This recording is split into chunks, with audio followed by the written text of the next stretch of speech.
So after a year has gone by and over 400,000 views have accumulated on Jamie's journey, I thought that it was good to go back and, I guess, review or provide a director's commentary for this story that I imagine we all know and hopefully love.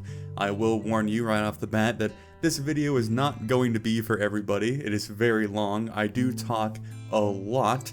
I will also say that if you're unfamiliar with Jamie's journey, or if you're unfamiliar with any of the other seasons of the Survivor Stories series, I would not recommend watching this video. I do discuss a fair amount of spoilers for both season 1, 2, 3, and 4, so if you do find yourself wanting to watch them without spoiling, don't watch this video, maybe save it for later. The point of this commentary really is to just reflect on the story after a year has passed, share my thoughts and opinions on what was bad, what was good, and the overall journey that we went on, and that's basically it. I'll keep it relatively short and sweet. I will allow you to now listen to my voice blather on for almost 8 hours, and if you can endure that, you're much more patient than I. Welcome. This video is the culmination of over 50... Quick fun fact. I think the clip here that's playing in the background with my horribly shaved head, I'm pretty sure it was like almost 4 hours of recorded footage then sped up. It is absolutely insane how long I sit here editing in one place without thinking of anything else. So putting that in perspective to me was something interesting, because I just set my phone up to record a time lapse and then started recording. And yeah, it's really incredible to think about how much time and energy has gone into the series as a whole. But just within the first season, it was a tremendous amount of work. And this is not to like pat myself on the back by any means, but it's crazy to really get at least like a glimpse of that, even from my perspective. And I probably have the best view of how much time I do spend on these videos. But yeah, it was a fair amount of time that this was going on in the background. 50 hours of raw footage, 22 separate episodes, 3 movie compilations, and an unhealthy amount of nights spent editing this entire story together. As the story of a randomly generated survivor plays out, all I ask is that you drop a like down below, or consider subscribing if at any point you find yourself enjoying the content. Without further ado, enjoy.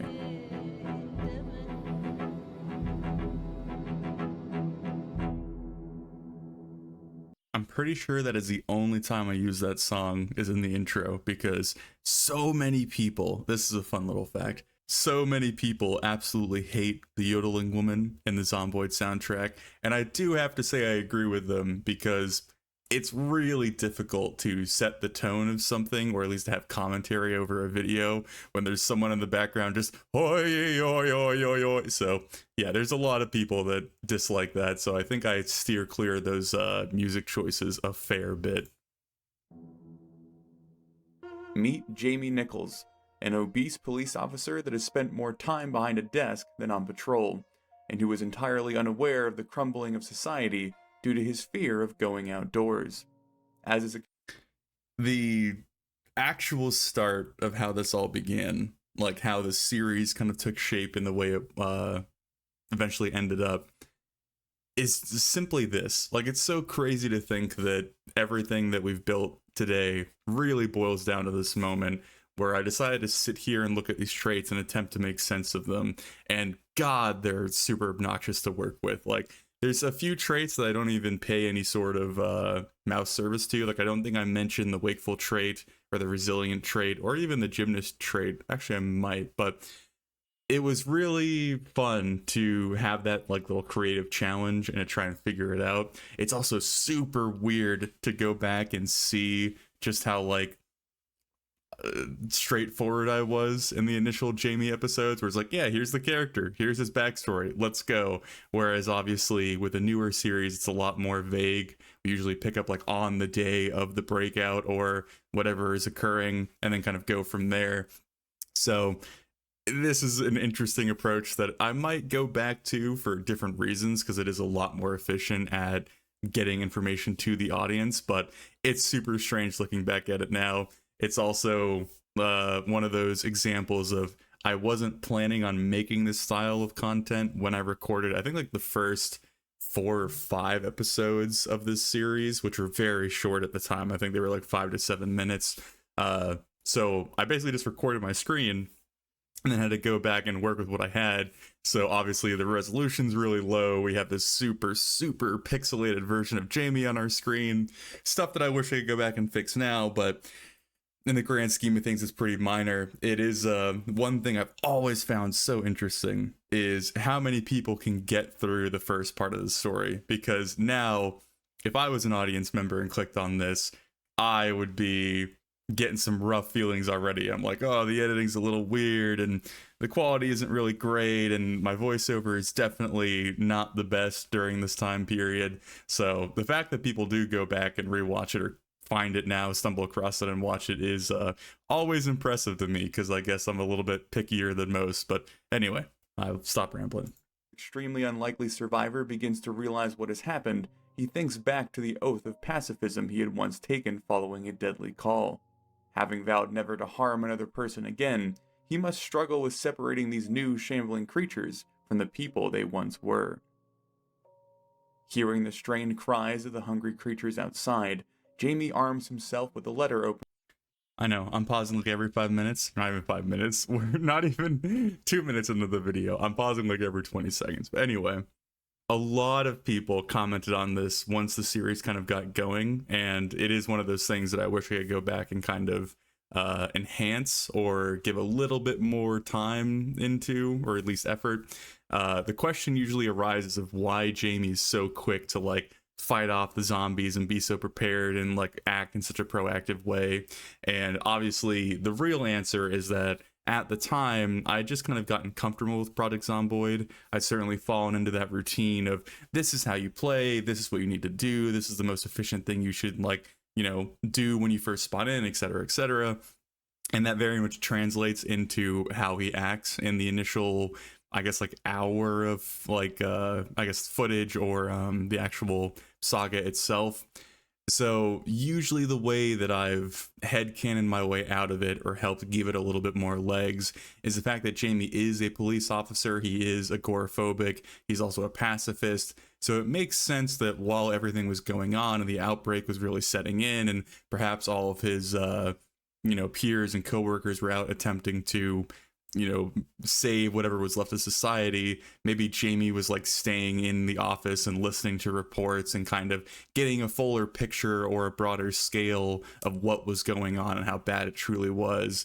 So perhaps when we do pick up with him this first second, when he's scrambling around the office, this is him realizing that like shit's hit the fan, there's really not much else to do, and everything's kind of lost. That's the best way to kind of bridge the gap there. But that was very much a result of me just playing the game again without this sort of style in my mind at the time, and then having to go back and kind of retrofit it. So that's something that a lot of people ask about, and I really wish I could fix it. And if I ever did like some sort of book on it or a like animated film on it or something of the sort, it would certainly be something that I would spend more time on, because this is a little bit jarring. It's not great to establish his character because right now he really is just kind of this blank slate.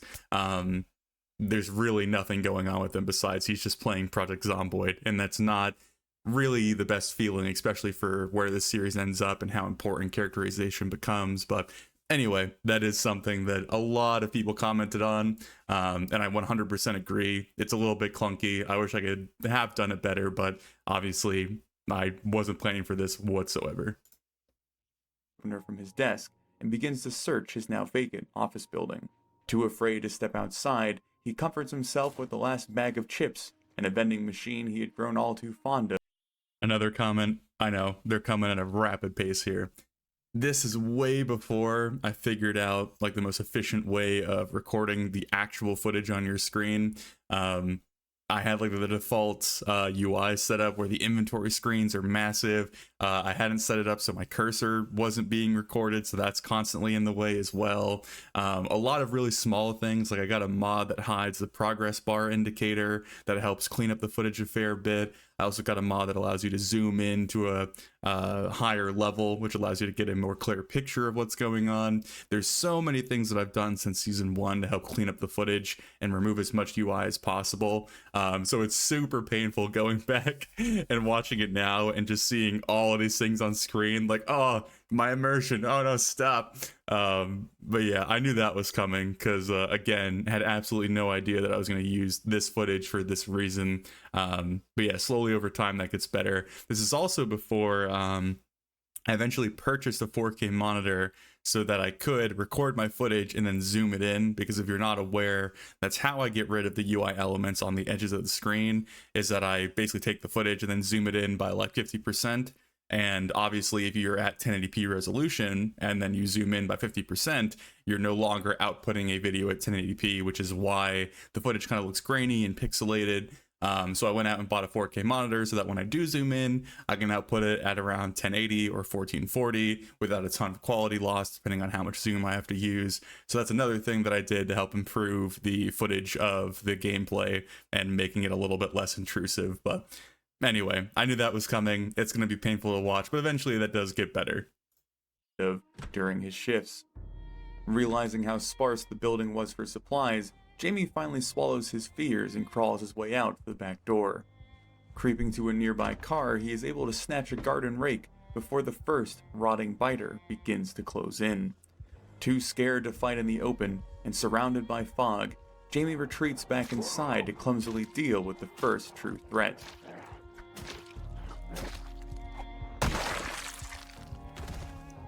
Knowing that the meager weapons So this is another great example of how zomboid brain took over before like character brain or like a storytelling aspect. Jamie immediately kills his first zombie, which is probably a pretty harrowing experience, especially for somebody who is a like staunch pacifist. So the fact that he kills the zombie and then immediately rips its clothes off, the sweater in this case, to put it on, really doesn't fit the character, doesn't fit the mood. It's just one of those things where, again, in the gameplay it made sense because obviously it offers more protection, but going back, looking at it as like a story in totality, it's really difficult to make that make sense because it doesn't make sense.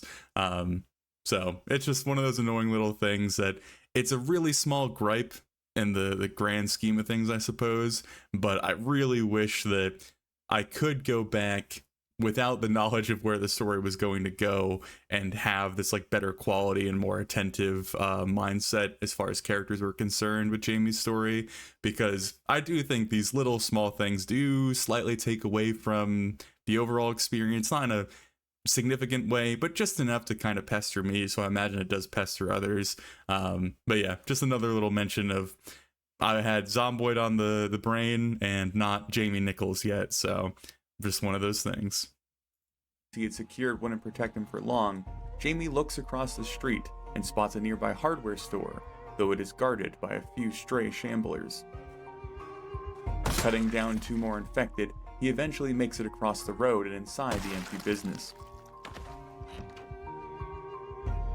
Another thing of note is I very much have the almost kind of generic YouTube commentator voice in this time period, where it sounds a lot more like I'm commentating like a 100 days video, which I do enjoy and I actually have made in the past, versus again kind of the style that I use now. The narration style now, certainly the voice has an inflection that helps kind of emphasize the vibe or the energy of the video, and my videos are very much not the common like, and then on day 300 we did X, Y, and Z. It's a lot more of describing like the emotional state of the character and filling in the blanks that can't be easily portrayed within Zomboid itself. So it is interesting going back and watching this now, where it is a lot more like, and then Jamie did this, and then Jamie did that, and then Jamie did this, with a little less emotion. Like I almost sound a little bit dead inside at this point in time. But I think I was just trying to be as I don't want to say generic, maybe approachable as possible, but I think it kind of ended up with me sounding less enthused, which is not great, but I think that changes a little bit throughout, so, or slowly but surely it gets a bit better, so hopefully we don't suffer with it for too long. Scanning and searching the shelves, he is thrilled to discover a variety of essential tools. Hammers, axes, crowbars, and other vital supplies that could secure his safety. Unable to move the majority of the loot, Jamie decides to try and clear the rest of the building in hopes of establishing a safe house for the foreseeable future. Sneaking to the next door business, a large hint of the horrors of the undead is revealed, as a sizable group mindlessly shuffle outside the large windows. Too afraid to draw their attention, Jamie opts to investigate the upstairs apartments, where a constant battering sound can be heard. Suddenly jumped by ravenous sports fans, Jamie has to truly fight for his life for the first time. It's interesting going back and seeing how my editing has changed and how much I'm watching this now and like waiting for a cut or expecting some sort of shift in tone. That was probably the longest shot I've seen in a very long time in any of my videos, where he's just kind of going around looking at things, you know, walking upstairs. I cut out so much of that stuff now because I do try and make my content a little bit snappier, not in the sense that I want things to constantly be progressing, but I do want there to be a sense of, I don't want to say expediency, but just like the video is moving. There aren't like lulls in it where you're just watching the character do nothing, because that's kind of stuff that annoys me when you're watching like raw Let's Play videos without editing, where the character's just kind of wandering around or sorting through their inventory and things of that nature. I try to remove as much of that as possible because that does kind of tread on the ground of realism to some extent. Like, you wouldn't realistically just be stood there staring at a counter for 30 minutes deciding whether or not that peanut butter is really worth putting in your backpack or how much weight you can carry. It's a very weird thing to just like watch on screen for an extended period of time. But the other aspect of it, I've gotten pretty reliable in the way that I edit, to the point that it's a little bit second nature to me as far as like where I cut, how I use music. So watching this where I'm using these crossfades that don't make me extremely happy, I find them obnoxious now. But also the music fading in and out in very awkward ways. Like, I remember at the time when he enters this room and it switches to that combat music, I thought it was like a smooth transition, because I was like, oh, we're switching from this like kind of somber, slow, like dreary sound to the, you know, action of fighting these two zombies all at once. But with a little bit extra cutting, or at least more precise cuts, that could have been better. And also maybe not fading one song into the other would have also helped a little bit more, maybe give it a little bit more punch. There's also tons of things that I now do that I wish, again, that I could apply to these scenarios, such as the heartbeat effect that I use quite often to help portray like tension and fright and fear. That would have certainly helped in the situation, because again, Jamie is now facing down two zombies at once, you know, a threat that he hasn't yet faced, and now there's two of them in a confined space, and you know, he really should be quite afraid for his life. I don't think that comes across in the video as much, again, kind of leaning towards the that kind of casual 100 Days style commentary. It's very much like he goes into the room and he's afraid, but then he just like kills them, and it doesn't have that weight that I think the editing that I have now can portray. So it's just kind of a lost opportunity, which isn't the end of the world. That's why we're here, to get better, to improve, all that fun stuff. But wish I could go back and make it a little bit better. But anyway, God, I really need to get faster, because this is going to be so long. Feeling the sudden panic dwindle as the third corpse is dealt with and the building grows quiet. Feeling the first bit of hope since the adventure has begun, he begins to search the two empty residences he now has access to. Discovering a small amount of food, a handful of ammo, a hiking backpack, and a rifle, Jamie curses his lengthy absence from the firing range and is we have the iconic red helmet, which like quite literally stays with him until the end of the series, which is absolutely insane that he picks it up like on the first day, in the first hour, and then it's with it forever, because obviously there's no reason in game to switch it out, and then it does kind of become an iconic symbol later in the series, as far as like him putting it on and now it's time for him to get to work. I've mentioned this in a different video, but I get really annoyed in the future during the time between me kind of having that zomboid brain and then that role-playing brain, that transition between the two. He does dumb stuff like eating and drinking through it, or stuff like that. That's really, really small and really, really minor, but it's just enough to kind of annoy me. So I wish I was a bit more aware of that back in the day, but obviously not. But God, the The helmet is so ingrained in my brain as Jamie Nichols, it's not even funny. In the most recent episode that I just put out of Emily's Story, which is season 4 of this series, she just runs into a zombie with the red motorcycle helmet on, and everyone in the comments was like, oh man, it reminded me of Jamie Nichols. For a moment I thought it was Jamie Nichols. Oh look, it's Jamie Nichols. And I had the exact same reaction when I was recording. I saw the helmet, I was like, it's Jamie's helmet. So that's something that's really neat, that not only myself but a fair few other people have become so connected with the character that just the helmet alone carries a little bit of like emotional weight, which is fun. And this is the moment that he obtains it, so very, very cool. Like a nice thing to appreciate, as far as like the totality of the series. And here it is, the beautiful moment. And another thing I was going to mention, because I kind of keep trying to pass over things to not interrupt as much as possible. I was so confident that I was going to last in West Point. At this point, I didn't know where I was. I was very less familiar with the Zomboid map as a whole when recording this series, because my friend had just kind of got me back into it and we had played a little bit, but I had no idea like where the different towns were and where the like points of interest were in each town that you went to, or even the general kind of demeanor of each town. Like West Point is known as being this hellscape with like way too many zombies for the location. So at the time, I was like, oh, neat. Like, I'll stay in this apartment. I have a construction store downstairs. I have a grocery store downstairs. Like, all I have to do is just clear out the immediate zombies, and then I'll like start building it from there. That's my thinking at this time. I do end up putting in those escape ropes because I thought it was like a cool mechanic at the time. I was like, this is really neat that they give you this option to jump out of windows and have like emergency escapes. But I still was super confident that this was going to be my home for a while. Obviously, we know that's not the case, but yeah, just a fun little fact. He decides it's best to save the firearm for when his nerves calm down. Consolidating the essentials into an easily retrievable bug-out bag, Jamie's paranoia leads him to begin constructing multiple escape routes from the elevated apartment. Nailing down various escape ropes from a handful of the windows, he finally feels brave enough to peek out towards the alleyway to learn of his surroundings. Spying a parking lot not too far away, he wonders if he could feasibly make it to a working vehicle, but is quickly interrupted by another zombie looking to spread its infection. Deciding his new goal was fighting to one of the nearby cars in the morning, Jamie retreats back upstairs and positions himself a large chair as an emergency barricade against the undead. Not yet able to sleep following the terrifying day. Oh man, this is like so painful to watch.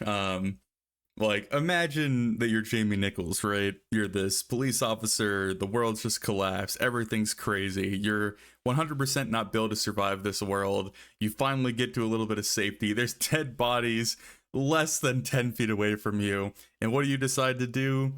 Exercise with a motorcycle helmet on, covered in blood. It's one of those things again, it's very zomboid brained of like, oh, my guy's fitness is bad because he's obese, I need to improve that, I need to drop his weight, but the character makes no sense. Like, this is so out of left field. Like, obviously, it would make sense that if he's thinking long term, he needs to be in better shape to, increase his chances of survival. But I highly doubt that he's concerned about that at this exact moment where everything else is in such a dire state. And he's like, nah, dude, I gotta get my routine in. It's insane. It's something that, yeah, I'm very glad it goes away, at least to an extent. But God, it's so painful to go back and watch now. But here we are. Hey, Jamie begins the arduous task of slimming down in front of the unmanned broadcast of the TV. Sleeping through the night, Jamie wakes up the next day with the singular focus of acquiring a vehicle. Though as he makes his way downstairs, he hears a concerning amount of moaning coming from the garage door. Peeking open the back door, his worst fears are realized as the once clear alleyway is now infested with the undead.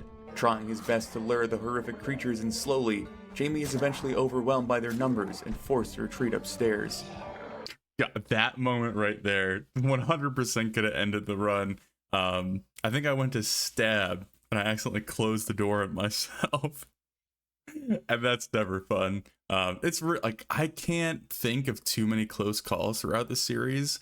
Um, Basically, the way that I play Zomboid, it introduces a very small amount or a very slim chance of things going wrong because I'm so methodical in how I approach. I often describe it as me playing as the biggest bitch in the world.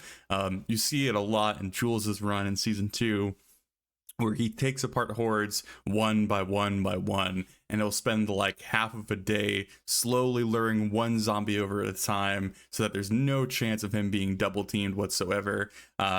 So this is probably the closest that I think Jamie comes to death besides his actual death at the end of the series. I'm not 100% on that because it's been a very long time since I've watched this, but yeah, it's interesting to see or to contextualize how little he really was in danger throughout the series, as compared to how much it felt like he was in danger throughout the series. Biding his time, he strikes forth from his apartment once more, in hopes of clearing at least the back room, but is quickly faced with the unending numbers of the horde as he God, that's so many. That's so many. I think I was playing on slightly higher population settings. I'm pretty sure. I can't remember all of the sandbox settings. It might be in the description, but that's still so many for just a parking lot at the back of a building. Because I don't think I've made any noise or done anything insane. Obviously, I haven't like fired a gun or anything. But yeah, that's a lot. But anyway. flees yet again. Desperate to buy himself as much time as possible, he barricades the staircase and cowers in his home as he hurriedly attempts to formulate a plan. Given precious little time, he hears the poor barricade crumble from the undead, daring once more to try and clear the building before it's too late, suddenly met with a hungry wall of... God, that knife stab was so risky in hindsight. Because, like, obviously I know there's a ton of zombies waiting around the corner, and I get stuck in that animation of, like, thrusting the knife up into his jaw.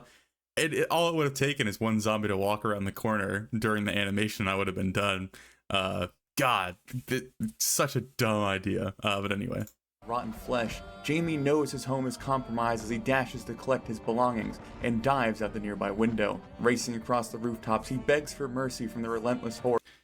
So this is probably the first moment that I felt excited about, like, the story or the events taking place during my recording.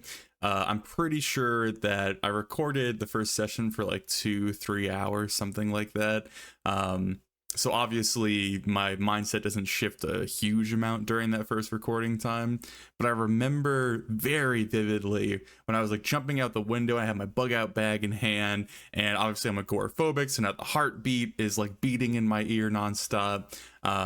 This was like a moment where I'm picturing this in like some sort of zombie show or movie or piece of media. Like the drama of it was like super interesting. I don't know, like the emotions of all of it was fun. The fact that I'm abandoning my home that had kind of been set on making something interesting was also like another aspect of it. So I remember this moment. So when him leaping from the building, like, oh, it really hits a lot of those beats that you would see in a like scripted series of some sort. And I think, I don't want to say like this one moment defined the journey, but I think this one moment helped me feel a bit more confident about turning this footage into something to put out to other people. Because obviously when I record something and then I make it into a video, I want it to be as interesting as possible. And so if the footage is nothing but me just basically getting my way, never having any struggles, always exceeding sissy, always succeeding, that's not very interesting gameplay. So I think this moment did help me feel more confident in turning this into something to offer up to other people. So this is a nice moment to go back and rewatch. But is given no relief as his pursuers come pouring out behind him. Leaping from the roof, Jamie fears his time is up as he attempts a mad dash out of town, knowing that he wouldn't be safe until he struck out into the wilderness. Overburdened, exhausted, and terrified, Jamie wills his feet forward as the strangled cries of the infected haunt his steps, dashing through the trees and stumbling upon an empty dirt. Oh, I totally forgot that there's the attack in the woods that comes up, which 100% is a definite time where he also came close to death. But I was gonna mention that I think only Jamie and Jules, season 1 and season 2, started out with these like crazy dashes of survival at the very beginning. Obviously, Jules was way more gruesome than Jamie's, because Jamie had a bit of time to prepare and then had a little bit more, I guess, relative safety with like what he had around him and what he had at his disposal. But obviously, Grover and Emily have kind of settled in their initial space, or very easily kind of held their ground. So it is fun to kind of see that comparison between the two, because seeing how the characters react to the initial days of the outbreak is probably the most interesting aspect as far as like what makes them who they are. Because you're seeing the transition from their everyday life to how they handle something as intense as like what the situation would be. So that's pretty neat that obviously both Jules and Jamie, I wouldn't say were cowardly, but obviously chose the option of fleeing and running away versus trying to stand and fight. Even though I imagine Jamie probably did fight for as long as he feasibly could. I'd probably argue that Jules did as well, but they both recognize they have to run, whereas Grover probably would have died defending his apartment. I think he would have had that mentality. Not that he cared for the apartment all that much, but it was more the, I guess, just the shame of having to lose it to the dead would have probably been too much for him. He probably would have been too stubborn. And I think Emily's situation is also very different, because she just doesn't have the option to run, not in a very effective manner at least. So she's also forced to kind of basically fight for her home no matter what, and obviously that's going fairly well for her. But anyway, I'm rambling, so let's continue. Road, he knows that if he's chased any further, he's surely dead, deciding to throw himself into the forest one final time.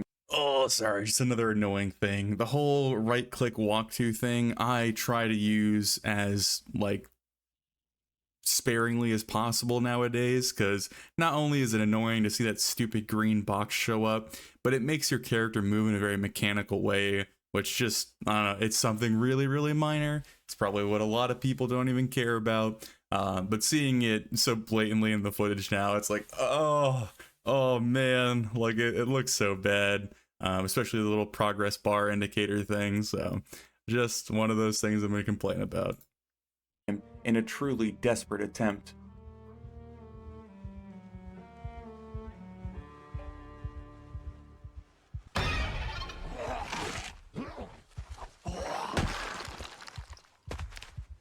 Oh, that's a rough editing choice. The fade out to bad jump scare to fade out 2 seconds later.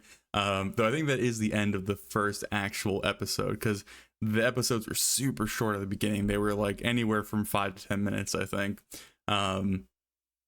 Yeah, but it is a cool cliffhanger to end on, you being bit or scratched. I think it ends up being a scratch on his right hand. I also do have the basic settings where there is a chance that scratch is now lethal, which I really prefer. I think that adds a lot more threat to the game, which helps keep that fear constantly going. But yeah, it's definitely not how I would choose to end an episode nowadays, even though I can see what I was thinking at the time, but it could be vastly improved. Terrified, bleeding, and weak, Jamie is lucky that his near brush with death only resulted in a laceration. Though even as he defends himself, you can already see, this is now the second episode, I have gotten rid of the crossfade, my audio is better, the music levels are a little bit better, the cuts are a little bit more clean. It's crazy to see that just between the first and second episode, there's so many things that have improved. I also think that the cursor's missing now. Let me... from the straggling wait, no, it wouldn't be, because I haven't switched the footage. And that this horrid infection is taking root in his mind.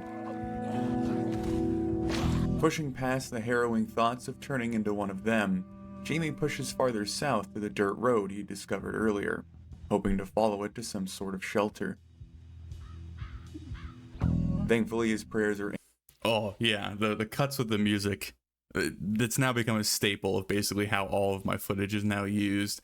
But the fact that I get to see it in the second episode where those first 7 minutes were rather painful to get through, that's a nice change. It's very nice to see the improvement, which I imagine is going to be something I comment on a fair bit throughout this series, or I guess this commentary.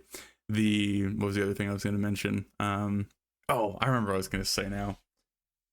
I think I mentioned this very briefly. I'm super not familiar with the Zomboid map, and I am playing without map knowledge on. And so I really am just wandering around aimlessly. I'm just praying that I stumble into things, or I find a main road or some sort of shelter. And so, obviously, knowing the map now, it's really cool how not having that knowledge really dictated a lot of the story. We later eventually stumble across the West Point mansions, which again, at the time, I had no idea were even there. I had no idea how popular they were as far as like a base location that a lot of people would recommend. And so it's one of those things where almost like you wish you could erase the memory of watching a TV show or a movie so you could rewatch it again and enjoy it for the first time. It's something that I wish that I could do with Project Zomboid, where I wish I didn't know the map as well as I do now, because there's so many times that I have to pretend that I don't know what's around the corner when I really do. And it's frustrating because I think it does affect the like end goal or the end state of the footage or the story. So it's really nice to kind of go back and be a bit nostalgic about it, that at this period, I really am just barreling through the woods, hoping for the best, just like stumbling across completely new things. I have no idea what they are or what's inside. I miss it. I really do miss it. And I don't really think there's an easy way of getting it back, but that's the nature of the beast, I suppose. Of the undead. Working towards a viable entry point, Jamie begins the agonizing process of fighting the infected with his injured hand.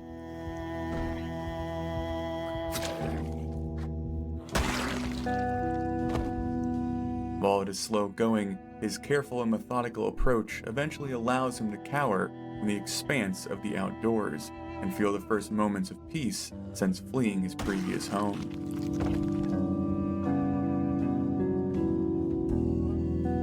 Looking over the kitchen of this building, his growling stomach is pleased to discover a handful of potatoes and a serving of ground beef.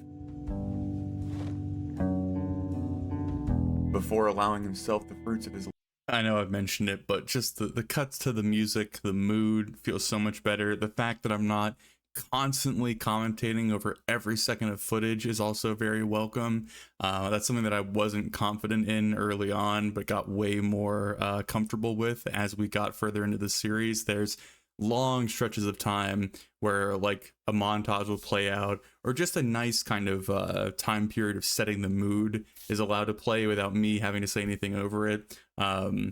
Yeah, so it's nice to see again these slow shifts towards what I think is a better end product now, taking place in like real time, I suppose, because the first season really is probably the biggest shift in my style, I would say, overall. I think the second season was a lot more of me refining it and tuning it to a more micro level. But the first season is like kind of doing the broad sweeping strokes of getting rid of that or implementing this, and, you know, just overall trying to nail down the broader sense of the style before getting really in depth about the very small particulars of everything. Labor, the paranoid survivor checks to see if the horde followed him inside, only then indulging in the first bit of warm food since this nightmare had begun. As the evening settles in and the silent building around Jamie provides him comfort, he wills his aching legs to a nearby bench and lays his head down to sleep away the throbbing pain. Waking up the next day, Jamie knows that despite his safety, he does not have enough supplies to stay put. Fortifying his nerves with a potato. Yeah, I've mentioned it. I'm going to mention it yet again because it is applicable. This would be the perfect time for like a moment to stop, relax, kind of allow Jamie's like actual physical being to be presented to the camera. It's one of the things that I find annoying about like not taking the helmet off or not taking the backpack off or not like taking a moment to sit, which again is something we now do quite often in the series, because there isn't that reflective period that I think is necessary for moments such as this. Like, the music has shifted, the tone has shifted. Clearly, we've gotten out of danger, and now this is the time to kind of appreciate a few moments of just relief or relaxation. And it's difficult to really conceptualize that when the character's like never stopping. They're always doing something, always working on something. And again, that's very much the sense of Nathan is playing Project Zomboid, and he's gonna, you know, do A, B, C and as fast as possible. Again, this is just a sense of, you know, I'm playing Project Zomboid and this has to get done and this has to get done. And there's never a time just to sit, relax, reflect, and to provide that to the audience as well. So just another thing that, again, I wish I had the mindset of back in the day. Potatoes he found yesterday, he slips out the back door of the building and steers himself further into the wilderness.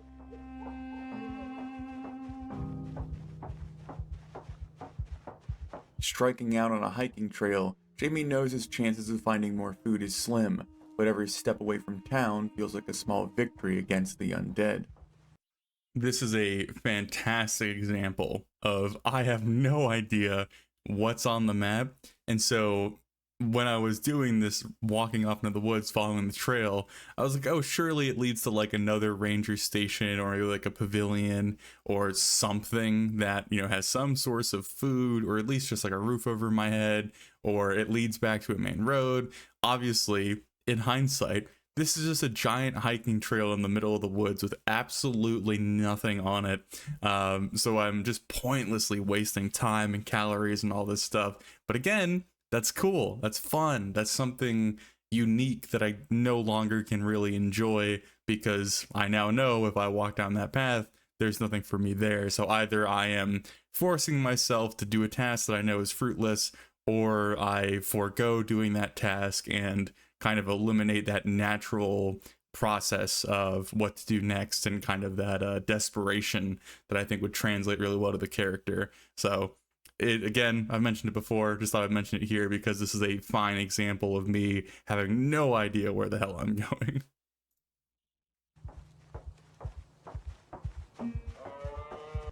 Wandering further and Oh god, that was rough. Did you guys hear the cow getting cut off in the edit? It's really minor stuff that obviously doesn't matter a whole lot with the end product, but man, like, it's stuff like that which I would be so picky about nowadays. I would obviously fade it out, or I'd wait for it to shift, or I'd cut the audio out entirely and replace it with other footsteps. There's so many things I would do differently than just let that random ambient cow noise just get cut off with absolutely no grace. further into the morning fog, Jamie begins to stumble upon isolated infected, which leads him to believe that some sort of civilization may be near. I do want to call complete bullshit on this. Like, there were so many zombies in these woods for absolutely no reason, because the distance between where I'm at now on the hiking trail and the road that I end up stumbling upon is pretty large. Like, there's no reason whatsoever that there should be like 20 to 30 zombies just shambling around in these woods. God, that was so annoying. And I remember being super frustrated at it, or with it at the time, because I kept expecting like a house or a building or a campsite or something, but no, it's just a bunch of zombies in the woods for no freaking reason. So anyway,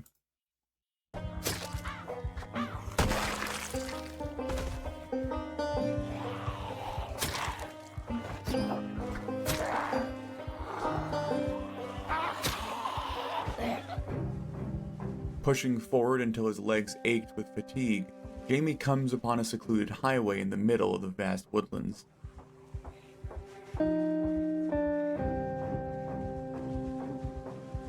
Spying a nearby car that could be his salvation, he fights through the relentless undead before seeing what he could scavenge.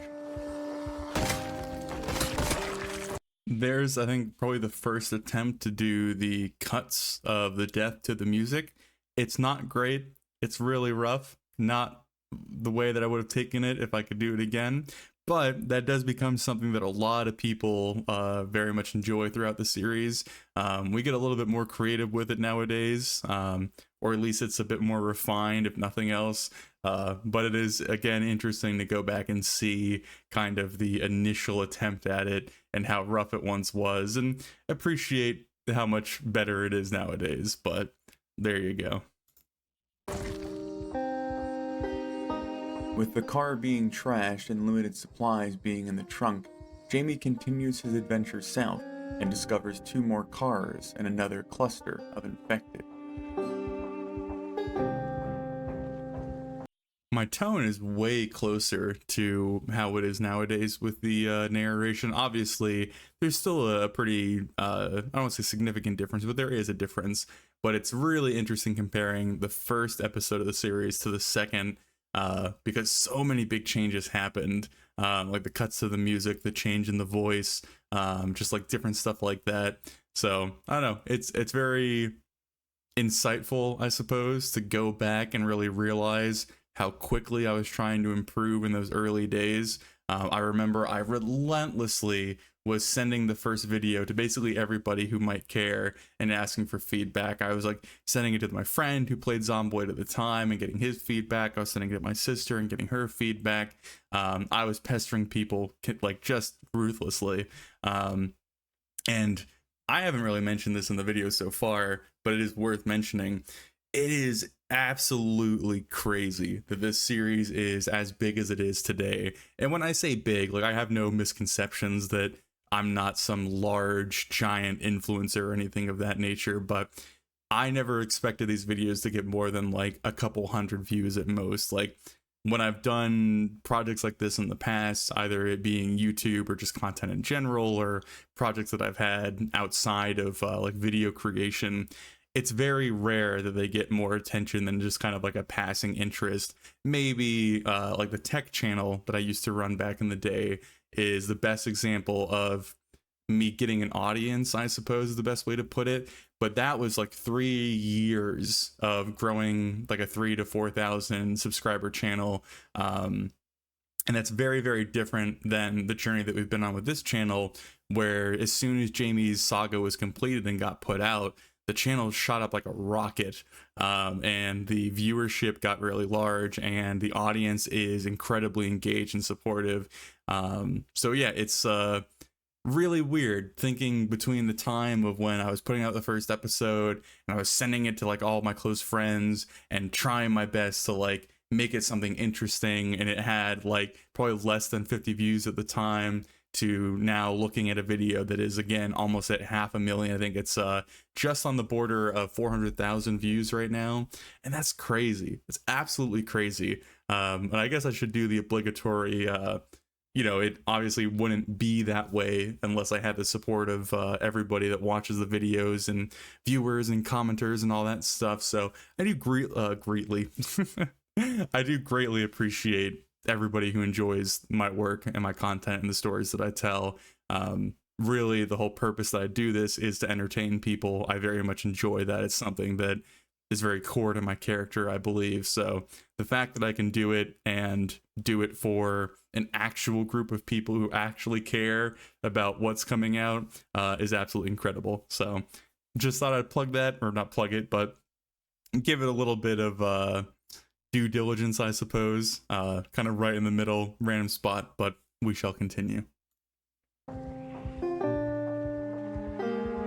Slowly, painfully, carefully, Jamie begins to fight through the endless death of this world, dispatching one zombie after another as the day begins to pass by.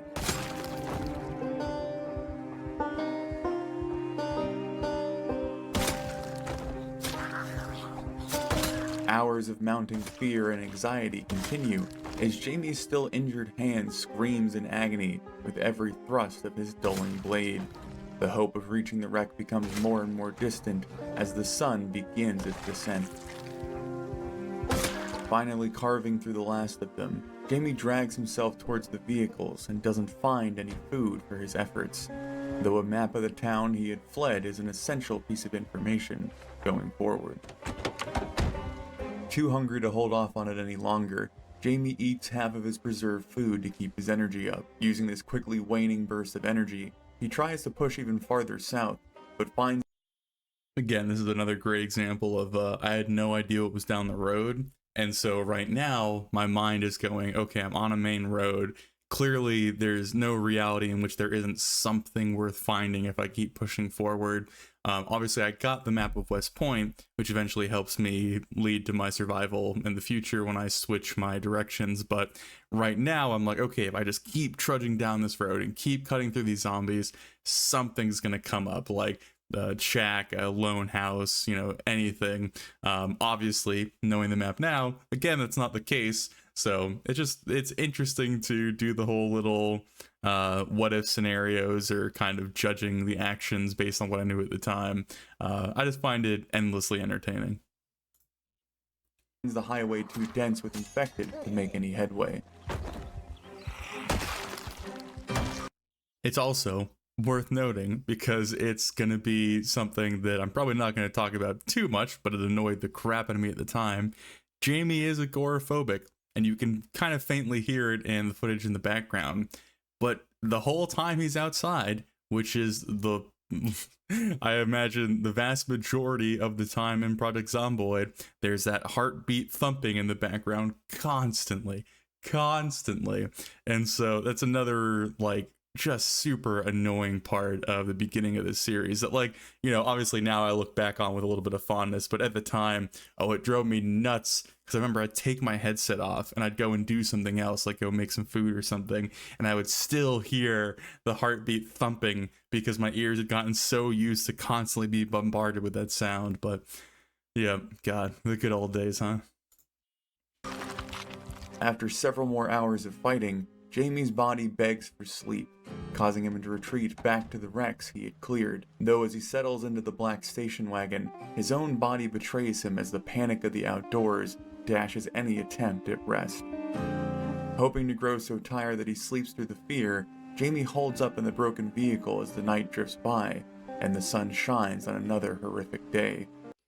I always really thought that this moment would be a really cool visual. It's one of the things that probably my biggest pet peeve with Zomboid is that while it does create really interesting scenes and you can get really cool visuals within it, there are limitations that are frustrating. Like picturing Jamie having now fought through a pretty substantial amount of zombies, dragged himself through the woods. He's all ragged and just absolutely at the end of his rope.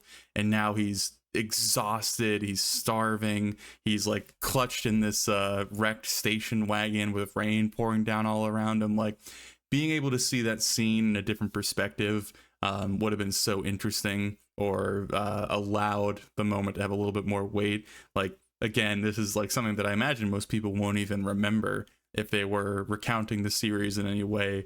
They might say, oh yeah, Jamie slept somewhere on his way to the small blue houses, but it's very insignificant. It's one of those things where some creators have attempted to patch these gaps or to enhance these moments that can't be enhanced in the game itself by doing animations or art or things of that nature. I've thought about doing things like that throughout the series, but I do think keeping it all in game in the same style with the same type of footage really helps immerse the viewer overall. We're not cutting to AI generated art or, a 3D rendered scene or an entirely different game to try and depict some scene that is going on that we can't see, but that's more up to obviously the creator's choice and the type of video you're making and all that stuff. But I do think that it is kind of sad that there's a lot of scenes like this throughout the series that don't get the proper amount of, I don't want to say appreciation, but maybe emotional weight that it should, just because of the limitations of the game. Having eaten the last of his food, exhausted and running out of options, Jamie looks to his map in desperation before spotting an isolated... Dude, that is a long way to walk. That is a long walk. Especially when you're starving, exhausted, and have an injured hand. That's a bold choice. cluster of homes off to the west. Though it's a long trek on an empty stomach, Jamie is left with very little options as he bids farewell to his temporary shelter and heads off into the woods once more. Step after groggy step, Jamie wonders if these homes would even be the salvation he needs, or if their offerings would be guarded by hordes he didn't have the energy to fight. Knowing that this desperate decision could easily be his last, he trudges ever onward with fragile hope.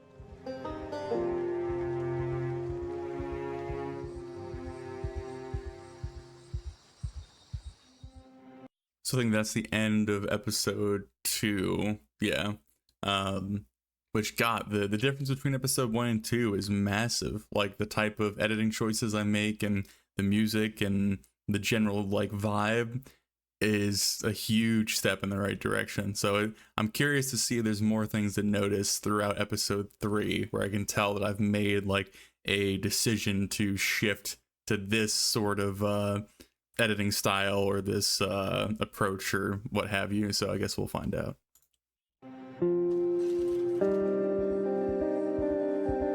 Stomach growling as Jamie finally makes it to the isolated homes. He drags himself in. Yeah, you can definitely tell I'm trying to put a bit of an inflection in my tone. I don't like it. I have this like weird whispery, almost whiny noise, which I would not use at any of my projects at this point. I can see what I'm going for. Again, it's a step in the right direction, but it's not very graceful. I'm trying to invoke a little bit more emotion from the narration, but it more sounds like I'm like afraid to get caught in the middle of the night by my parents because I'm playing like video games too late or something. So not my favorite, but I appreciate it. Previous Nathan, valiant attempt. Inside and finally finds hope in the form of a lime and a steak.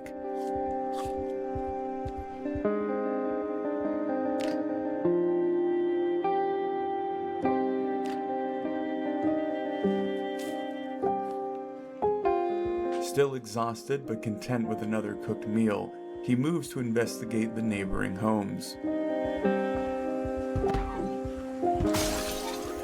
Out in the pouring rain, Jamie's heart sinks as he realizes these recent infected had been amidst the celebration during the outbreak.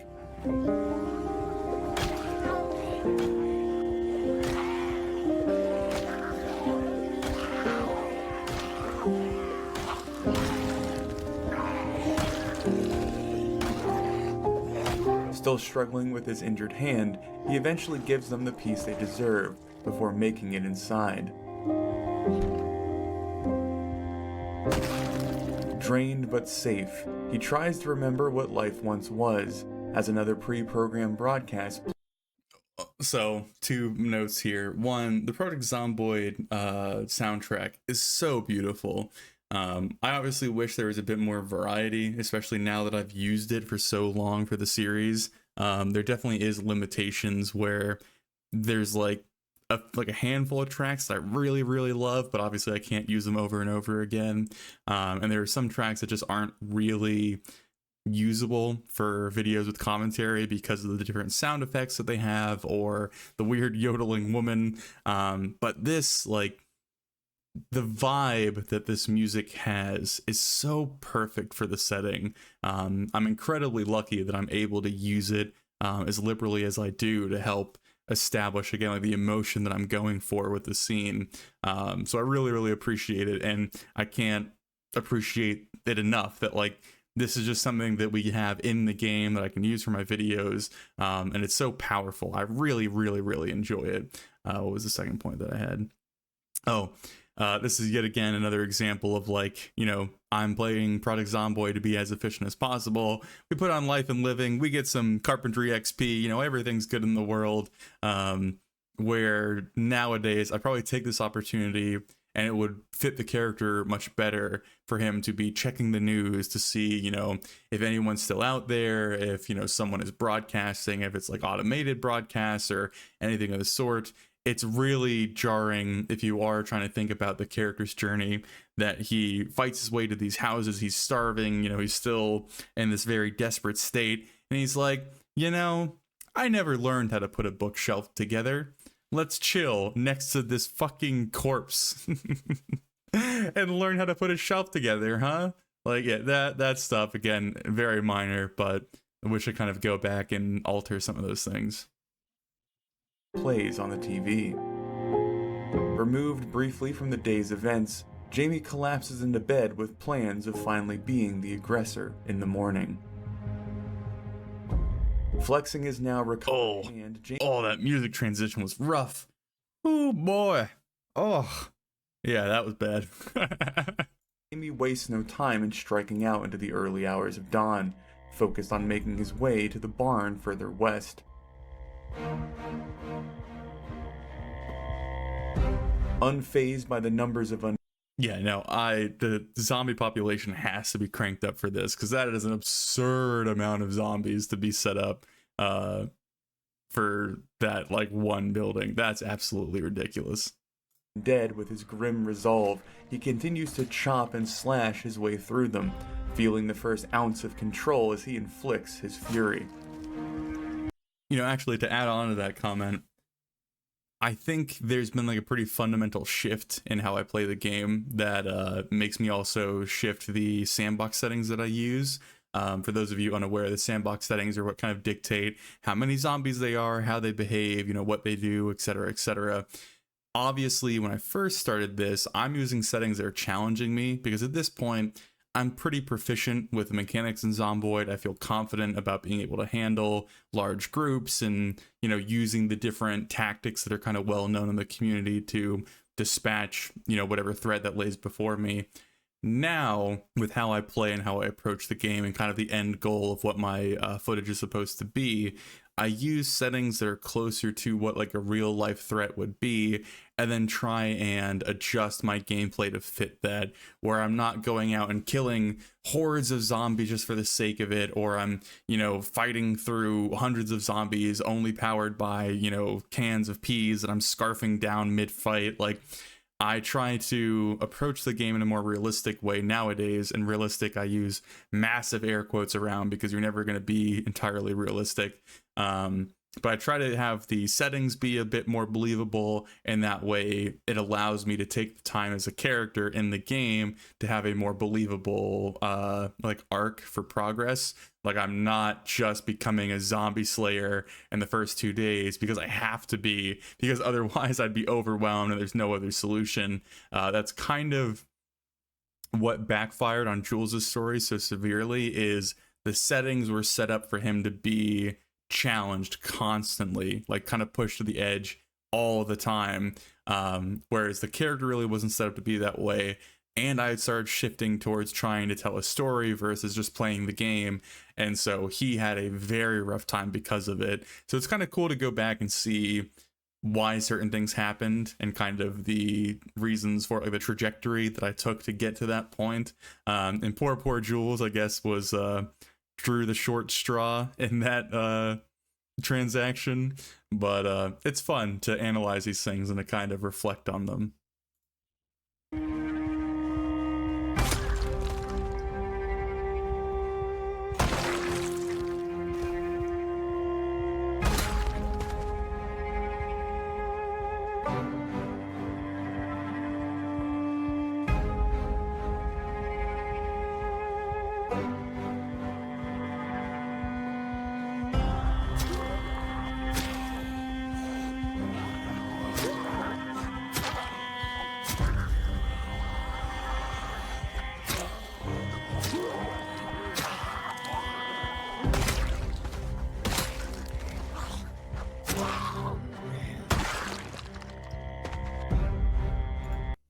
One thing that is a constant battle with me when I'm editing, and that last scene was a great example of, is depicting how difficult my fights with the zombies actually are.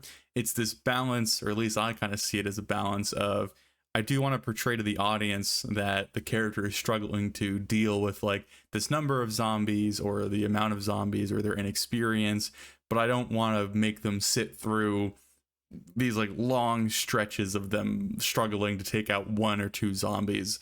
That's why we kind of have the music cut or synced kills in some applications, or in some places in the series, because it's a lot more fitting to showcase them like slowly working their way through the city, but in a much more expedient fashion.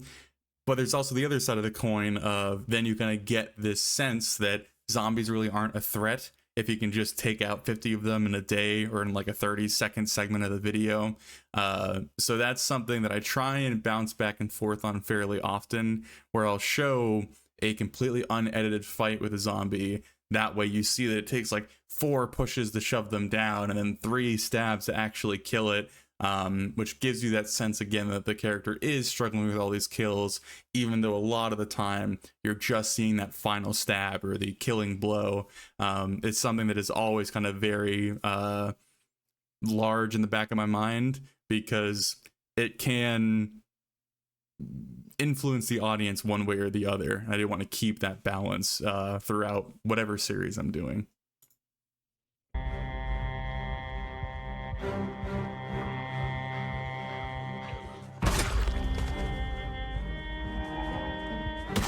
Securing the barn, the gains are minimal, but Jamie's sights merely shift to the larger house nearby.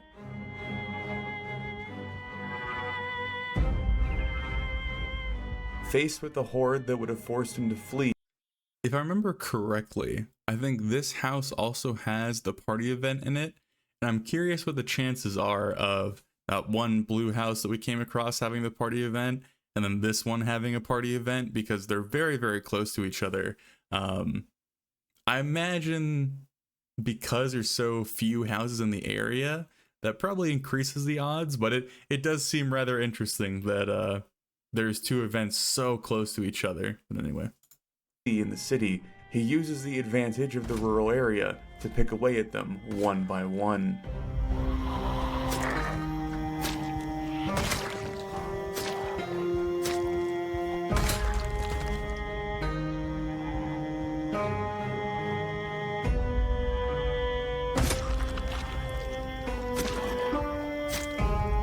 You see, this scene would be very well served having some of that like heavy breathing, that exertion, that heartbeat, like sound effects to help not explain but portray this like a difficult event for Jamie to get through, whether it's because he's a pacifist and now he is literally he's literally covering a children's playset in blood and guts and gore, or whether it's, you know, he's physically out of shape and now he is forced to fight these shambling creatures like non-stop. Like, this would be a part where I wish I could go back and add in those things to help again give this scene a bit more weight, whereas now it's just kind of like, oh yeah, he's killing more zombies, he has to get to that house, you know. It's very direct, I suppose, and doesn't have a lot of flair, which, you know, is not really something I appreciate now.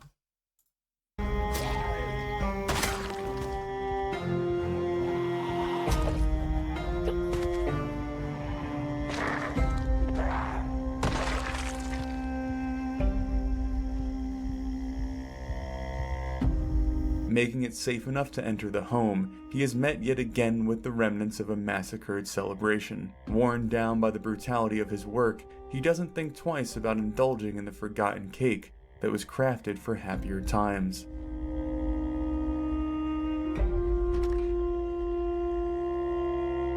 Unimpressed after searching the home, he doesn't make his way back with supplies, but wonders if the larger structure would be a better shelter than the cottage he was held up in. Working through the ideas, he clears the stray undead plaguing the field. He eventually surrenders to the fading light of the day and resigns to decompressing indoors. This is a really small note, but it's so funny. I remember so many of these lines being like lines that I struggled with. One of them being he retreats with the failing light of the day or something, one of the lines that just happened. I remember getting stuck on that for like half an hour or something, because I just couldn't quite nail it in the way I wanted to. And this is just stuff that you guys will never know or never, you know, get a glimpse at, that I will sit there and redo lines over and over and over again. I'll even put them in the video and then listen back to it and then hate it and then rework that part of the video or redo the script in some sense. So it's interesting to go back and like remember like specific lines in this series that are only there for half a second, giving me so much of a headache at the time. So just a little fun fact, I suppose.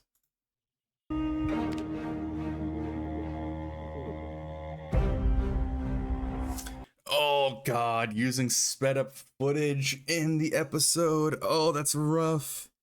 Like it's very minor. I know it's super minor. No one's gonna care about this, but oh, I hate it. It's so jarring as far as like trying to keep the like grounded nature of the story intact. It's like, oh, you're watching them like trudge through the mud and the rain and the dead and all this stuff, and then just like fast forwarding through a book. Yeah, no, that's poor choice.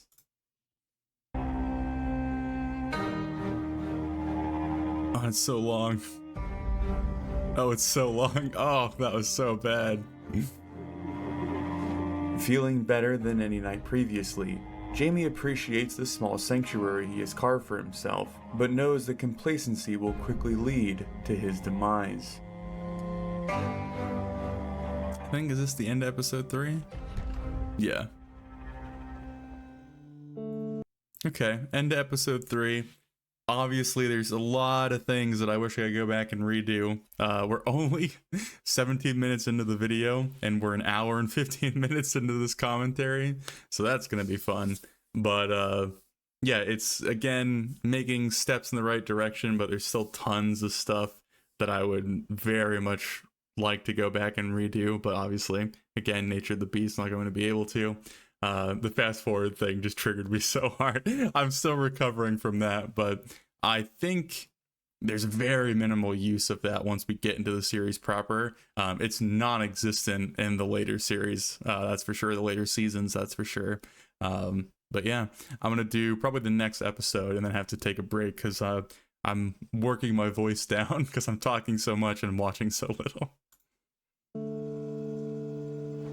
Thankful to wake up to a small stockpile of food, Jamie plans on using his temporary safety to begin scoping out the nearby homes. Moving past the carnage he'd caused yesterday, he finds the main road to the west and north. Another thing that's something that a lot of people wouldn't recognize or realize without it being kind of pointed out or shown off is the way that I move my camera in the series has changed a lot. And it's a very subtle thing, I imagine, in the grand scheme of things, or something that hopefully is, the better you do it, is noticed less and less. But I tend to, when action is occurring or when I'm doing like certain events in game, have the camera zoomed in a lot more and focus on the character, and then zoom out when I'm doing these kind of long sweeping shots or the character is searching around, which is obviously both natural for the gameplay, but also helps give the viewers more context as to like what's going on around the general area. Back in this footage, there's a lot of times where I can see that I'm just like zoomed out because that's the state that I'm used to being in when playing, because as a player, obviously having more information is better than less, and there's no point in being more zoomed in because you know what your character looks like and it doesn't matter how big the grass next to you is. But as a content creator, I suppose it is a bit different because being more zoomed in on the character kind of gives that more personalized connection. You know, not having as much information also helps in some parts of the storytelling because you can dictate like what threats are emphasized and what aren't, or what's important and what isn't. And so yeah, the like way that I control the camera has changed a lot over the series, but I imagine it's something that a lot of people wouldn't even realize, just kind of watching the footage passively. But spots more hollow souls guarding it. Beginning to feel somewhat empty himself, Jamie dispatches the corrupted souls as if they were simply a speed bump in his path. I'm wondering if this is the second recording session, because the quality's looking a little bit better. I don't think my cursor's on the screen, and I think my inventory is out of the way. I'm going to watch more to confirm it, but I think this is when I started using tricks to help clean the footage up a fair bit. Yeah, the cursor's 100% gone.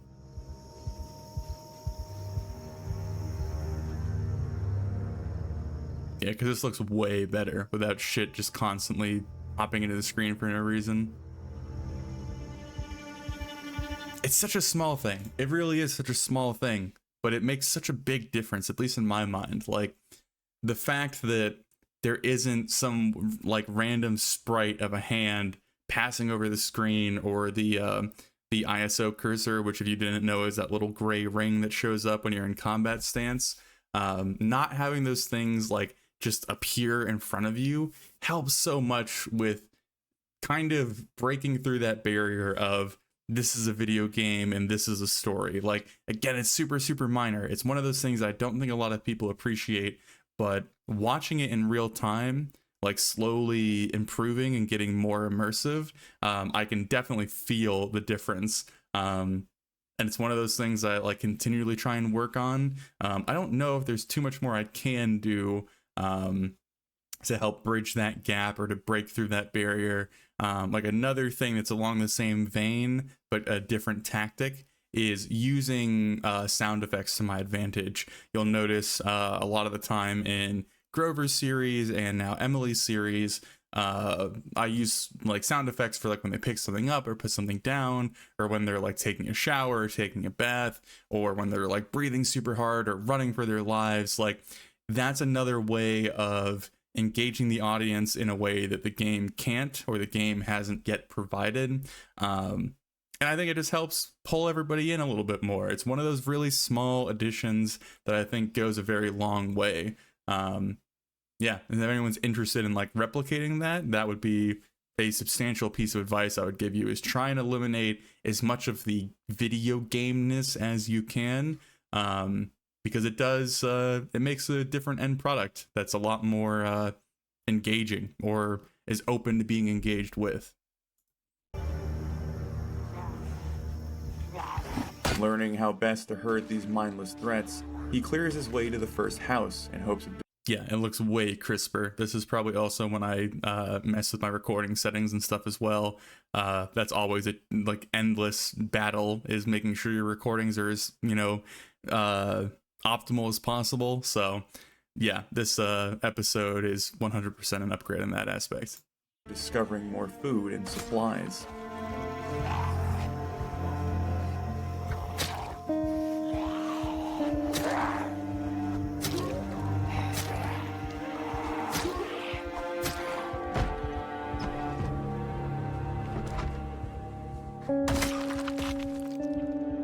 Ultimately finding very little, Jamie does get it. Yeah, we also now, it's not perfect, but the new inventory system of having it show up only when it's applicable and hiding it as much as possible. We certainly can still cut out the type and category tags and, just scope it in a little bit better, but we've now gotten much closer to the present look of the series versus where it started with the first episode of this season. A taste of joy at discovering a bundle of fresh grapes. Fruit had been a rarity in his diet before, but now he begins to realize how precious these fleeting luxuries were. Also, that line is a great example of how, because each episode being put out, especially early on, I think it was like almost weekly that I was putting these episodes out, you're starting to see my shift as a storyteller as well. Where previously I would have just taken the grapes, stuffed them in my bag, and said, oh, he got food from that house and it's going to prolong him a little bit longer. Now I'm taking the time to actually think about it, where like, what would it be like to discover grapes after, all this time, having that thought of, is this the last bundle of fresh grapes I'm ever going to eat? Like, because that's a very like realistic, conclusion to come to, is like, if society's collapsed, like there's no way you're getting fresh grapes in the middle of Kentucky without like really going out of your way. And so that's like a really small but interesting question to like pose, and I don't have to answer. I don't have to like go super deep into it in a character sense. Like, it's just those like everyday little moments that real people have that are now being included in the series. And I think it's much to the benefit of the storytelling in general. So you're seeing me start to poke that bear a little bit more often, which is exciting for me, because that's truly where I think my stories kind of come to life. Because, again, I don't write these stories. I don't have them scripted. I don't have a lot of plans. So being able to rely on those like momentary bits of, what's the word I'm looking for? Like, appreciation, I suppose, is kind of the heart of how the stories unfold. Obviously in very different ways, like each event is handled very differently, but that's kind of the instigating approach, I suppose, that starts it all off. So anyway, cool little thing there. Very appreciative of seeing that kind of beginning to take place.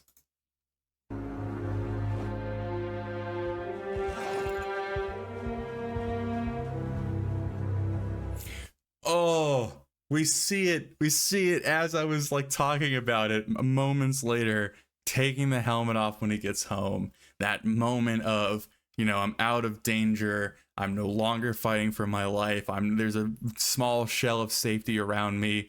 Such a like small thing, but it's so great, and you get to see his face, which is so important. Like, it seems like such a small thing, and I'm getting all amped up about this, I apologize, but like, if you never see the character's face and you never get to put a name to the face or put a voice to the face, or, you know, that saying is, you can interpret it a bunch of different ways. Like, it's so nice to see Jamie in his house, relaxing, the helmet's off, you know, his guard is down, he's taking a moment to be a human being. So cool, so neat. So yeah, this episode is definitely where I start really focusing more on the character versus the gameplay. Not to say that the gameplay isn't a major part, but yeah, you could definitely see that this episode is a big step in that direction. Returning back to his cottage, he makes sure to keep track of which homes he has visited, though each X on the map now symbolizes one less source of food. Unable to bring himself to go back out into the... Yep, we have the sitting mod, who's sitting on the sofa and looking over his map. He's cleaning his clothes because he doesn't want to be covered in blood all the time. Like, this is very, very minor stuff. I go over a lot of this in the What You're Missing in Project Zomboid video that I made quite some time ago. But this is how you connect to a character, how you make them human, how you give them a bit more life. It's so cool to see this kind of coming to fruition in my own series. The unknown and the failing light. And then I fast forward the footage. Oh, kill me. Of the afternoon, he fills the rest of his day by washing away his sins, attempting to keep up his fitness.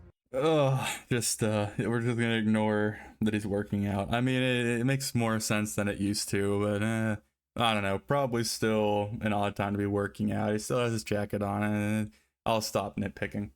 And leveraging the nearby homes for fresh timber.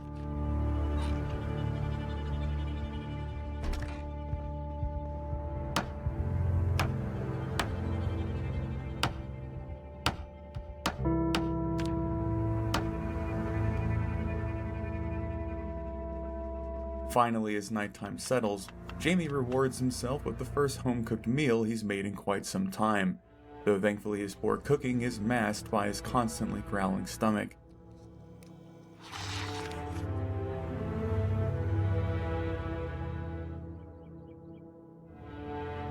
Waking up and realizing that a week has now gone by, Jamie tries to ignore the rising sorrow from his solitude and strikes back out from his home.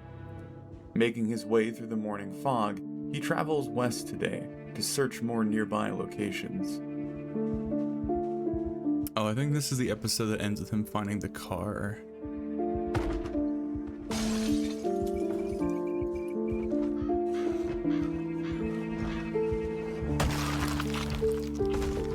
This piece right here, I can't remember the name of it off the top of my head, but there's so many nice piano pieces in the Project Zomboid soundtrack. It's this like floaty, I don't want to say ethereal, but this like uncertain, very like isolation-inducing sound.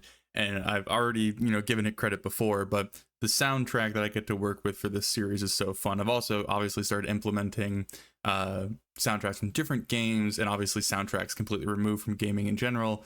But the Project Zomboid soundtrack is always something I'm going to come back to because it has some real just perfection when it comes to trying again to depict these emotions in these games, and it's so nice to listen to.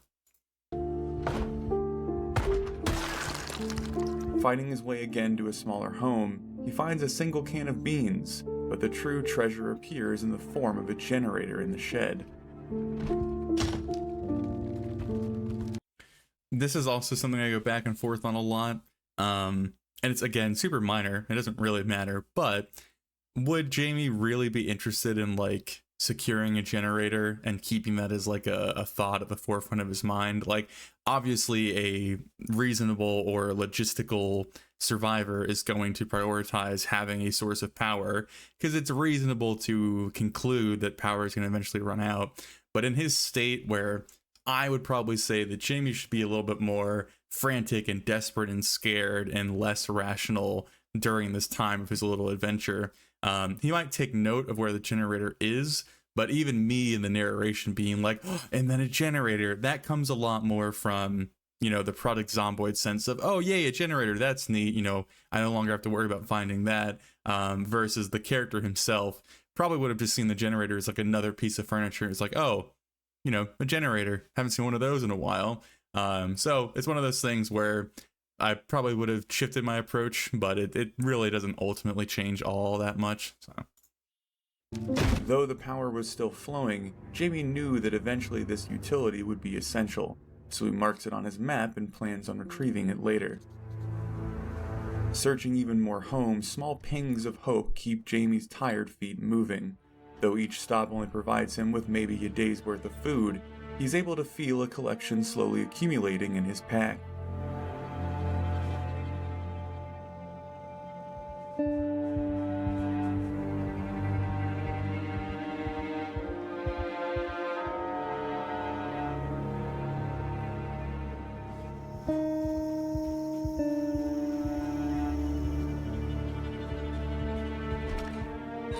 Working his way back home, he tries to distract himself from his situation by rearranging his space and putting up rudimentary barricades on the windows. Surprisingly finding himself falling into the same trap of routine in this shattered world, he finishes off his evening with another attempt at food and his daily workout.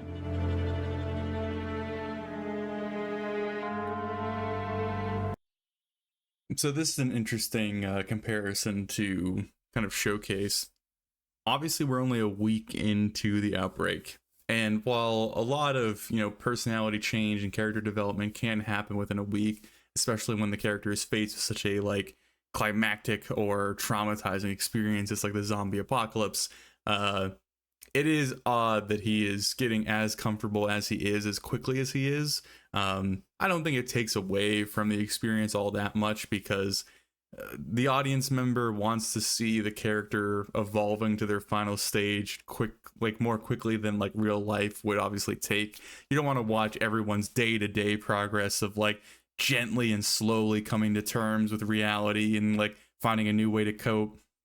But it is, I think, a little bit too fast, given Jamie's character, right? Like, if we were having the same conversation about Grover in season 3's journey, his character is much more prepared to face the hurdles of a zombie apocalypse, whereas Jamie is almost built to be the total underdog in this situation. So many of his traits, his personality, like who he should be as a character, should steer him away from being this efficient and this malleable to the situation, I suppose.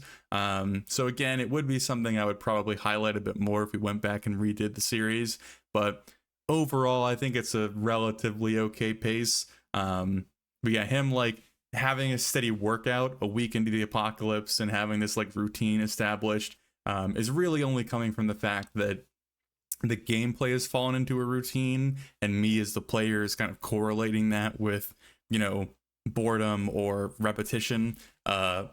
Whereas I imagine the actual character of Jamie should be more appreciative of these moments of peace and maybe a little bit more indulgent in these moments of peace where he doesn't want to go out, he doesn't want to be efficient, he doesn't want to work out because, you know, how often does he get to relax now? Basically never.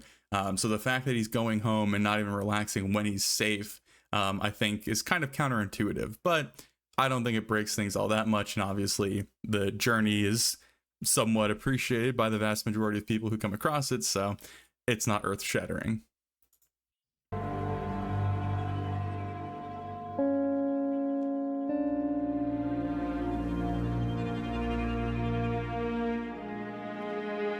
Unable to sleep through the night, Jamie realizes that his situation isn't sustainable, as his sources of food require longer and longer treks. Now fully determined to find a vehicle, he sets off to the south and prays that he would stumble upon his salvation.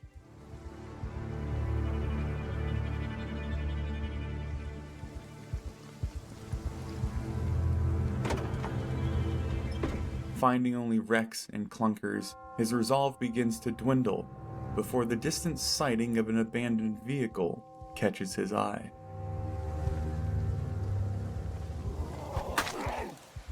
Appearing to have come across... And that should be the end of episode 4. God, the little green Land Rover, I think is what it is. I have so many fond memories with that vehicle. Like it's a staple to the series as much as like the red helmet is to me. We end up not using it at one point because it actually gets broken by a mod update because it is a modded in car. But that's beside the point.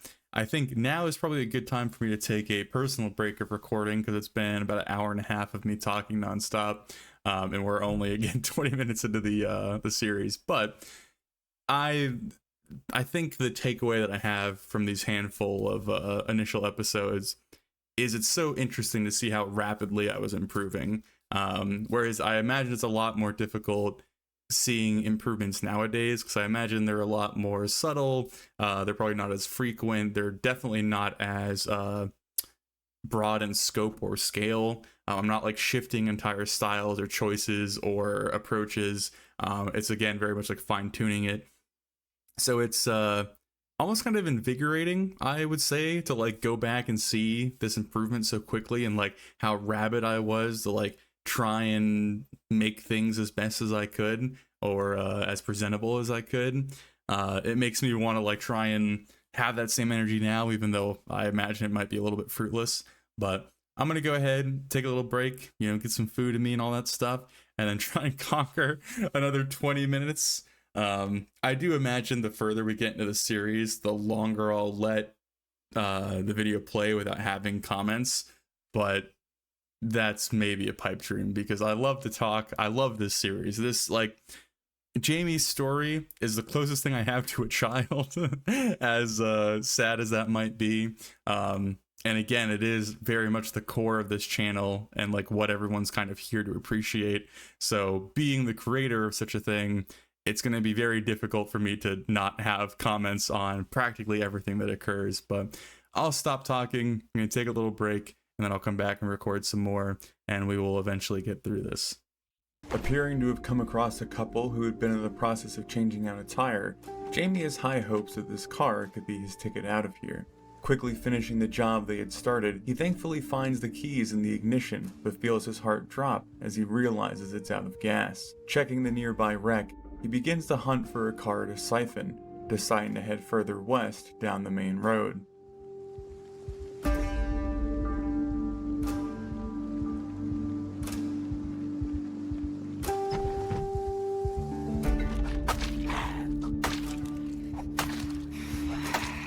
Stopping by a small home to gather more food, Jamie's ears begin to pick up on a noise that both fills him with hope and fear.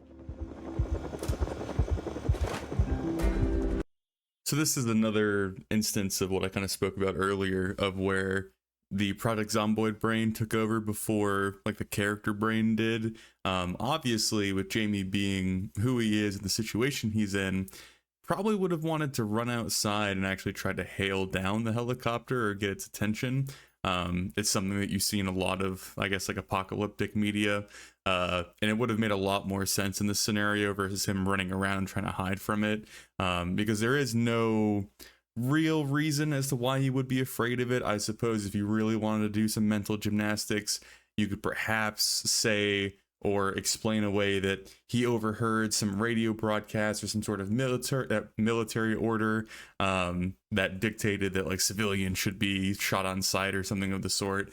But yeah, this is one of those moments where you could again explain it if you really wanted to, but realistically it was just, I know as a player that the helicopter is a threat, so Jamie now acts as though it's a threat. Not my favorite thing in the world, but again, in the grand scheme of things, not all that I guess, influential, I suppose. It's a kind of minor note, especially during this time where he's out in the open. The helicopter really isn't much of a threat anyway. But yeah, we'll continue. A helicopter could mean many things, from a form of rescue to a sweeping massacre. But all he knew for sure was that the many undead would hear its roaring blades for miles around. Hiding inside his temporary shelter as the patrol makes several passes overhead, he eventually hears its engines fading off into the distance. Yeah, so there you can see me trying to go back and kind of explain it in a narrative sense, where he's weighing the options of, yeah, it could potentially provide rescue, but realistically it's going to draw zombies. Again, as far as like, would he have had that reaction in character? I'd probably challenge it a little bit, but for all intents and purposes, the scene works, the story works, and this is me being pretty nitpicky, especially again early on when I wasn't as aware of these things and I wouldn't have asked as many questions while playing. But that, to give myself some props, it is good that I went back even this early on and recognized it and tried to explain it in character, because I think that is really important as we progress, that more and more things are put in the perspective of the character and not as a game mechanic or something outside of kind of the immersive experience. So good on me. I guess I'll throw in one compliment while I'm also tearing all of my work to shreds. Having had time to think during his many hours of waiting, he remembered that the original garage he had discovered had 2 metal barrels of fuel. Trudging his way back home, he collects a small amount in his water bottle before returning to his cottage for the night.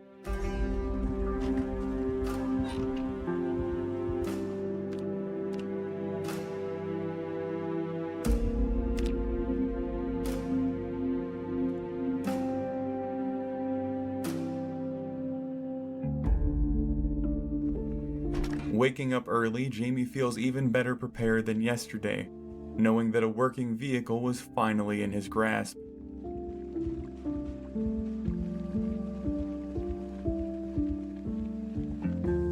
Pouring the precious fuel. I know I've said it before, but like, especially this foggy scene, him marching through the rain in the early morning, this like soft piano music, kind of enhanced by the like very conservative amount of guitar, like, it's such a great music piece. Like, the music in this game is so extraordinary. Like, even just going back and rewatching this series and having these small moments, like, I think I lose them in the process of editing, because I get so involved in like what sounds right and where the cuts are, and I listen to the same like 10 seconds of a segment of a song over and over and over again. It's very rare that I actually sit down and watch a full episode from start to finish and really enjoy the like journey that the music takes you on. So it's really, really awesome to go back and kind of appreciate that now, because the music for this game and also throughout this series is just so good. It's so good. Into the tank, he finally goes to turn the key and see if his prayers have been answered. Beaming from ear to ear, he drives his new ride back home so that he can fully fill the tank, pondering all the new opportunities he had opened up for himself.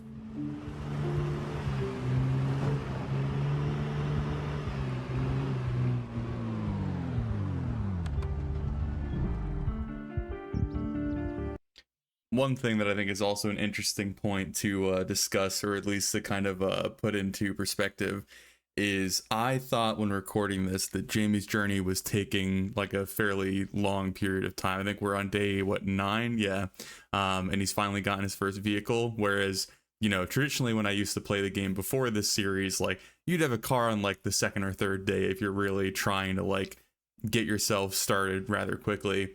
But if we look to season 2 and how incredibly difficult Jules' journey was, and how literally every single thing in that world was trying to murder him, the moment where Jamie gets his car on day 9 compared to where Jules gets that little tiny white shit car, I don't even know what day he gets his on, the level of relief that they provide is drastically different, right? Like, Jamie here is fine. Like, he has enough food and he can walk to wherever he wants, and he's kind of gotten a bit of safety going for him. Whereas when Jules was searching for a vehicle and desperately like assaulting the trailer park, it was this tremendous slog. So getting that car, even though that car was awful, was such a monumental moment for him. Whereas with Jamie, everything kind of comes a bit easier. But I think it does still reflect a pretty decent journey. Like, he obviously has had some trials up to this point, but considering how bad the world is around him, he's had a fairly all right time of it. But again, comparing anybody to Jules is a difficult task if you're trying to be in a sorrier state than Jules. Jules basically was rock bottom. So anyway, just thought it was fun to kind of compare those two very similar moments in a very different story, two very different stories.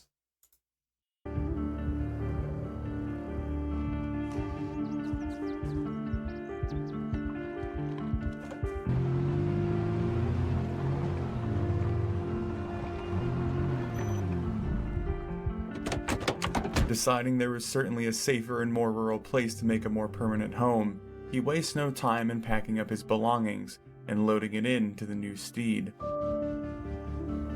Oh, I actually really remember this moment in the playthrough because I was obviously trying to figure out, is it better for me to like situate myself in this small home and then do kind of long adventures out to find places to loot and then come back? I did have this vision of like building up these 3 small cabins into like something interesting. But ultimately I decided, I was like, there's probably something more enticing out there as far as like a home base or a place to like have a long-term residence. Again, at this time I wasn't aware that the West Point mansions were where they were at. I also had no idea that Rabbit Hatch, the modded map that we visit fairly often throughout this playthrough, is in that direction as well. And so my main goal was to just drive around and find like a big farmhouse. I really had that vision in mind, because I thought not only is that a really enticing perspective from a survivor's standpoint, having a lot of open space around you, these large rural fields that you can see things approaching from a fair distance, but a farmhouse is also pretty expansive. Like, it has a lot of room and a lot of different like storage areas and sheds and barns and garages. So that's what I set out to try and find, and that's how I eventually found myself on that dirt road. And I was like, yeah, of course, this dirt road has to lead to something. And then of course we end up where we're going to end up, which I guess we'll go on that journey here soon.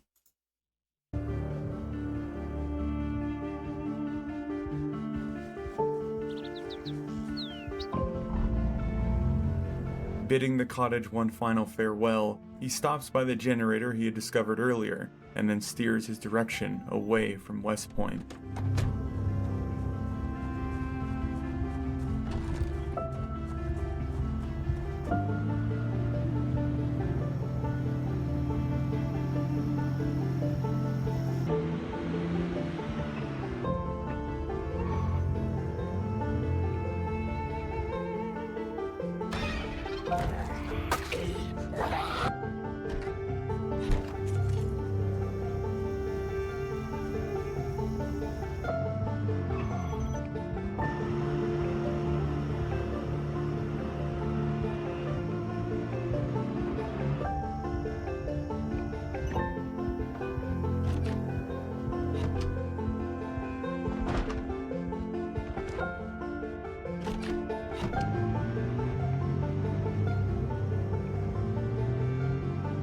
You can really tell I'm getting far more comfortable not narrating. I think I've also talked about this already, but the periods of time where I just kind of let the music take over and the journey kind of play out, the scene kind of speaking for itself, I think it's really, really effective. It's a tool that I'm very glad that I've become more comfortable using, and I feel a little bit more at ease like applying it in the various seasons that I've done so far.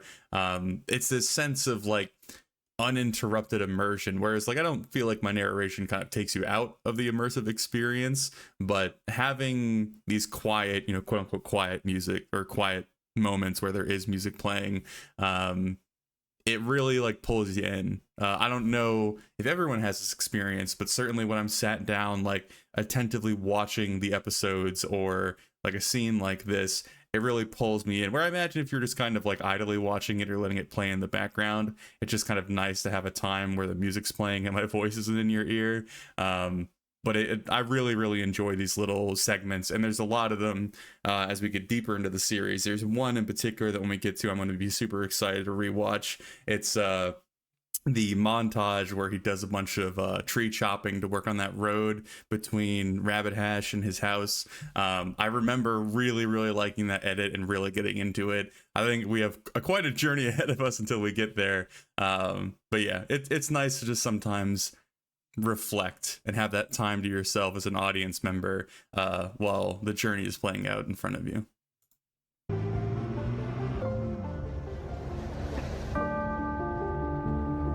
Eventually pulling into a private neighborhood near the river, Jamie...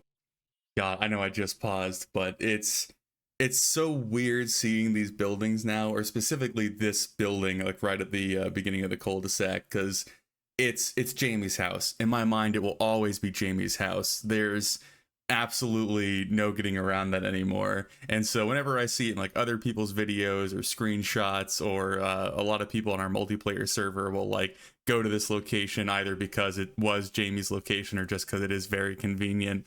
It's just so weird to like know that forever, no matter what, this one building is permanently attached to this character. And it brings back so many memories. It's like such a light switch going off. Like as soon as I see it, it's like, oh yeah, this and that, and oh, I remember working on this and like sitting by the fire, and like it's so crazy how distinct this one little location in a video game is for me. And it's only because I chose to try and immerse myself in this character and really go on this journey. And it's so neat. And I can nerd out about it as much as I want, but I'll again try and be brief and just end that off with, yeah, I enjoy rediscovering these feelings in some regard watching through this series yet again. It's fun. It's a good time.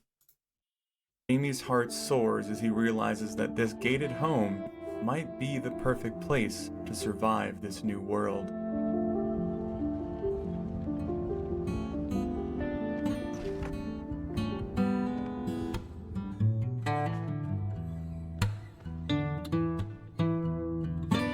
Fully claiming his new home, Jamie pulls his car into the garage for the first time and gets to work on settling in. It's so funny. It's so funny that I think we're still on day 9 and we're already to the point where Jamie's like having a good time. We have some upbeat music playing. Things are going good for him. And I think if you compared that to literally anybody else in either, season 2, 3, or 4, they are certainly not having a good time on day 9 and just feeling the vibes. But I guess it's well deserved. Like, obviously, when you're fleeing your hometown, on the run, starving, and then finally find a sense of security, yeah, I imagine you would feel rather good about yourself. But it's funny to compare, because his journey is just moving much quicker than I think my current pace usually goes. So that's something to kind of acknowledge.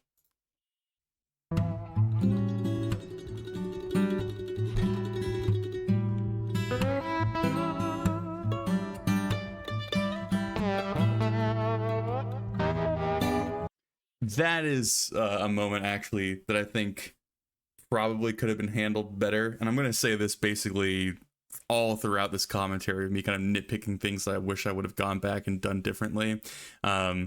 He's like, clearly the people that he's killed here are more than likely the occupants or the previous occupants of this home. Like, this is where they lived, this is where all their stuff is, and we are 9 days into the outbreak and the apocalypse, and Jamie has kind of seen some things, but I don't imagine he would be so desensitized at this point that he would just drag him outside and throw him on the lawn and just like move with a beaming smile on his face into their home.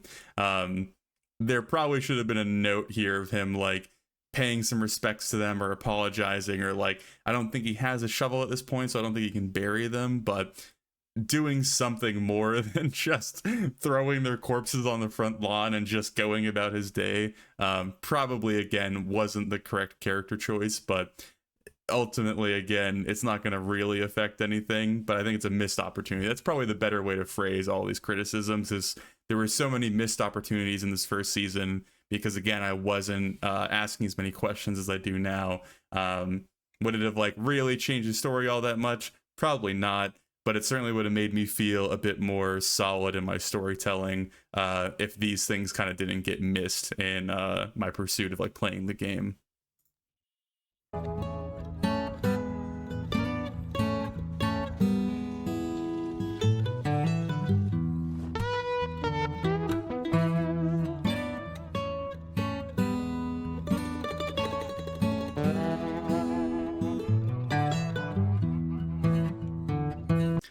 If I remember correctly, I think again, this is really early on in me releasing videos, because this is episode 5 I think we're on, or maybe 6. I'm still like sending these to my friends whenever I finish them and trying to get their advice. And I think I was super paranoid about this like montage sequence. I was like, people are going to find it boring, people are going to want to click off, they're going to find it kind of like self-indulgent. And most everyone was like, no, like it's a good time to like pause, stop, kind of chill out, have the mood not always be so abysmal. And again, like I think that is the correct response, I suppose. But I remember being very, very afraid that it wasn't going to land well. Now, obviously, we apply this tool, I suppose, throughout the series a lot. It's pretty close to kind of the moments of just quiet reflection that we get, but it's a different emotion or vibe, or what's the word I'm looking for? It's a different purpose, I suppose. Like these moments are to kind of let you reset and get ready for another long slog or another kind of emotionally taxing portion of the journey. Whereas the other kind of lower narration, more quiet moments are kind of to help you reflect on whatever is currently going on. So it is nice just to kind of kick back, relax, watch Jamie do his thing, move into this house that he just murdered the previous occupants of, you know, normal zombie apocalypse stuff.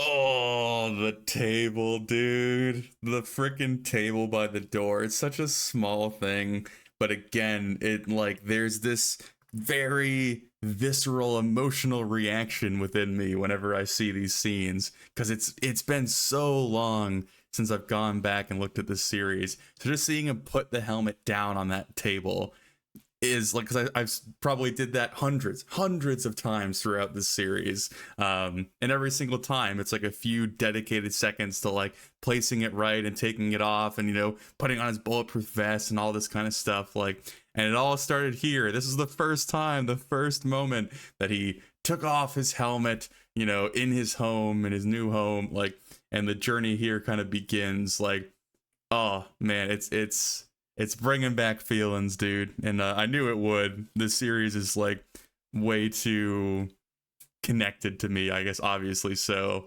But it's an interesting experience going back through it. I'm very much enjoying myself.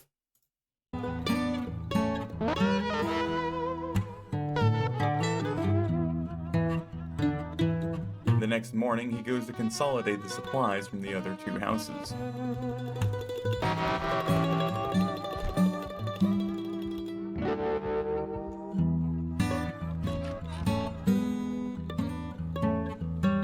I don't know if you noticed that there. It's probably pretty like a small detail that most would miss. I think he did kill like 2 or 3 zombies in that home, but because we're going along with this kind of nice vibe, like everything's chill, like nothing's super like scary, and that's very much like what the music is portraying. I think I opted to like literally just cut those from the footage because they didn't really serve any purpose. And that's something that I think happens quite a bit, like for different reasons in my editing, where some small scene or some small moment that, you know, you might expect to be in the footage gets cut because it doesn't fit the current beat of whatever music we were playing around with. So that's just like a really interesting little tidbit, and that's probably a very prominent example of that occurring, where combat really isn't necessary right now. It would kind of clash with the vibe that we're enjoying, and so it just gets cut. Whereas, you know, realistically, if everyone wanted to see every single zombie kill, I would try and include it, but it would be very difficult to like flip back and forth between those two vibes without the music getting kind of tangled up with it. But yeah, just thought I'd mention it.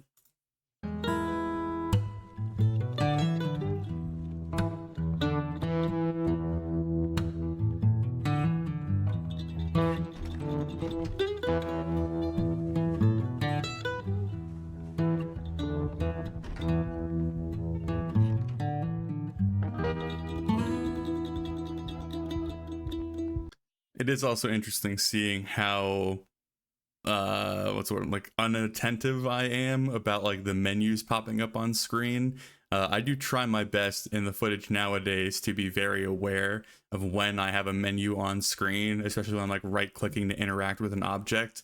There are ways to try and pre-plan when recording footage on how to cut it out. When I'm like interacting with an object, I will take a few deliberate moments between like the action and sitting and clicking and having the menu on screen to make sure there's enough clean footage to cut around it or to like let the scene kind of linger.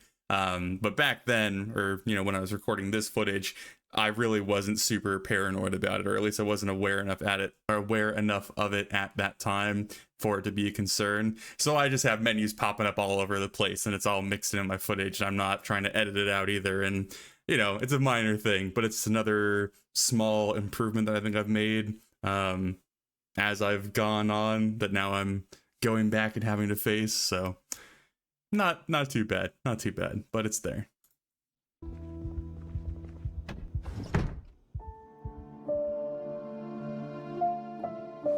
With the neighborhood fully secure. Here we go. I think this is the first episode where I have the zoomed in footage going. So that's cool. I think this might be also when I might have upgraded my monitor. I can't remember if they're along the same timeline.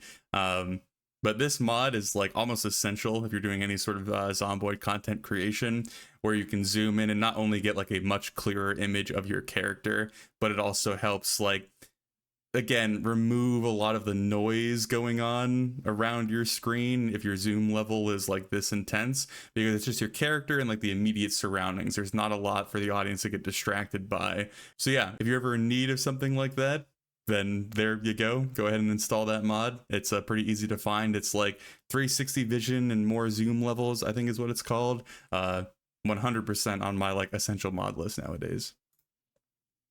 Jamie settles into the welcome calm for now, but knows that there are still items he'll need if he wants to make this home sustainable. You can also see I'm beginning to place objects around a lot more versus like throwing them all in containers and backpacks. This is like another kind of really small thing that you don't think will make a big difference in your gameplay or like the sense of what's going on. But especially when, again, you're making content and you're trying to portray things to an audience that isn't there every second of your footage and seeing your like what's in every cupboard and what you have and what you've picked up.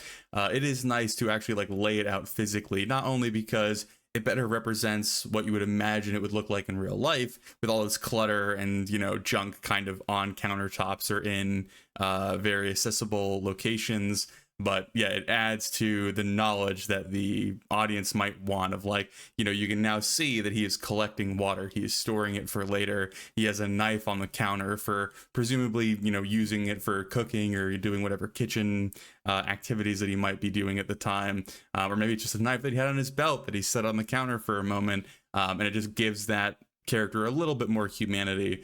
So that really helped me get a bit more immersed in what's going on. And again, it's a very small thing, a very subtle thing that you might not think is as powerful, but it certainly changed a lot for me when I started doing it. Letting that worry linger for now, he cooks himself another meal and puts up the preparations that had saved his life previously.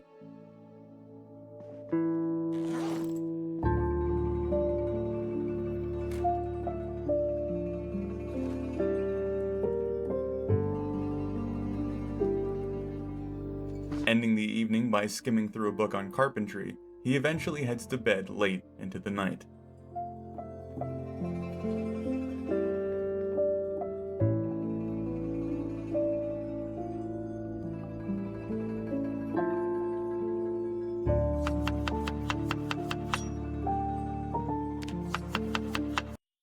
don't know why I'm still using crossfades. Crossfades have their place in content creation. They do not fit with the style that I go with. I don't know why I so stubbornly used them for so long. I also used it very inconsistently throughout this first series. I think eventually it does go away in its entirety. Yeah, seeing all the crossfades now just, makes me just cringe ever so slightly as I see them, because they don't look good, I'll tell you that much. Thankful for each home-cooked meal now, Jamie knows it's time to leave the safety of his home once more, aiming to explore the nearby roads in search of more supplies.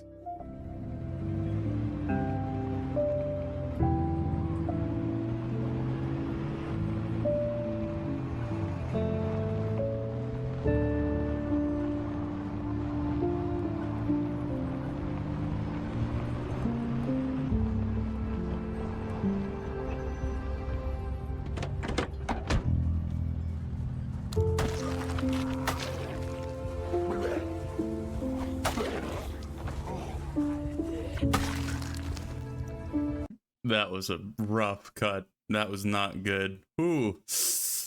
Could have done better there. Yeah, 100%.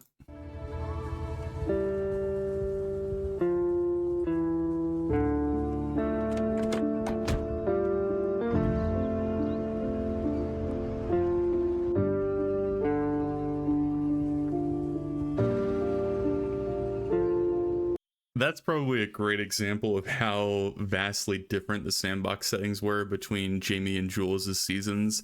Because I remember, obviously, Jamie had a pretty easy time of it because, like, the skill level I have with the game makes the default settings not all that challenging.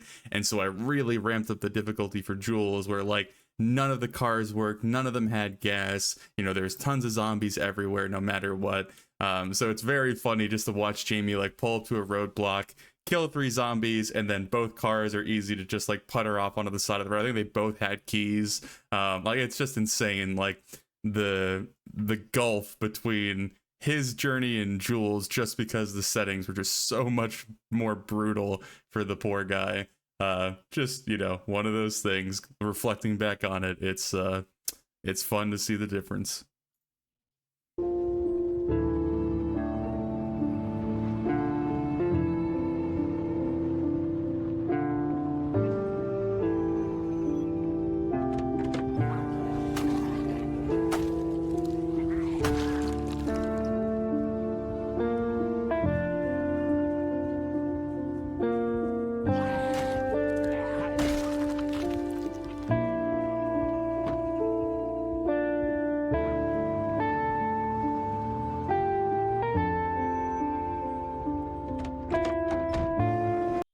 Yeah, I think what we just saw there is he just picked up his green backpack, which, I hate these backpacks now because obviously everybody uses them in every single run because they're the best backpack to find and they all look exactly the same.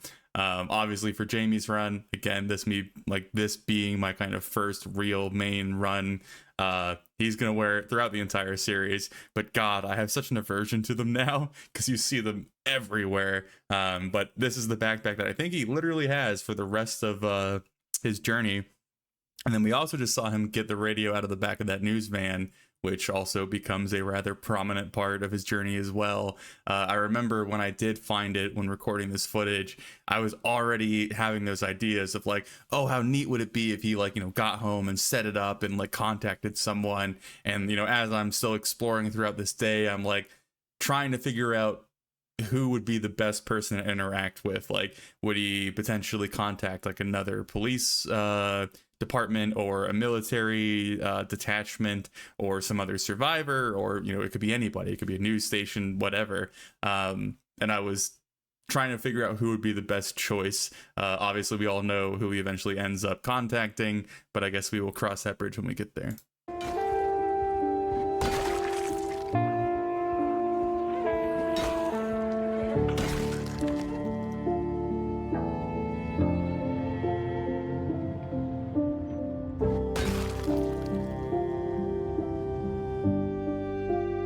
Tired and faced with too many undead to keep going, Jamie manages very little on his first outing before heading home for the night.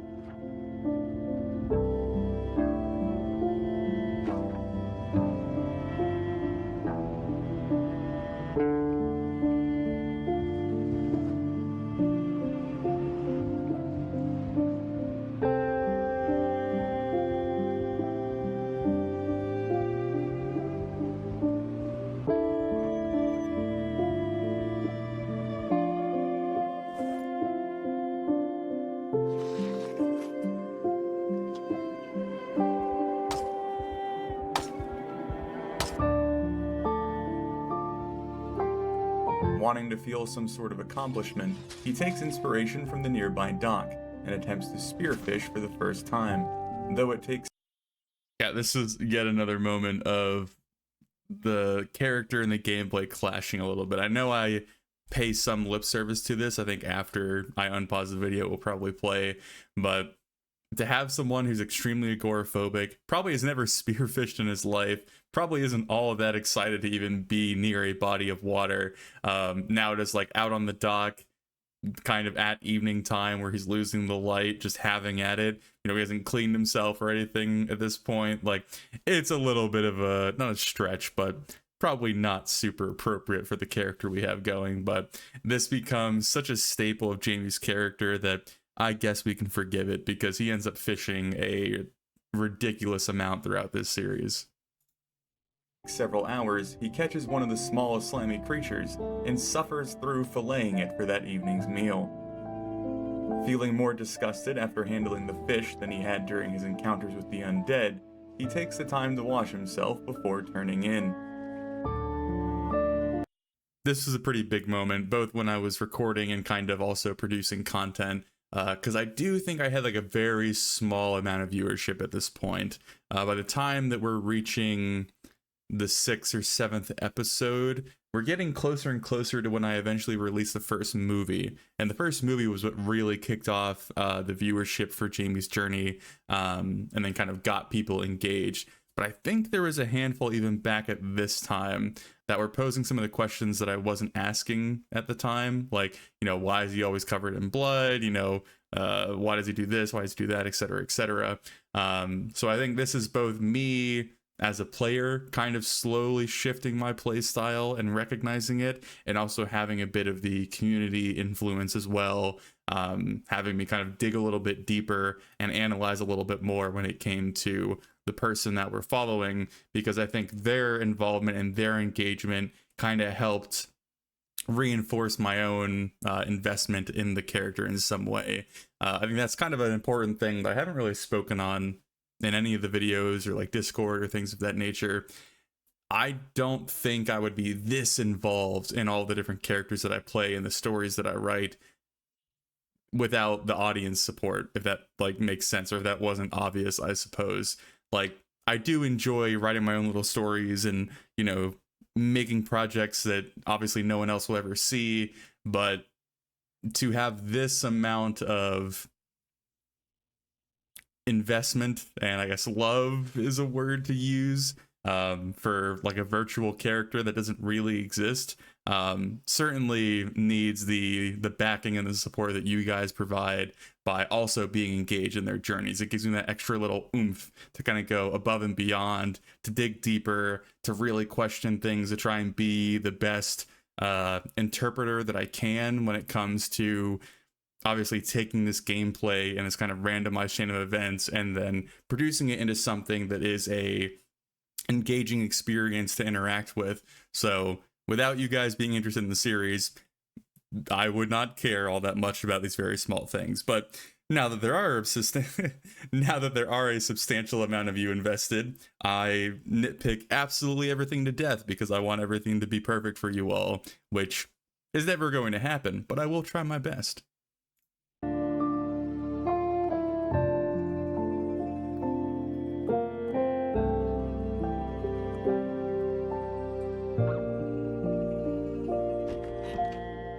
Noticing his beard had grown unkempt, Jamie disregards the small annoyance as he establishes the goal of finding more carpentry knowledge today. Having poured through the only volume he had, he hopes to find another book that can aid him in securing his new home.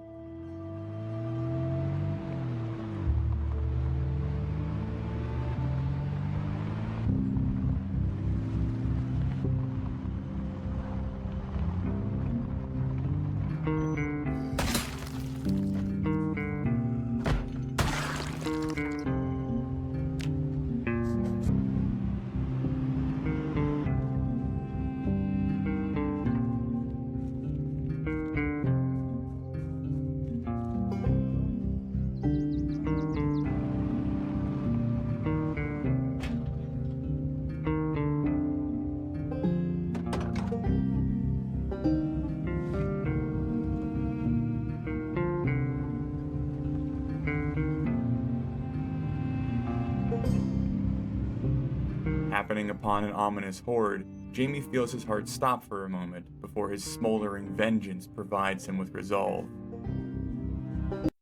I think that's kind of the first mention of Jamie's weird, darker side that becomes a staple throughout the series as well. I don't quite know how to really describe it because I've never really fully pinned it down, and I don't think it's necessary to do so, but there are these times where Jamie gets angry or bored or upset or like hits a plateau or is just kind of feeling emotional, and he kind of takes it out on the infected. He'll go on these like massive killing sprees. He'll throw himself into this like pretty substantial amount of danger.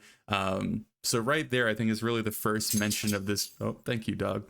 The first mention of this trait that he has, this like weird vengeance, hatred, like aggression that would be kind of out of place with someone who's like a pacifist. But I kind of enjoy that duality, especially later in the series when his helmet almost kind of becomes a symbol in itself. Like when the helmet is donned and it's on his head and he is all geared up in his bulletproof vest and all of his stuff, it's a different side of Jamie. It is this like Terminator-esque version of Jamie going out and ready to fight the world. Whereas when he's at home and everything is off and like he's chilling by the fire and reading a book or fishing, it's much more of what I imagine you would have expected from the Jamie before the outbreak. And it's not really something that I intentionally leaned into. It was kind of something that just kind of naturally came about. But it's cool to kind of see that and see it developed as we go further. But yeah, I think this is the first mention of it, of him having this kind of weird, mean anger streak.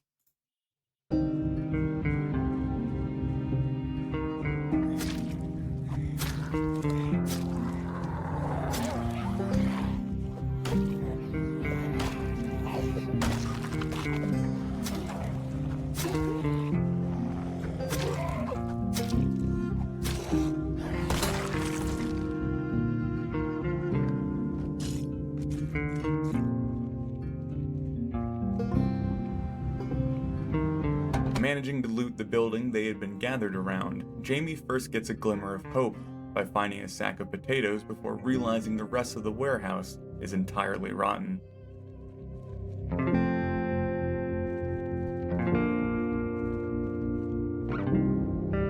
Able to acquire a mostly empty fuel barrel on his way out, Jamie still hunts for the woodworking knowledge that he needs.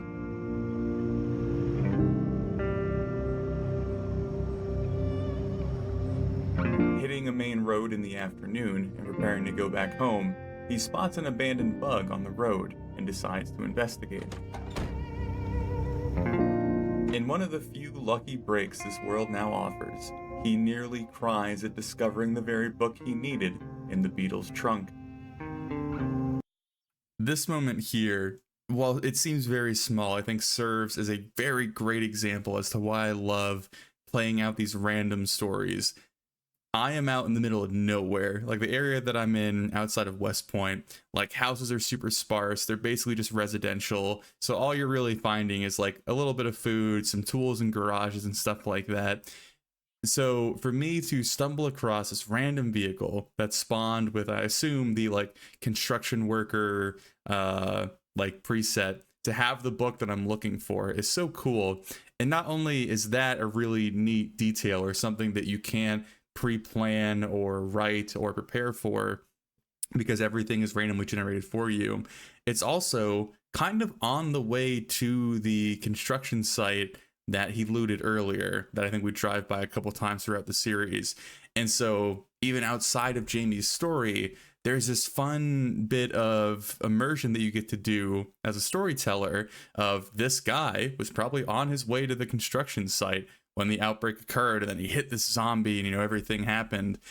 He could have been like the foreman of the construction crew or, something of the sort. So it's neat to have these little tiny connections, these little seeds of ideas and stories kind of sprinkled all throughout the main story going on, because it makes the world feel very alive in a sense that I don't think a lot of other games can provide, or at least a lot of other linear approaches of storytelling can provide.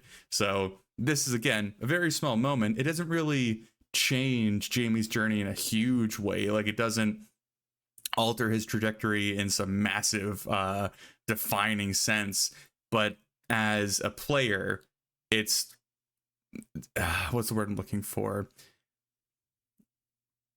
It's just so immersive. That's like the only word I can think of. I was trying to think of a synonym, but that it works. Like, it pulls you in and it makes you want to know more. It makes you want to ask more questions and experience more and explore everything. Like, it's a cool thing. It's something that I think Project Zomboid offers in a very unique way, and why I think I'm such a big advocate for people to try this game and to try this game with this particular mindset, because it opens up so many doors to stuff that you otherwise couldn't experience in other games. So my little rant is over, but this moment, I remember it both as a player and obviously editing it, and even after the series is concluded, I still think about this moment quite a bit, because like the chances of this are pretty low, but it works so well. It's just such a beautiful moment, for so many different reasons. So anyway, I will let the video continue.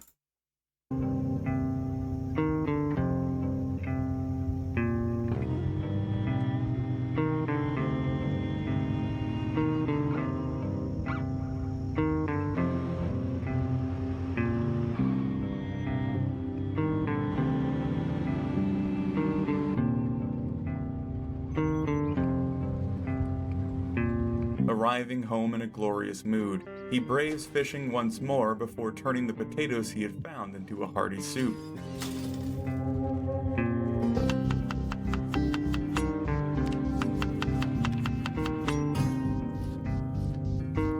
Eventually changing out some of his tattered clothes, he tucks himself into the comfy chair in his living room and only manages a few pages of his book before heading to bed.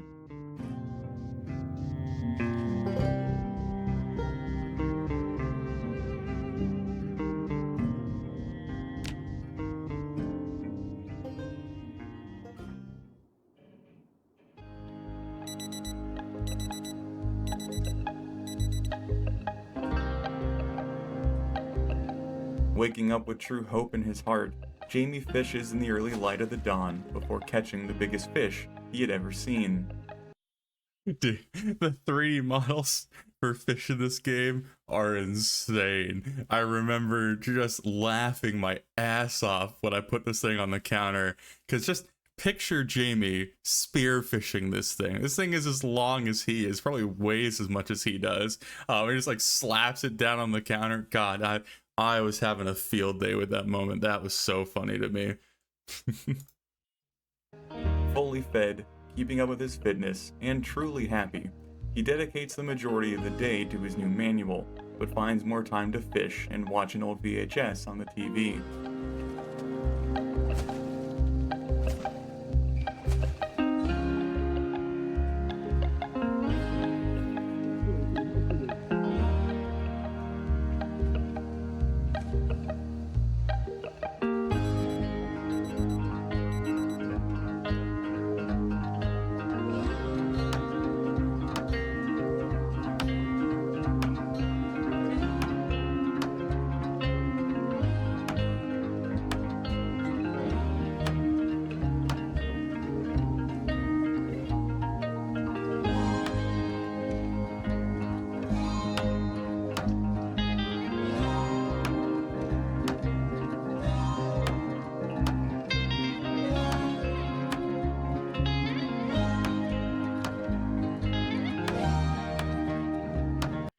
I was about to say that the editing is so rough during this sequence, but that cut right there was excellent, because I think it was one of the first times I was aware of trying to time a repetitive action between cuts. Like, obviously he's disassembling what's in front of him in the first cut, and while he's midway through the hammer stroke is when the cut and the music arrives, and so you then try to time the swing of the hammer in the next part of the footage to continue that motion. And so that one cut looked really good, all the previous ones not so much. But yeah, it's really hard watching these segments now that, like, I would say that my skills have arguably improved a substantial amount, because there's so much I would do differently to make it a bit cleaner, a bit punchier, but it still works. It's not bad by any means, but it is not up to my standards, I suppose.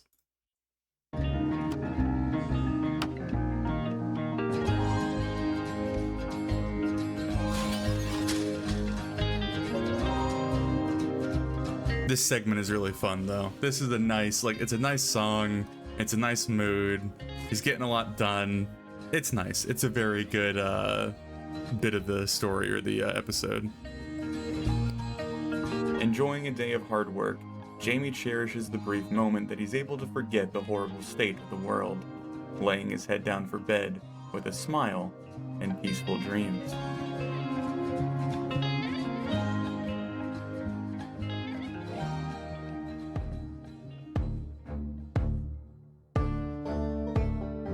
Though Jamie is under no immediate threat, he's becoming more and more aware that his lack of knowledge and information will lead him to ruin.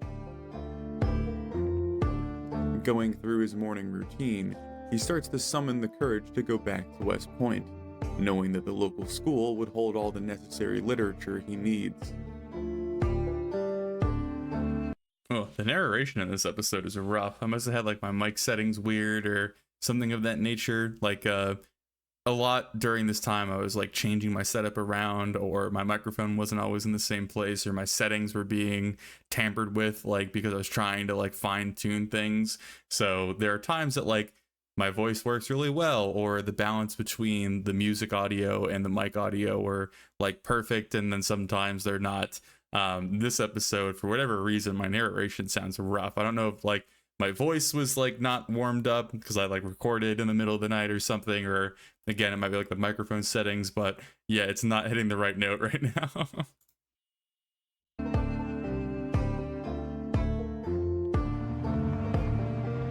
Mostly praying that the undead had thinned, his hopes are dashed as even the surrounding farmlands are dense with roaming hordes.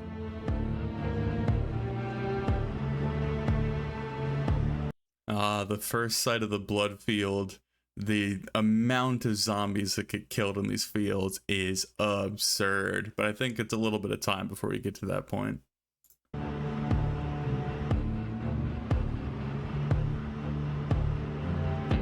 Knowing that he won't be making it deeper into West Point today, he turns back around to explore the winding road he had driven previously.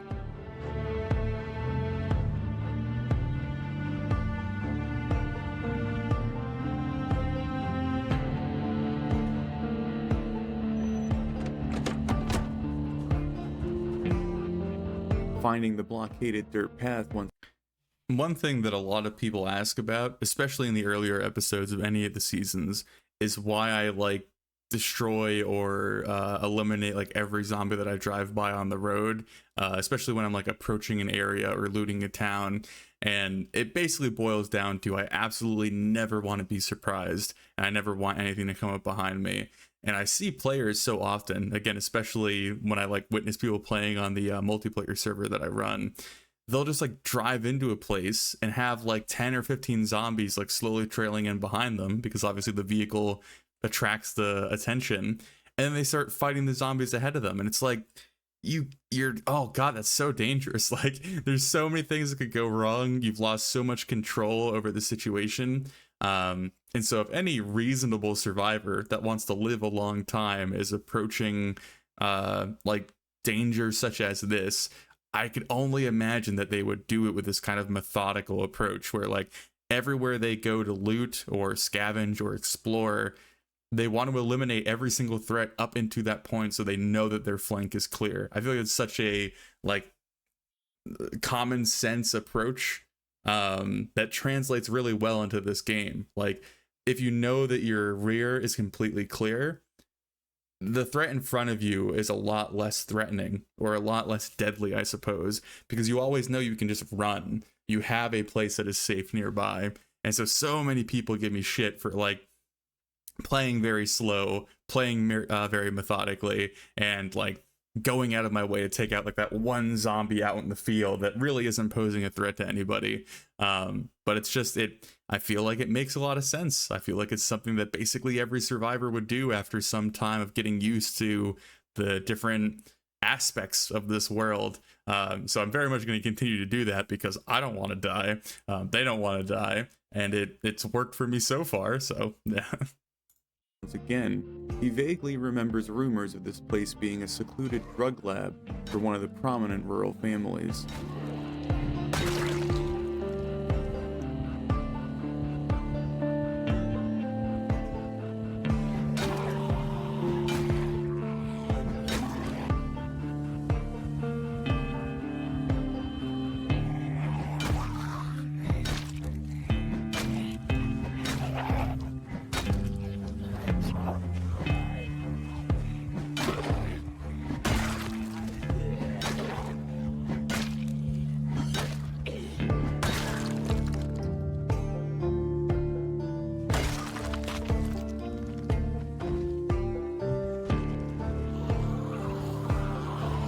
After fighting through a large grouping of undead, who must have craved one last hit before the world ended, he eventually makes his way into the first cabin and has his memory jogged. The T-Boys was once a notorious name that rumbled through the police station like clockwork, but now even these troublesome outlaws found themselves in the same place as their neighbors. That's a great example of when I first tried or took note of trying to add in environmental storytelling to the journey that was going on. You could see there that like when I went into the cabin, I like looked at the graffiti on the wall. I was like, oh, the T-Boys. And while that's like a common piece of graffiti that you see all across the in-game world, I think it was neat to kind of incorporate, you know, the rumors of the T-Boys, this weird rural, you know, backcountry gang that obviously Jamie would have been aware of because of his background as a police officer. And it just, again, it adds a few more layers, a little bit more realism or believability, I suppose, as if you were someone local to an area and then going about surviving something like this, you would stumble across all sorts of things that would pertain to your previous life. People you know, locations you know, obviously like businesses and brands and items and stuff that have some sort of meaning to you in some sense. And so this is me first kind of playing around with that concept. Obviously it doesn't go anywhere, and it doesn't necessarily have to go anywhere. It really has just served its purpose as like, this is something currently going through Jamie's head as he's working through this location, and it serves as both a reminder of who he was before, giving the audience kind of a brief glimpse into that version of Jamie, and also who he is now, as it really is only a passing thought, where previously it would have been this really large, insane event in his life of his police department facing off against this rural gang. It's now just, well, they're just as dead as the rest of us, and he just keeps going about his business. And so it's cool to see kind of that dichotomy at play. And it doesn't take much, just a brief mention to kind of introduce that as a concept and let people kind of take it in their own direction. But yeah, it's nice to see that kind of coming into the fold. And we don't do a ton of that in this series because more often than not, a lot of the videos focus on kind of the main emotional high points and low points of the character, and these kind of smaller environmental things are more like Easter eggs or breadcrumbs that just kind of get sprinkled in when they fit. So their, you know, frequency kind of varies quite a bit.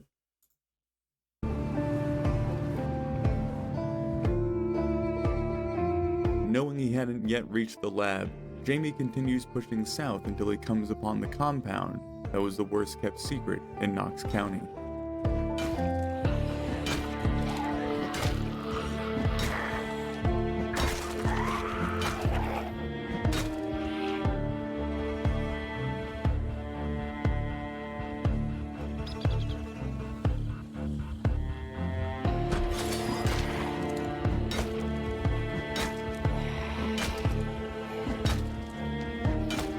Perhaps giving these degenerates the justice they finally deserved, Jamie eventually feels the fatigue setting into his arms and notices the light failing for the day.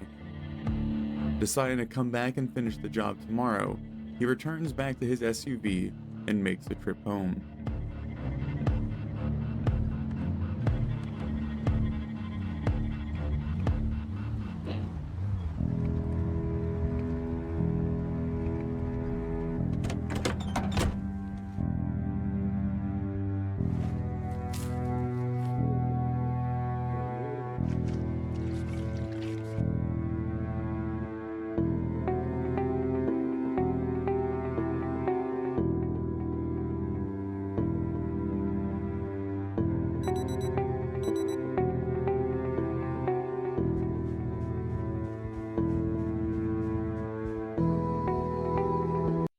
It's kind of interesting that like every survivor kind of falls into a routine in most seasons.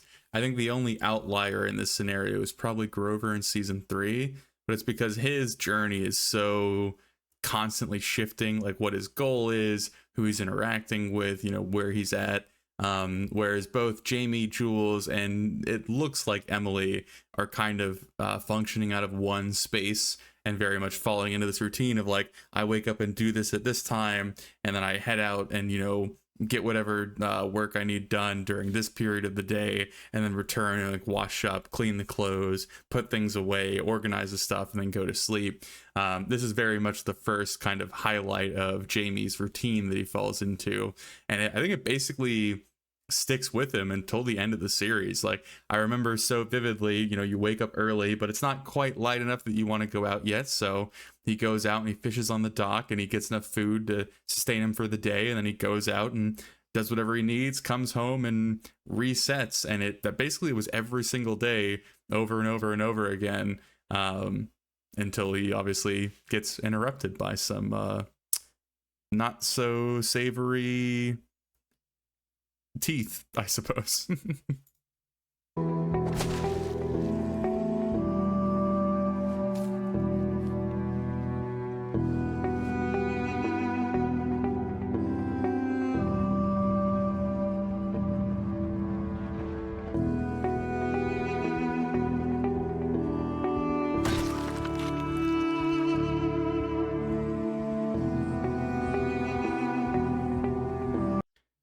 It is fun to, again, ask those questions that kind of add a little bit more depth to your playthrough of what it must have looked like for this compound during the outbreak. Like, the general vibe that I get when I picture this scenario in my head is it's this very close-knit family, like a big southern rural family. You know, everybody's a cousin of someone, or that's my mama, my mima, my aunt Jane, etc., who are all huddled up in this compound in the middle of the woods. They clearly are, you know, armed and willing to like fight for their property and, you know, all this stuff. But there's no preventing an infection like this, whether it was airborne or, you know, one of them was sick or however it occurred. It was probably a pretty brutal scene. Like, this was not a great place to be when it all went down, as, you know, family members are fighting family members, and they probably aren't the most upright citizens in some aspects. So some of them might be pretty brutal or lethal or not quite right in the head. And so while, you know, Jamie is never going to interact with any of this, and the audience is never going to interact with any of this, I think it's somewhat important when you're trying to set the mood as, I guess, like a storyteller, as the role that I kind of take during the series, to try and understand the potential weight of what's going on around you or what might have occurred around you. It helps define kind of the mood that you're setting overall, because this is not a happy place. This is not where everything was cool and kosher. This is a bad place where bad things happened. So you can kind of see that or hear that reflected in the music, kind of how he approaches. Obviously, Jamie's own perspective kind of works its way into the series as well, where he was, you know, a lawful police officer and kind of saw these people as, I think, previously defined in the narration. It was like these degenerates, etc., etc. So he probably doesn't hold these people in high regards, which kind of also reflects kind of how he cares about these people. But anyway, just kind of a weird little tangent to go off of, that there's depth even in the scenarios in which you don't actively have to engage in, if that makes sense. And it's fun to ponder about these things, or at least it's fun for me, and I imagine a few others. Finally making his way into the trailer, he isn't surprised to find a small stockpile of guns and ammunition. As he secures this valuable resource, he can't help but acknowledge the irony that these bullets would have certainly been meant for him if the authorities had ever been called to this place.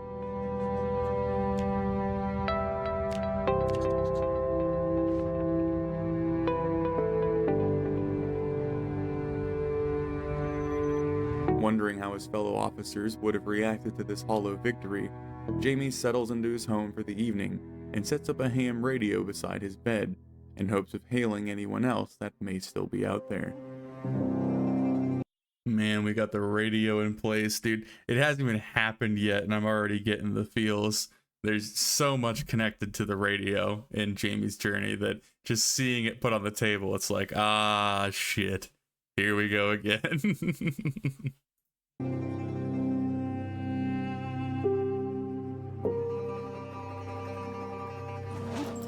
Oh, is it their first journal? It's been more than 2 weeks since the outbreak, and I feel as if I have found my own slice of heaven to escape to. Though each day I strike out in search of more supplies to keep me going, I'm beginning to wonder what the point of it all even is. I could hold up here for weeks, months, even years, but if no one else is out there, then what even is the point? Yesterday I set up a ham radio, and I'm going to begin broadcasting on it every morning to hopefully contact another survivor out there. Until then, Jamie. You guys have no idea how much I tortured myself going over the accent and the voice for this character. I went with kind of the default Southern, kind of broad, sweeping accent because obviously I'm not a native Kentuckian or Kentuckanite, whatever the fuck you call them. And I think it fits overall. It's not super different from my voice. I wish that I would have made it a little bit more distinctive, because blending it with the narration, it's not a great like contrast. But anyway, I criticize everything I do, if that wasn't abundantly clear at this point. And so I recorded so many different takes of so many different voices, and I guess finally settled on this one. But another little fun fact is whenever I'm recording the journal entries, I get very paranoid about the voices not tracking from one episode to the next, because even just keeping my narration voice generally the same tone is very difficult, especially when like episodes might come out a couple weeks apart from each other, or maybe even a month apart from each other. And so what I'll do is when I'm voicing lines, which I'm not doing for the current season, but obviously did for the past 3, is I will go back and redo the lines with the voiceover like playing in my ears to mimic the accent that I did previously, to try and make it as consistent as possible. And I don't think I did it with Jamie's voice early on, because it was something that I wasn't aware of until I went back and watched a bunch of episodes in a row and realized that his accent fluctuated quite a bit. But I think obviously at some point throughout this series, I started employing that tactic, and you can see the, I guess, benefits of it without the voice wildly shifting from one end of the spectrum to the other. But man, the first journal entry, such a cool thing to include in your playthroughs. Highly, highly recommend it. It is probably the most powerful tool when it comes to connecting yourself to the character that you play. Just trying to put words down in someone else's voice or someone else's perspective is a very powerful tool. It makes you ask questions that you personally wouldn't have asked. It makes you like stop and think and really consider what's going on around them, what has happened, what is going to happen. And it's so interesting, especially to me. I've always been so interested in like how people work and how they think. So to mimic that and to like flex that muscle is such a, I don't know, like addictive sensation for me. I really enjoy trying to portray a variety of different characters, and Jamie is obviously just one of the many that I have tried to portray over the years. But yeah, journals, cool thing. Highly, highly, highly recommend them, and we'll start seeing them more and more throughout the series now that we've begun.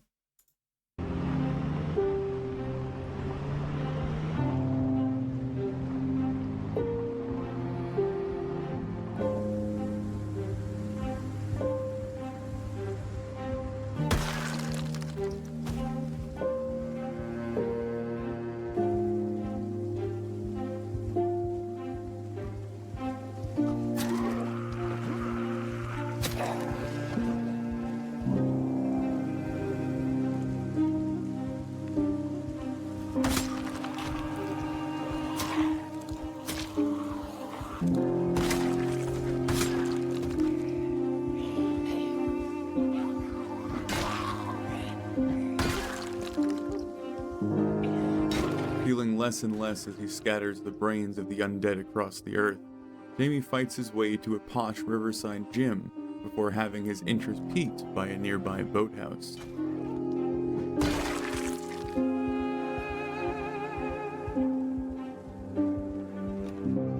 Discovering genuine fishing equipment, a small spark of joy ignites in his cold heart at the idea of putting it to use at his dock, though he can't return home before he scouts out the nearby homes to the west.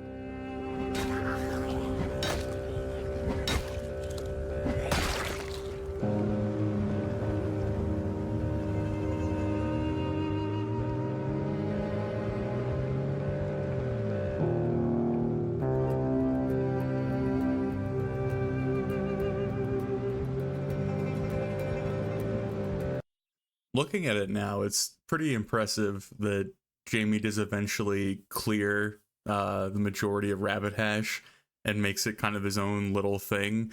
There's so many zombies here. Obviously, he approached this town over a long period of time, so it's not surprising he's able to do so, but it's one of those things of like you see the beginning of some tasks, some very arduous kind of monumental tasks that looks impossible to overcome. And then knowing that through some pretty steady work and a long period of time, he eventually gets to where he wants to go. But yeah, oh man, the amount of people. So obviously at the time, I had downloaded, I think like 8 to 10 new map mods, just to kind of help flesh out the map for this series, because I was very much envisioning that this series was going to take us all over the map, that I was going to last, years and go everywhere and explore every town, etc., etc. And so I wasn't aware of every single name of every single map mod that I installed. I just kind of went down the most popular ones and put them in the game.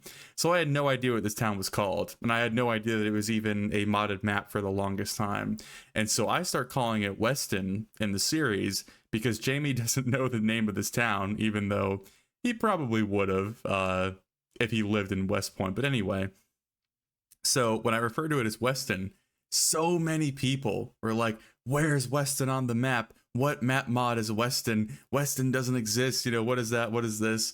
And it was just so funny to me that, I don't know, that like taking the opportunity to like rename something quote unquote in universe caused so many people to like leave kind of somewhat upset comments. It's just kind of entertaining to me. Obviously I don't want to upset people, but it's something that you probably shouldn't get upset about, or at least ask a more calm question about if it is something that you were curious of.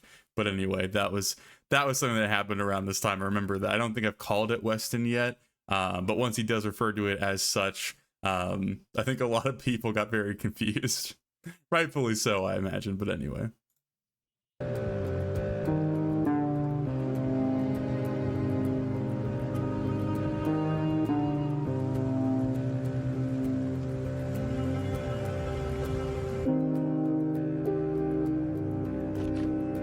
Knowing tomorrow will be filled with even more death, he brings the fishing supplies out to his small sanctuary and lays out one of the smaller nets along the tranquil riverbank.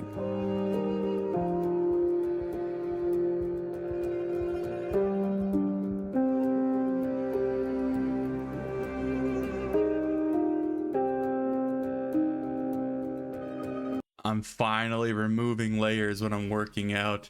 Such a minor thing, but I was waiting for it. Because imagine working out in a police button-down shirt, a green sweater, and then a black overcoat with gloves on and with a backpack. You don't work out and stuff like that.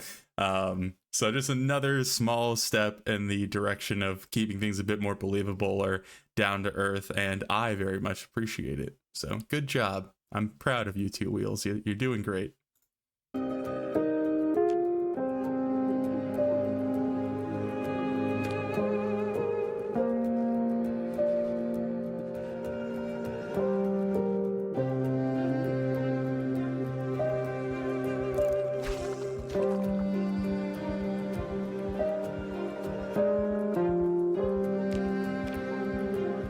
Oh, that was a nice transition. That was well done. Good job, previous me. Like the music's playing well. It's a good example of when you use a crossfade. Like there's a central piece of the footage that the focus is on, so the background is allowed to fade without it being jarring or too much motion going. That was a great edit. I'm gonna give myself a little pat on the back. It very much fit. Congratulations. I don't praise myself enough, or at least that's what people tell me. So there you go. I applaud myself. Now let's find the next criticism.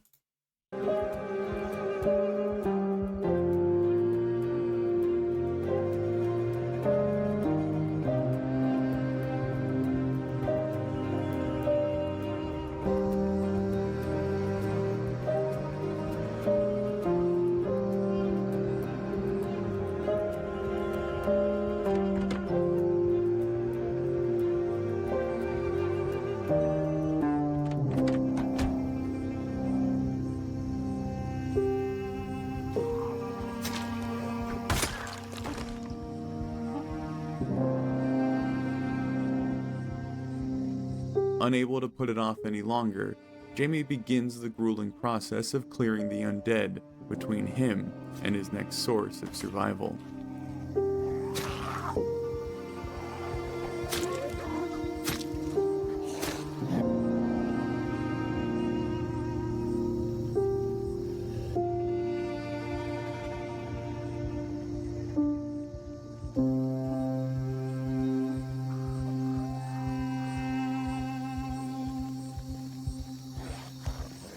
This is also probably another missed opportunity that a lot of people pointed out in the comments when the series was going on.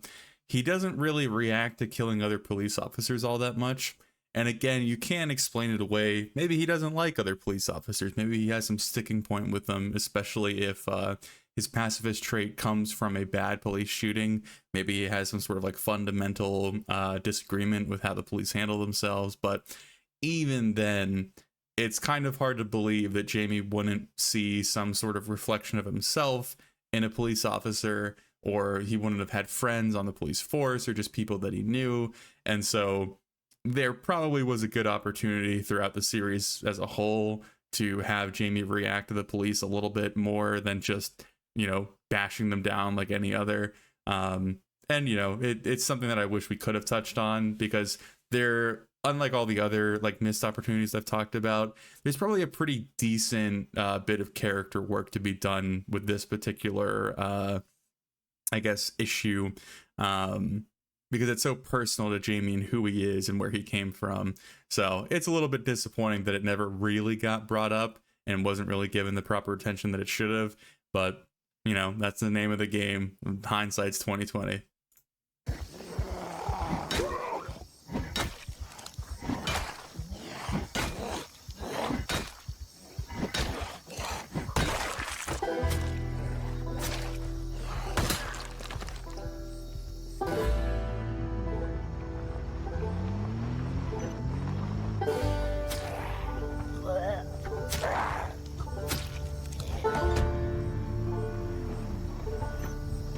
Finally making it to the first home, he thinks back to his cramped apartment back in West Point, realizing that all the luxury in the world can save you from this horrid infection.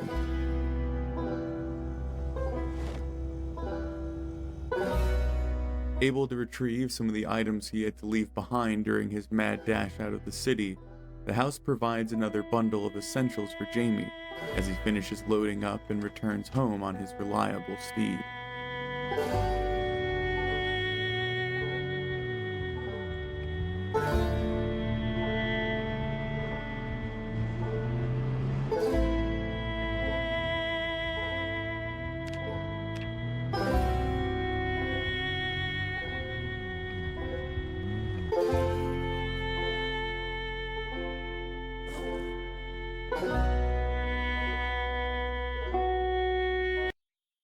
What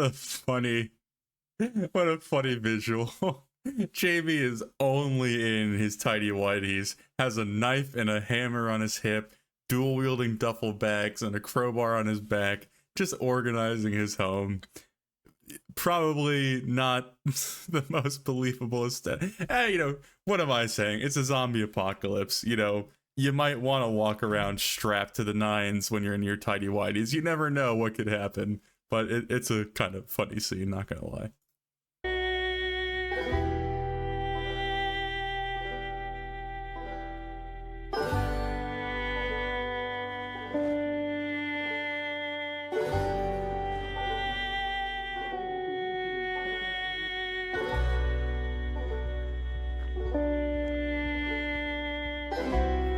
I think this is when we start playing around with Jamie's isolation kicking in.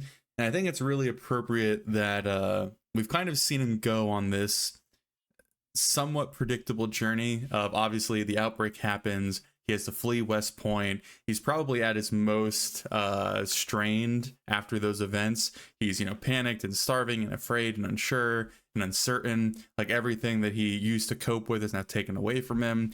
He then eventually finds a little bit of safety in the blue cottages that he gets to, and then the vehicle, and then finally to this mansion where we had that brief interlude of him kind of having these upbeat moments, like moving his stuff into the home, fishing for the first time, having steady meals, feeling kind of like truly safe. And after that brief high, which I imagine it's really easy to achieve once you've been dragged down to that really intense low, now he's feeling an even kind of deeper or more thorough depression, I suppose, right? Like, once you survive almost dying and then get back to a state in which you can live again, it's very welcoming that you're comfortable and that you have a situation around you that is sustainable. But what's the point when you're all alone? Like, there's no one to interact with. There's your friends and family are gone. There's no individual to like carry on your legacy or even know that you're alive. And so I think we're just starting to kind of reach that curve, which leads into kind of Jamie's bigger arc as a character. And it's fun to kind of see that. And I think I never planned it, and I wasn't really aware of that journey like during any of the particular moments of playing out the footage. But now looking back on it, I think it's a very natural course for the character to take. And I would mainly subscribe that to the fact of treating Jamie like a person versus like a, NPC that's walking around like a little robot that I control, because it kind of reflects, I imagine, what I would go through in a similar situation, right? Like, if everything was taken away from me and something very traumatic happened, and then I found some sort of semblance of like, figuring things out and feeling like, there is some sort of steady state for me. Once you reach that steady state, there's that gnawing feeling of like, well, what now? Like, I can't solve this issue. I can't change what's occurred. I'm just kind of stuck here. And what's the point? There's no one else to live for. God, I'm getting way too deep with this one, and we're not touching that with a 10-foot pole. But anyway, it's cool to see a real believable human journey in some random ass fucking zombie video game, if that makes sense. Like, it's just fun to see. I keep using fun as kind of a general descriptor way too often. It's engrossing in a very weird way. That's something that a lot of people take so unseriously. Does have this certain amount of depth to it if you allow it to. And I think that's the really enticing aspect of the series for me as a creator, is peeling back those layers and kind of revealing that depth and having people also appreciate it. But I need to stop ranting. We need to get through this goddamn video.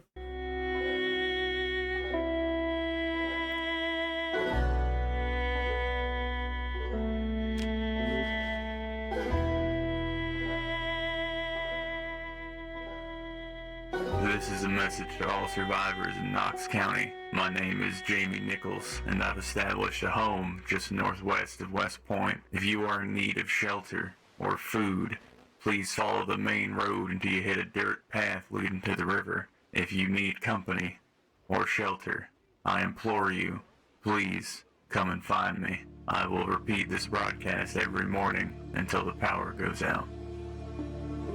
Yep, there's that defining moment where he's reaching out into the void for literally anyone else that could be out there.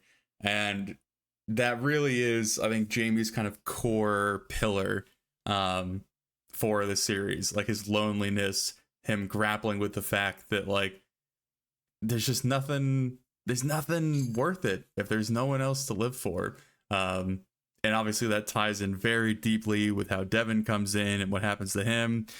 But again, we'll get there when we get there. But yeah, that's very, like, I don't want to say a powerful moment because, like, in isolation, it's not all that powerful. But knowing where the story ends up and how important it is to the story, it's just so weighty to, like, re-watch it and to kind of hold it with the, I guess, respect that it kind of deserves. I don't know. I'm using some big words here, but I don't know. It's interesting, that's for sure.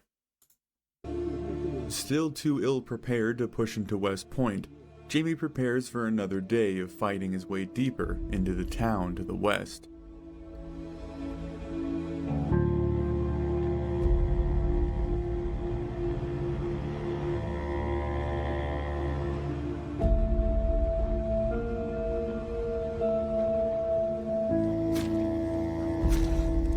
While small cracks in his heart still form every time he lays one of these foul creatures to rest, he's able to acknowledge the numbness taking over his movements.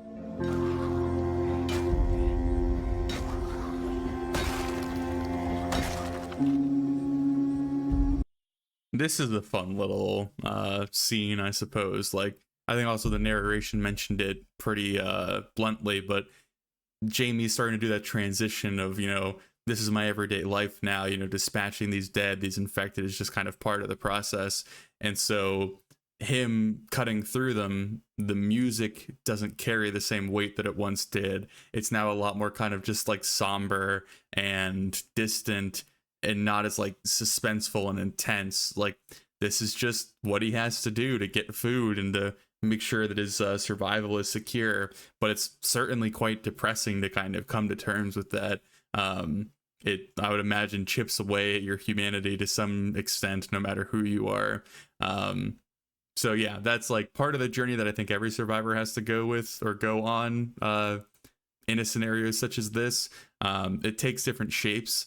I think, again, Grover might be the only exception, though there's some like background emotions going on with him that certainly kind of follow this same path. But yeah, this was my first kind of approach to dealing with that desensitized state, that, you know, distancing yourselves from the horrors that have become kind of commonplace in your everyday life. It's a weird thing to portray, especially since I don't have, like, you know, firsthand experience with it, obviously, and thankfully. But I feel like I overall do a pretty decent job of it. Obviously, I imagine nowadays it's a bit more believable than it was during Jamie's journey, but it is a fascinating part of their transition that I think is fun to see the differences of, like the very like subtle differences of from one personality to the next, which, you know, we don't see a ton of Jamie's personality in this one. Again, probably because it's my first attempt at it, but it is that moment and it is here and it is slowly taking place.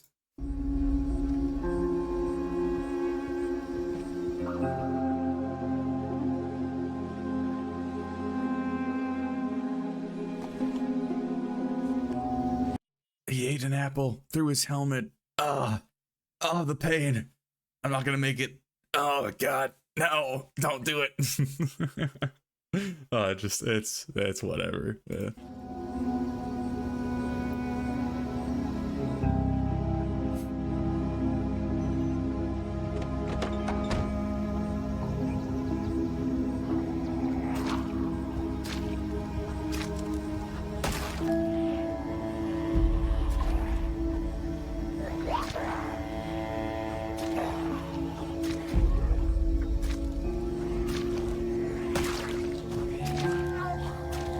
Forgetting that these shambling monsters were once people just like himself, he does find a small source of joy in the form of a trailer along the road.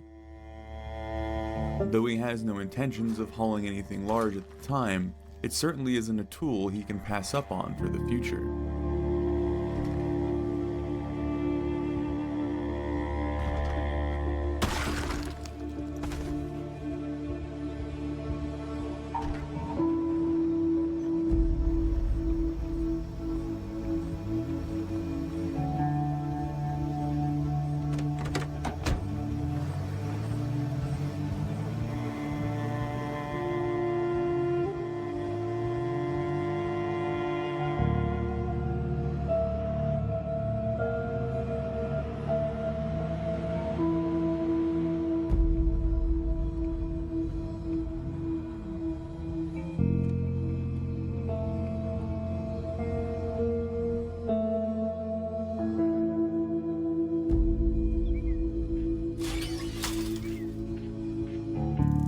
Trying to forget all the horrors that occur outside his small sanctuary, he spends the evening fishing in the river and cleaning the blood and guts from his person. Finally, in a desperate attempt to remind himself of what the world once was, he trims his beard back down to its normal length. That's a cool little moment that I think is worth pointing out. The small things that people try to do to keep themselves like somewhat centered, I think is very powerful. I'm using so many of the same words, but like I'm speaking so much that it's hard not to retread on some of the stuff I've already said.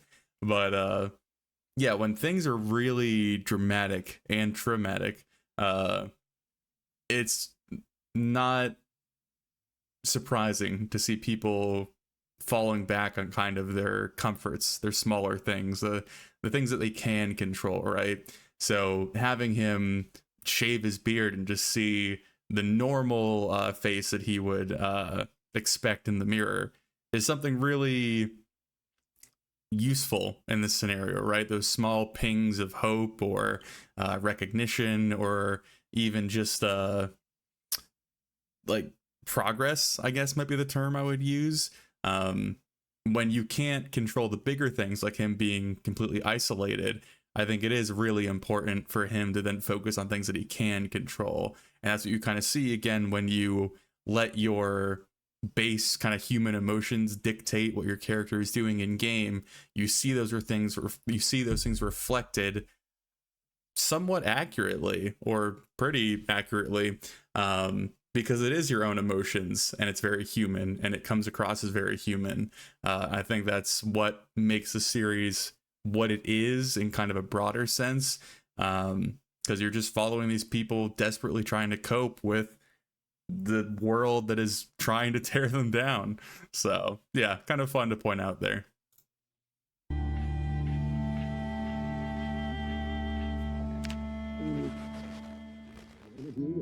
Knowing that today will be a hard-fought crawl towards the center of town, Jamie wakes up in high spirits and is determined to find happiness throughout this otherwise morbid day. Beautiful guitar piece right here.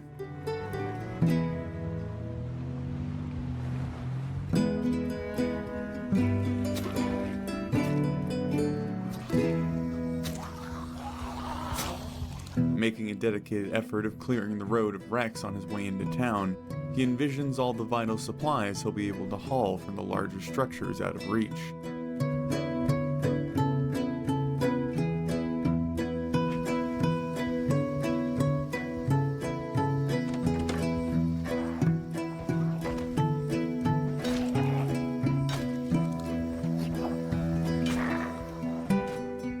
Never given a break, the center of this town is covered in burned out cars and gathered undead.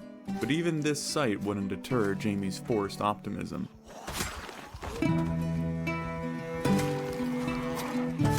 God, he really is just cutting through them.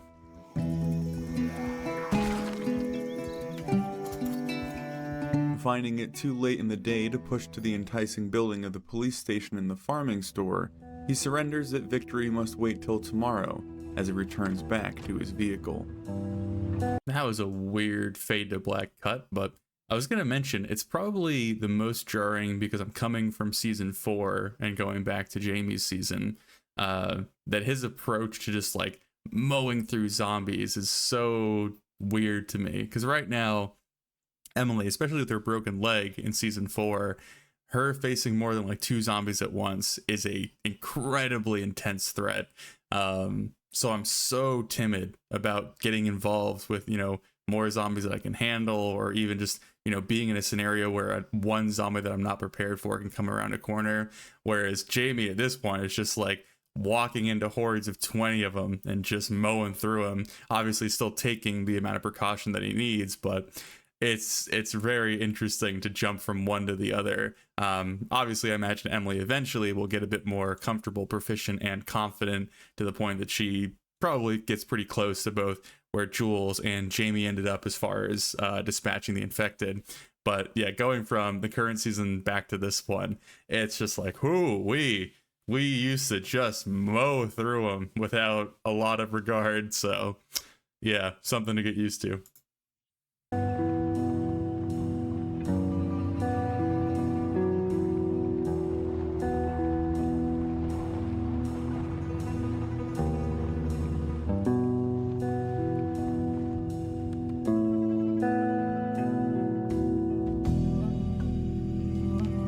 Today I made further progress into the town west of here.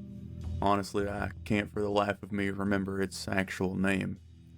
Anyway, I'll refer to it as Weston for now, since who the hell is gonna correct me at this point? Finally appeared to have cleaved my way towards the center of town, however, and spotted what looked like their local sheriff's station. Next door appeared to be a farming store of sorts. I've never been one to dig in the ground, but these are truly desperate times. Jamie.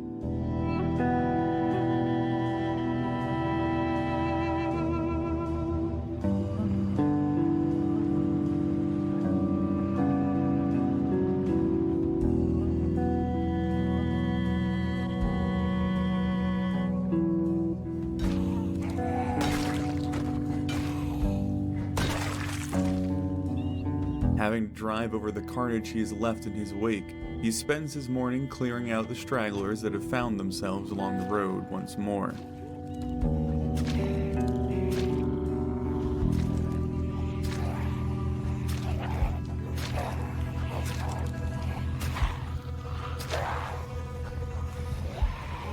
This is like 100% the iconic look that I think of when I think of Jamie. Like police outfit on, bulletproof vest on, green backpack, red helmet, those weird like snow urban camo pants. Like this is Jamie in my mind when I picture Jamie. So it's so interesting just to like see him going about his day. It's been so long since I've seen a lot of this footage, so it's pretty fucking nostalgic.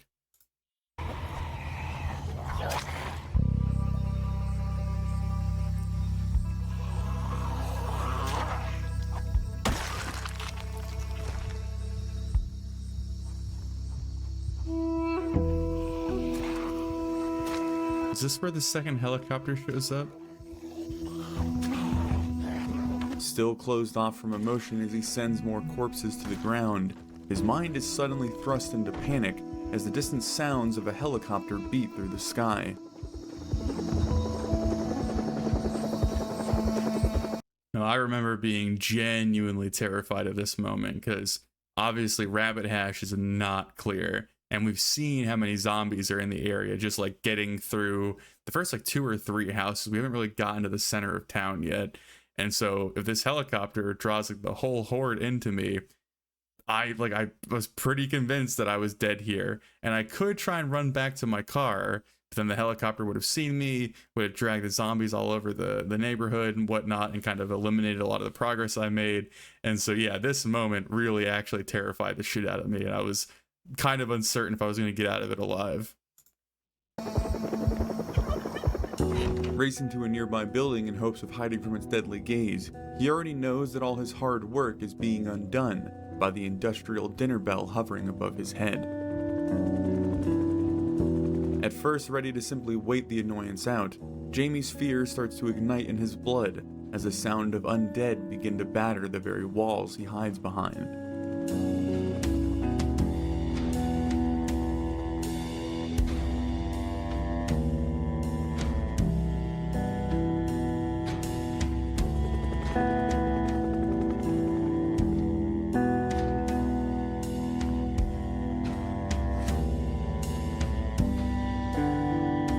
Yep, that's not a good sign. A glance outside and a smashing of windows tells Jamie all he needs to know.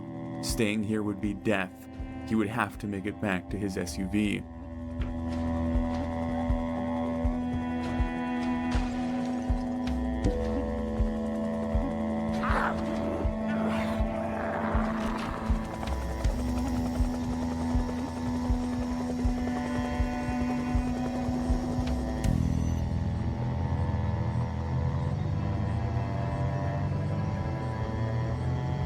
Yep, and there they all spread out again. Waiting out the pilot from hell just outside town, Jamie's will to fight shatters as he witnesses the hordes of undead dragging their lifeless bodies across the very road he had just worked so hard to clear. Yeah, no, that was a hard moment to swallow, like seeing all that work undone. And especially now home, his annoying pause. Especially because with the zombies now like in the trees and spread throughout the trees like pretty randomly, it becomes so much more difficult to like fully clear a place and be confident that it's clear. So God, that was a rough moment. Into fuel to light the fire of rage that had long been slumbering in his pacifistic nature. Oh, are we getting his first like actual killing spree? This is such a great piece of music.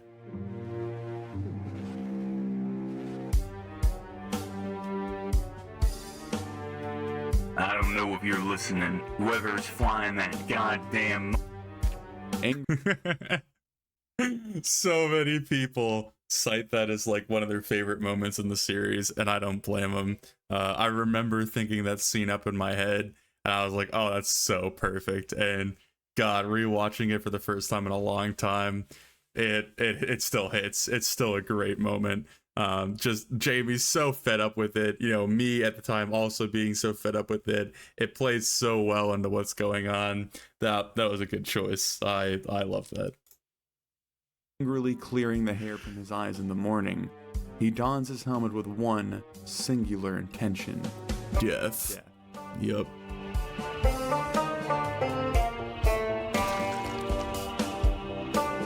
Yeah, this is full unhinged Jamie. This is, you know, I'm just killing everything.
God damn, dude, they just keep coming.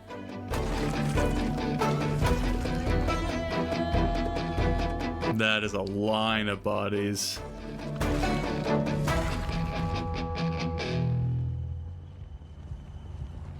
Oh, so we're at another 2 hours of recording, at least for me, and we're an hour through a 4-hour video. Getting there slowly but surely. I would definitely say that last little bit there, it's a big highlight because I think it's my first real attempt at doing like a combat montage. There's so many things I would go back and do differently. My main criticism of what I did in the actual series that we just watched, there was so many moments where a quicker cut probably would have worked better. Probably would have kept like the blood pumping a little bit more and the action kind of flowing a little bit better. I think reason back then that I chose to leave in the longer scenes and the more lengthy combat sessions with like a singular zombie is I was afraid that it would feel too sporadic to have these cuts happening like so quickly. But now that I've gotten used to generally what like an audience can handle as far as like information coming at them at a certain amount of, or at a certain speed, yeah, I definitely would have increased the pace of that scene a bit more and kind of maybe even shortened it a little bit because it did drag on for quite a bit, especially with the yodeling woman, which a lot of people don't like. But Grover's series is an excellent example of the combat montages because there's a lot of them in his series. And he also, because of the character that he is, We used a lot of rock music for his journey, and so that really helps kind of sell that like blood pumping intensity of, you know, fighting for your life and cleaving through zombies. So yeah, there's a pretty big difference between how I handled it then and how I handle it now. Still a pretty decent scene to watch. And certainly a nice little turning point moment for Jamie here, as we talked about it a little bit earlier, this kind of like duality of him, this like two sides of a coin that he has.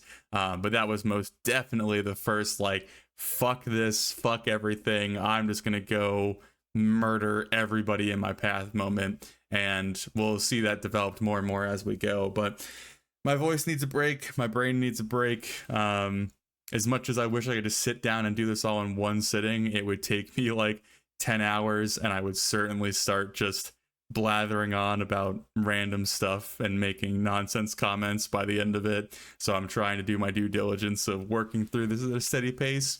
We'll get through it eventually. I have no idea how long this video is going to end up being. Probably far too long, but some of you crazy people will actually watch it, and that's why I do what I do. So anyway, I'm going to go take a quick break and then get back to it.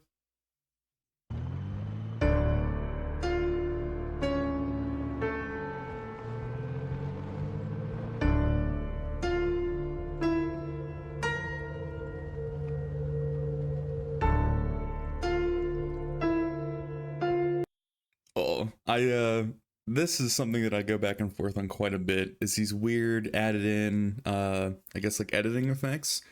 Part of me really likes it because it helps translate a lot of what's going on in the character's head to the screen, which is a difficult thing to do in Zomboid. But it also kind of removes the purity of just kind of the raw footage, I suppose. It also maybe messes with the immersion just a little bit. That's why we haven't seen it a whole lot after this. This is very much me like experimenting with different styles of how to potentially tell the story in a more effective manner. But I do think about doing things of this nature. The closest thing that I think we've seen in season 2 was when Jules had his like nightmare flashback of what happened at the country club with Kevin. I think that was a bit more tastefully done. It was also presented as kind of like a dream where it wasn't overlaid over like the actual daytime footage of the individual. I might bring this kind of stuff back, but I do feel like it's a little bit funky for the style of video that I create. But it's cool to see it. It's cool also to see me trying new things. And I'm like probably always going to try different stuff and see if it works. But in this case, I don't really know if this stuff works well. But I'd be interested to hear what you guys have to say about it, because I imagine most people probably aren't against it. But it's one of those things where it might subtly kind of affect your immersion without you really being aware of it, I suppose. But it's something that I'm going to go back and forth on quite a bit. And but it's cool, again, to see it kind of showing me growing as a creator and trying to do different stuff and not staying stagnant, I suppose. It's great what a bottle of wine can do. Chasing it with a beer helps. Fuck who is ever in that goddamn helicopter, flapping about like some drunk bird of death. Fuck 'em. That's a great line. I really like that line. I remember writing it and then picturing having to say it for the journal. I was like, that's going to be good. I'm a fan. So that's cool. I'm tired. My arm is tired. My hands are... For whatever reason, I have the most difficult time saying tired in Jamie's voice. Like, I don't pronounce the R. Just, I'm tired. I'm always tired. I'm just saying like tired. Like it doesn't mean anything, but I think it gets the point across. Jamie's accent is not my proudest moment, but hey, it works, so I can't complain. Covered and soaked in dried blood. None of my own. Never my own. I don't know what I've done or who I've become. Whatever fucking day it is. Jamie.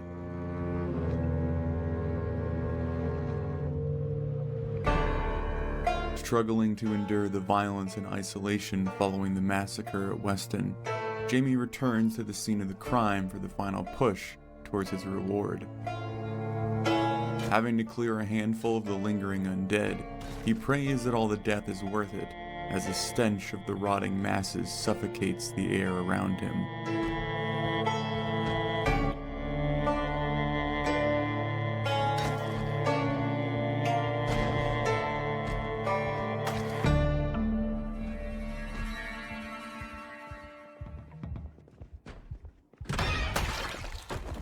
Finally making it inside the farming supply store, he's not surprised to find the seeds of life he had fought so hard to procure.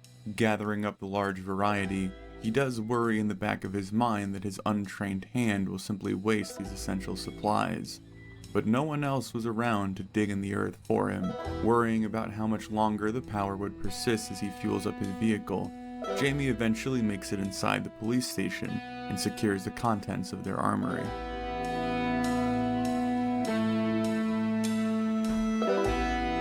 Tucking away enough ammunition to take on a small army, he understands that his lengthy absence from firearms will soon be coming to an end.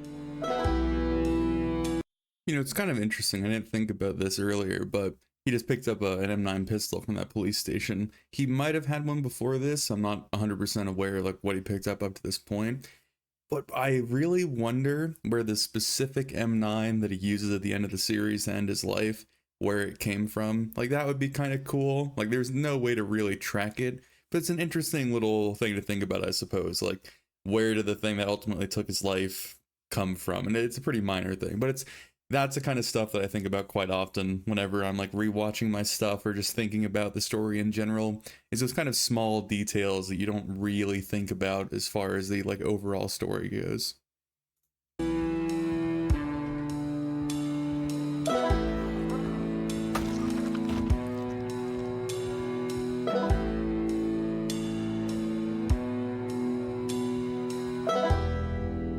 While looting the general store, Jamie finds one of his rare smiles upon his lips, as he discovers their hunting section is both better secured and better supplied than the local sheriff's station.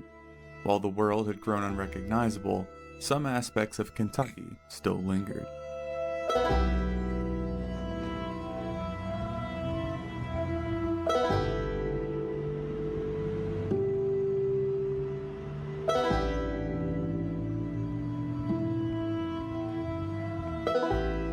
Returning home with his soul partially recovered, Jamie cleans himself off before heading to bed, determined to spend tomorrow on more peaceful pursuits to help clear his head.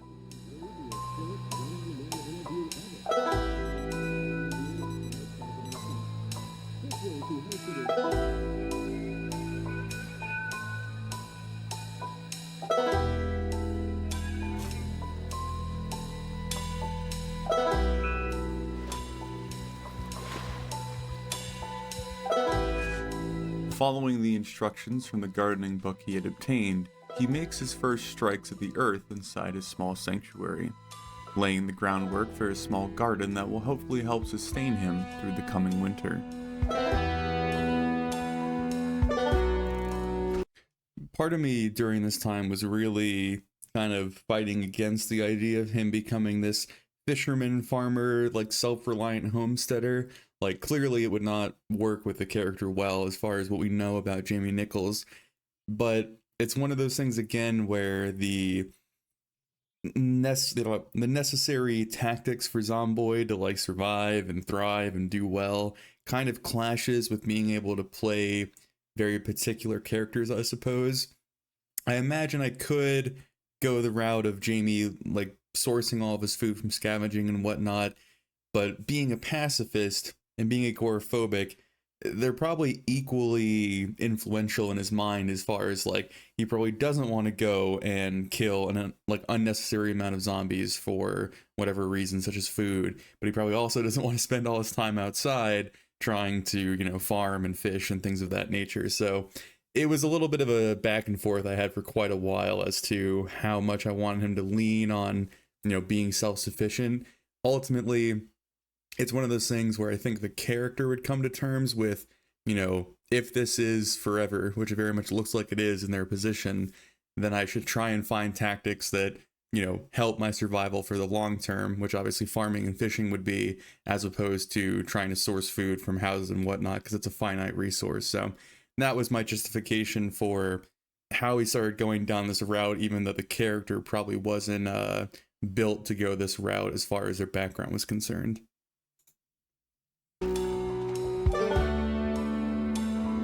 Passing the evening with some calming fishing and some more research on farming, the tail end of his vacation from violence arrives, as his thoughts turn to the necessary bloodshed looming over tomorrow.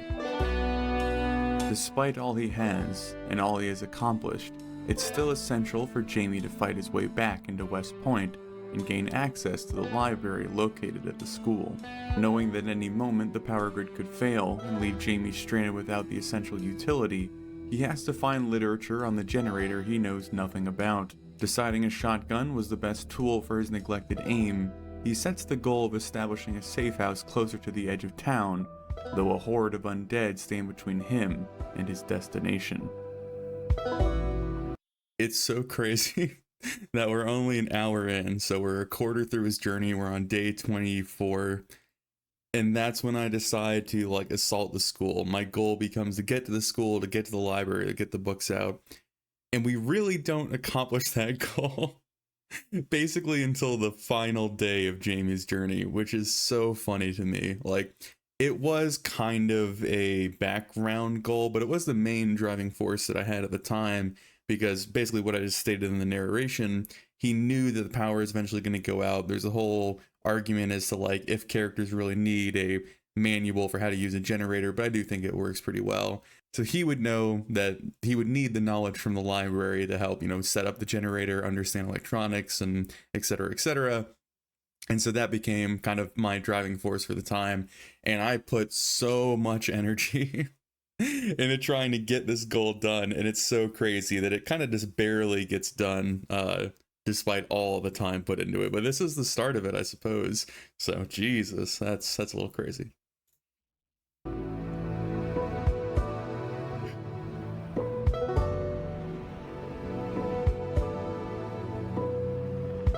I think we're also coming up on a big bloodbath, I think. Yeah, 100%. Using his vehicle to help draw their attention and summarize their numbers, he eventually lifts the heavy gun in his shaky hands and fires the first blast of the coming slaughter. That was a good music transition right there.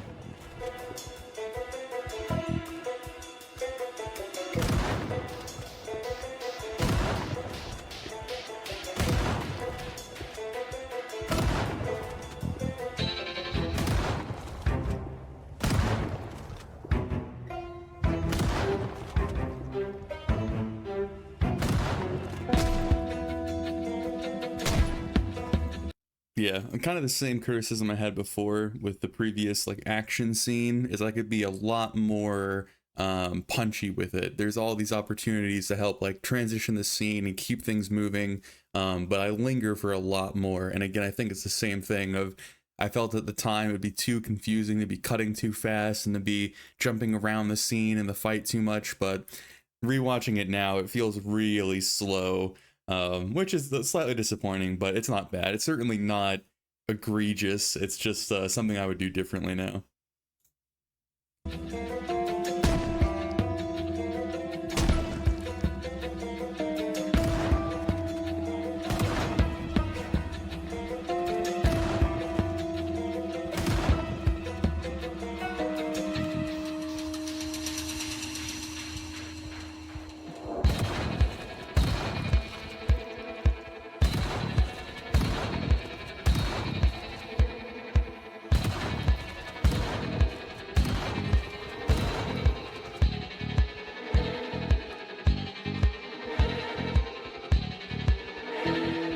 Barely making it halfway on his first day, and his visor filthy with the guts of the undead, Jamie returns home to sleep before heading back out to resume the carnage.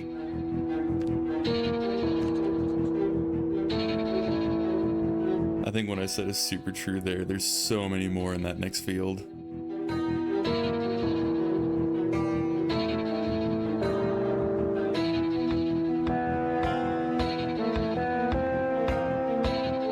Jesus.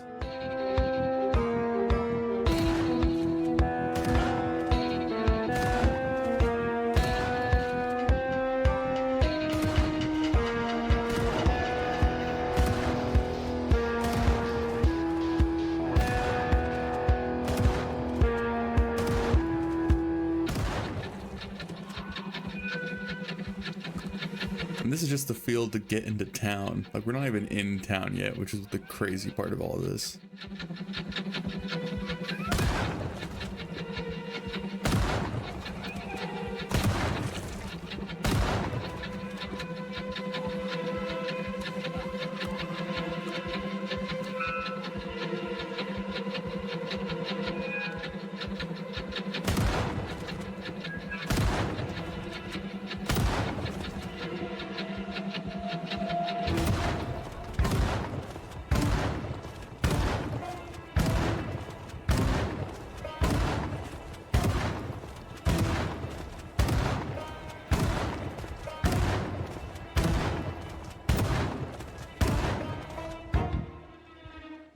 That edit there was so good. Having the watch in the corner, that worked very, very well. And I liked how it was the ending of the episode.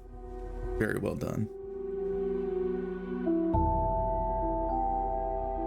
I wish I had better words to say.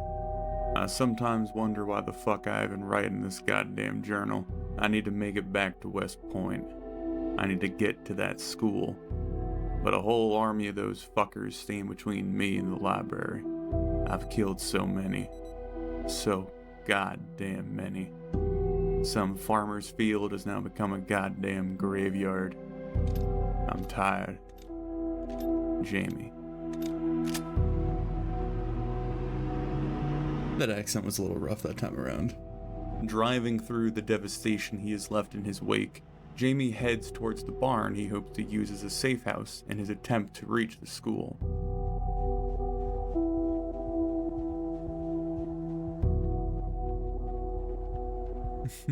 Scouting just a fraction into the town is met with a house alarm blaring and undead hordes pouring from every direction, causing Jamie to retreat back into the farmlands. Dude, West Point is so absurd. Like, I know I'm probably playing on pretty high zombie population anyway, but we're on like the outskirts of the rural part of town and they're just everywhere. They're everywhere. It's insane. Praying that perhaps the alarm pulled the majority of the undead towards the southern part of town, he heads up north to where a back road leads him mostly to the school, deciding to try his luck there. Unable to use his gun since a single blast would bring a tidal wave of undead down upon him, he's forced to hack his way through the still sizable amount of shamblers outside the city.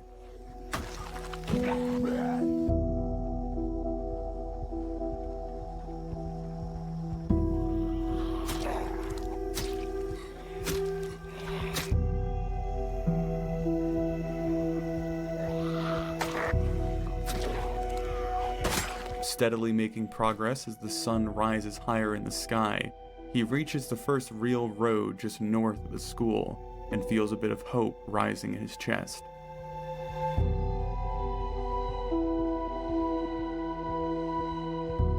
Resolve challenged again and again as he spots sizable groups surrounding the school, his composure finally shatters once he sees the unbelievable amount of dead inside.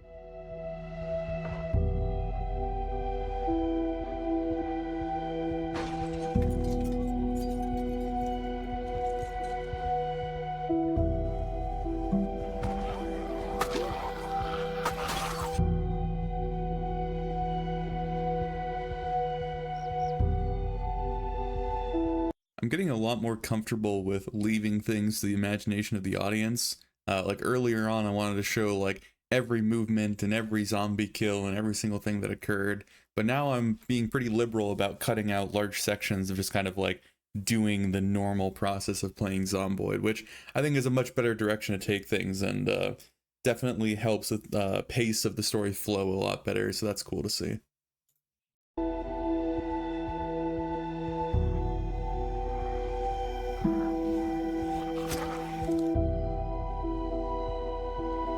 Not having the strength or the time to take on this fight, he heads back the way he came and returns to his SUV, with desperation fueling his plans for tomorrow.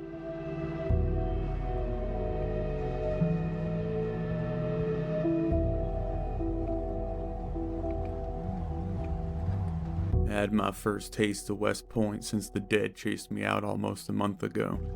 I can't say I'm surprised by the amount of shambling monsters there are, even on the outskirts. All that death in the field feels pointless now, as even more trickle into the area I previously thought had been made safe. Thankfully, there is a back road that gets me mostly to the school, but the building itself is stuffed full of those fuckers.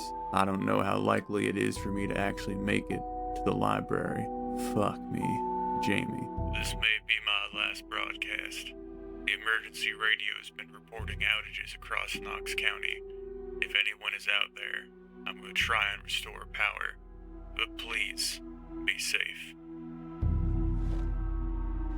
Gearing up in the morning without a plan formed, Jamie forces himself back towards West Point mindlessly in hopes of clearing the school.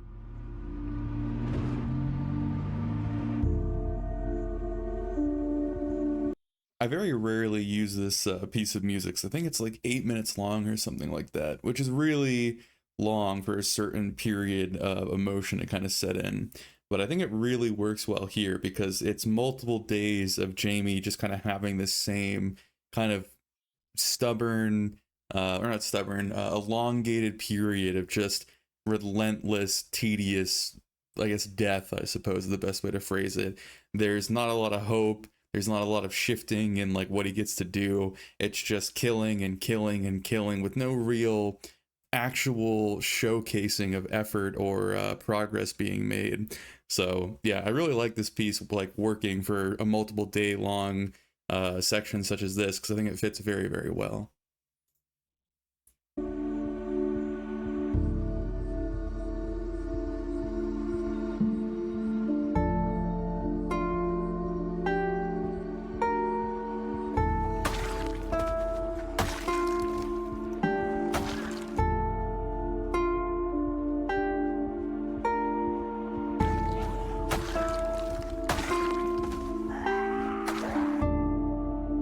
Spying a large group where he had retreated yesterday, he believes for a moment that he had drawn the undead outside, but is quickly proven wrong as he spots even more undead than there were previously.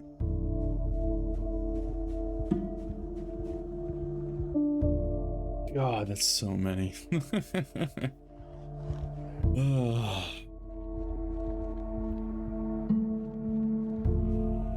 Frantically coming up with the plan of trying to lure the zombies out with gunfire, he uses the open yard to the west to begin firing off shots before darting off to safety.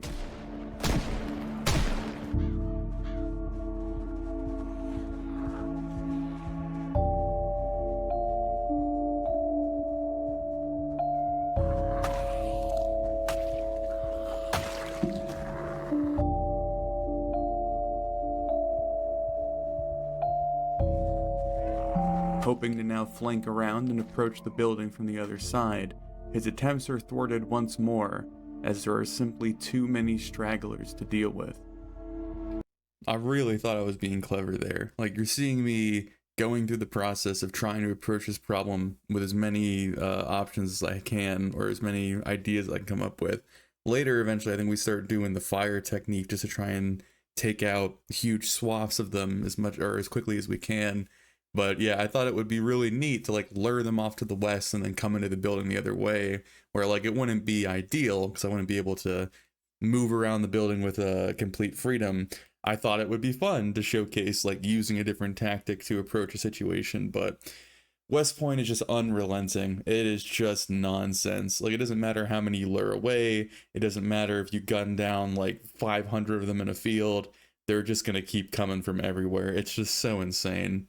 But it was cool to see me going through this where I think I have a lot less variety in my mind now because I've played the game for so long. So I kind of know what works and what doesn't. So where the character might come up with an idea that would be cool to implement, I know, like as a player, that it really doesn't work. So it gets put on the back burner, which is a shame. Like, I think one thing Zomboid could do a lot better with is having more effective variety in how to play the game, but that's something that's a little bit lacking at this moment, and it's not the end of the world, but it certainly is something I would like to see improved. Heartbroken, he surrenders to the inevitable and retreats back from West Point for the second day in a row. The town has now been claimed by the undead, and Jamie has no hope of wrenching it from their rotten flesh.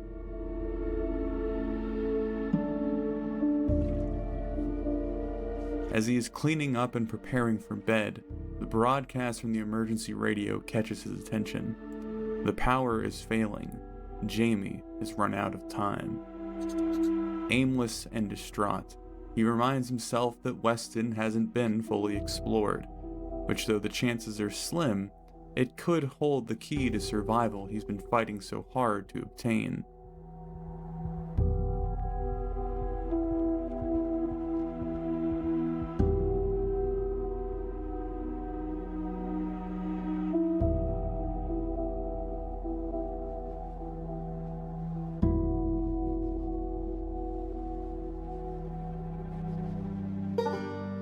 Unable to give up, he focuses his mind on his new task and spends the final morning with power before he strikes out into the thunderstorm, heading west.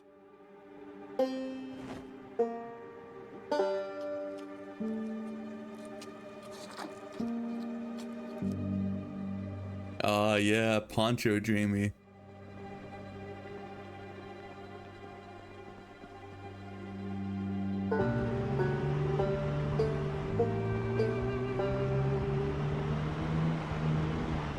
I gotta say, like, the rain and the snow and the weather effects in this game are way too good for what they need to be. They are so incredibly satisfying to play with, and they feel so immersive.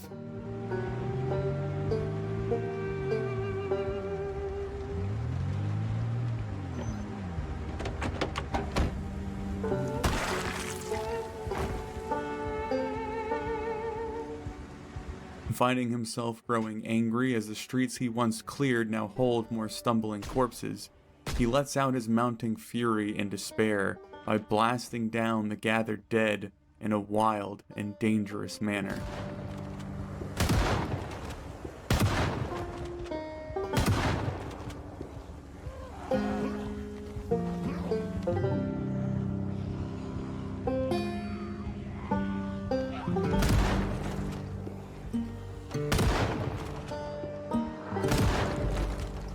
This is such a dumb thing to do, though it makes a really great scene, but fighting with this amount of low visibility, both due to the thunderstorm and the many trees around him, and also the fact that zombies are going to come at you in a very staggered way because they're being pulled through the trees, and that's going to slow them down, it makes this fight a complete and total nightmare. And I think I really was just kind of like frustrated with how slow the progress was no matter where I went. So I was kind of taking more risks than I should have. But yeah, this is like 100% not recommended if you want to survive. It is a bad idea.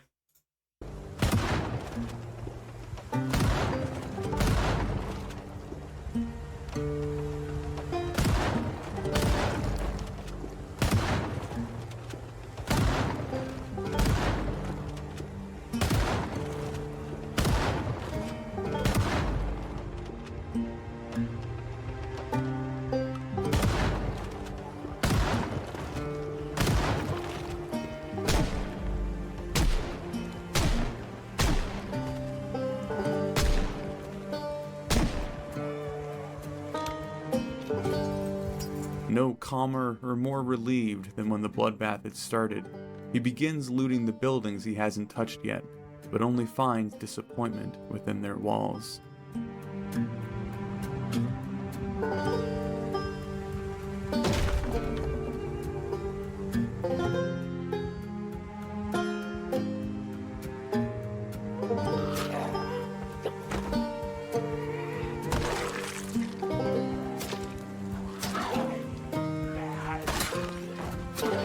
Eventually stumbling upon a car that looked in good shape and still had the key in the ignition, he figures out that it's simply out of gas and moves to fix that problem.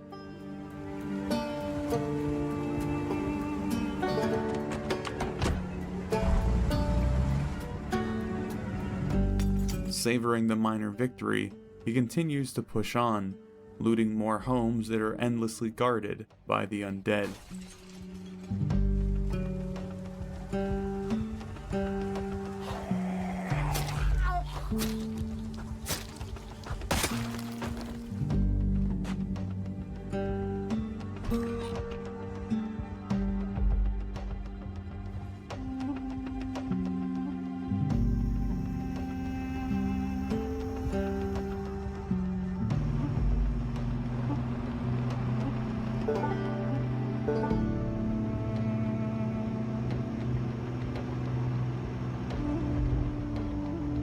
Beginning to tow his backup vehicle out of town, he ends up spotting a hidden driveway while disposing of the residual walkers he had drawn out.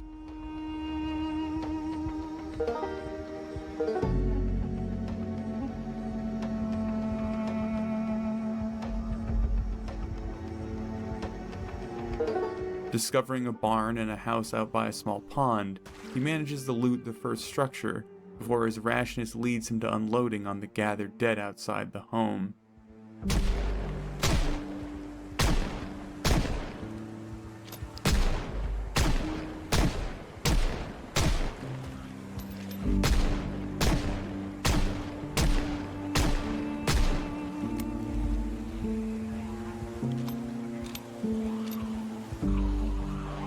With more and more pouring out of the nearby trees, his fear finally pushes him to flee, forcing him to retreat once again for the third day in a row.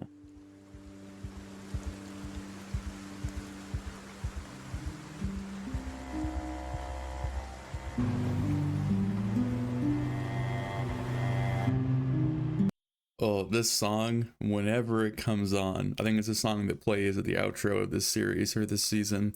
It is stuck with me so intensely. Like, just that opening little ditty, I suppose, or that strumming gets me every single time.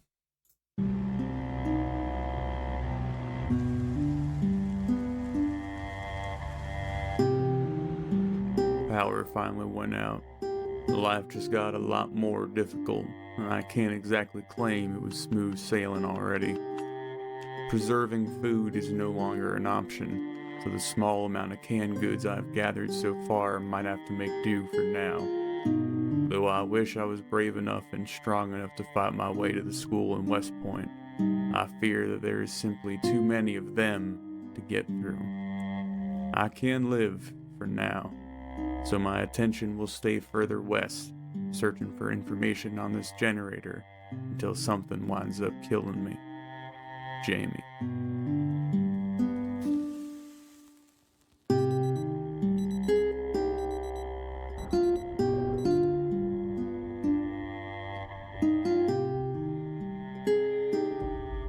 I think that's the end of the first movie right there, which, what a great way to end it. Like, everything's going sad and depressing, and, like, obviously the power's gone out, which is a big thing. And I think, I'm curious about this, I haven't looked it up. Jamie might be the survivor with the longest amount of time without power. I'm trying to think how long it took Jules, but I feel like he got his, like, once he got his feet under him pretty quickly. Obviously Emily hasn't had to deal with that problem yet, and Grover his whole story was pretty short overall, so I don't think he was without power all that long either. So yeah, he goes without power for such a long time. And I remember that being just such a pain in the ass, because there's so many like little small inconveniences, and also recording footage without power is a big pain in the butt, because everything is dark, and it's a lot more difficult for recording software to decipher like dark or dim footage or things that are only like a few different shades away from each other. So that was another reason that I really want to get the power back, is because having a lit up home is so much easier to record in than being in the dark all the time. So yeah, it was a pain in the butt, but we eventually get there. And oh, I remember the moment that gets solved, and we'll get there, but Jesus.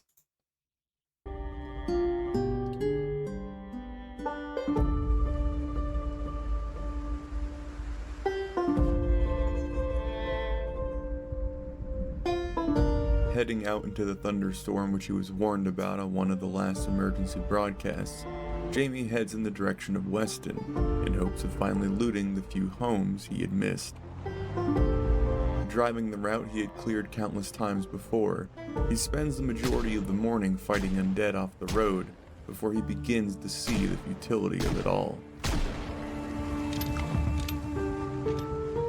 Hey, there's the like thing. That took me a little bit to set up.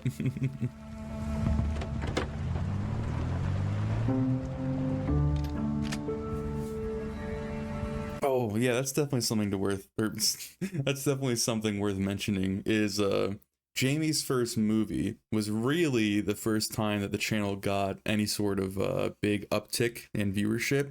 I want to say that his movie got close to like 30,000 views in like a week or two, which previously all the episodes were getting less than like 1,000 views in totality for however long they were up, because it's just the episodic nature of the series really wasn't appealing to many people, but the movie really was. I think it was like an hour and a half.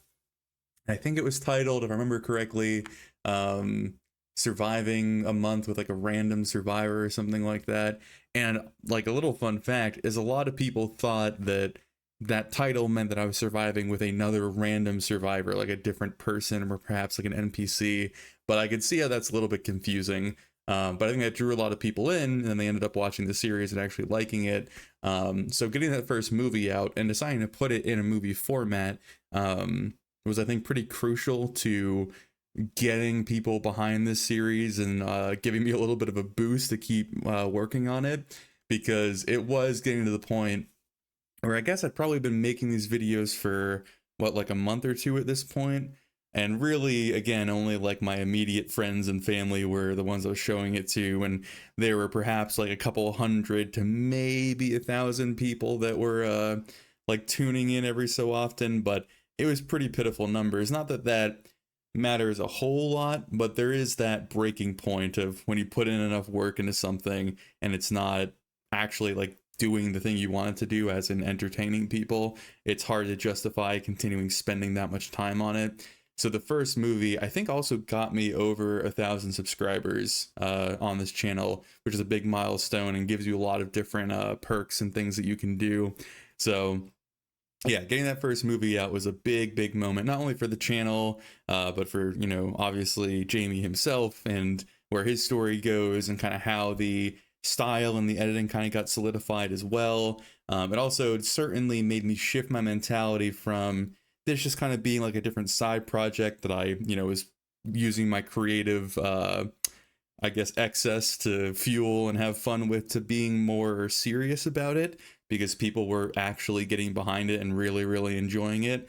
And so that helped me kind of, again, justify getting more precise about things, wanting to improve even more, wanting to be a little bit more critical of myself, which heaven knows I already am. But yeah, it was a very big milestone to get the first movie out and to see people's reaction to it. And I don't think the channel would be where it is today if I hadn't decided to go that route, I suppose. So kind of cool looking back on it. It feels like this was years and years ago and not a year ago, but I guess that's what happens when you put your nose to the grindstone and, you know, don't really pay much attention. But anyway.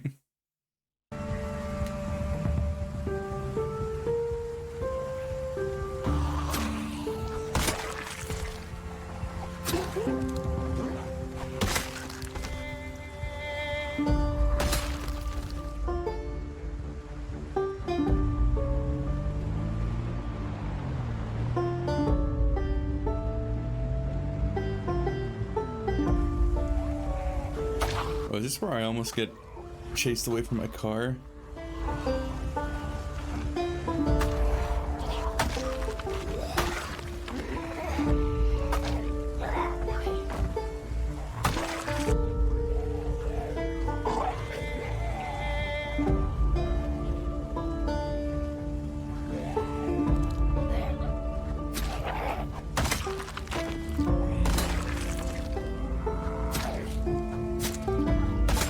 Drenched and tired, he doesn't have the fight in him to push into Weston today, returning to his vehicle before he stops partway back up the road to clear even more lingering undead.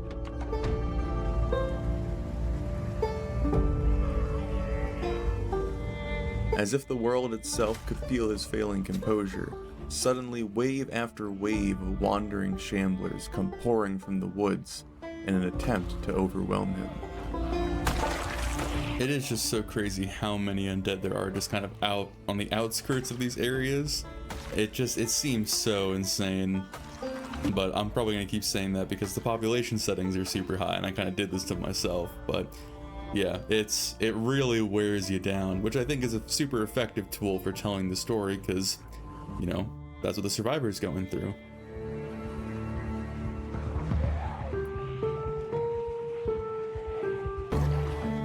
just pulling more and more from the nearby area, true panic sets in as Jamie spots his car surrounded by the relentless pursuers, forcing him to flee into the woods once again. I remember this being one of the times that I was very much questioning if I had made a crucial error and this was going to be the end of the run, because not being able to get to your vehicle, being tired from fighting all day, being far away from home. Finally creating a more manageable situation, Jamie listens to the larger group rustling through the trees to his north and wastes no time in fighting to his steed. But yeah, that was very close to me making a very, very bad decision. Well, I made the bad decision, but was able to get out of it, I suppose.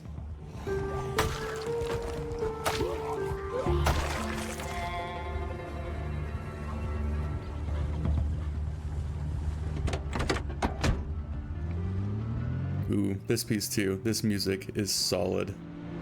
Frustrated but given time to think on his way home, Jamie begins crafting the hypothesis that the undead simply migrate to the more developed parts of Knox County. They are drawn to noise, and what makes more noise than 100 rotten corpses banging around and growling non-stop? Worried about what it means if his assumption is correct, he calms himself by checking in on his garden, which appears to be flourishing despite Jamie's noticeable lack of a green thumb.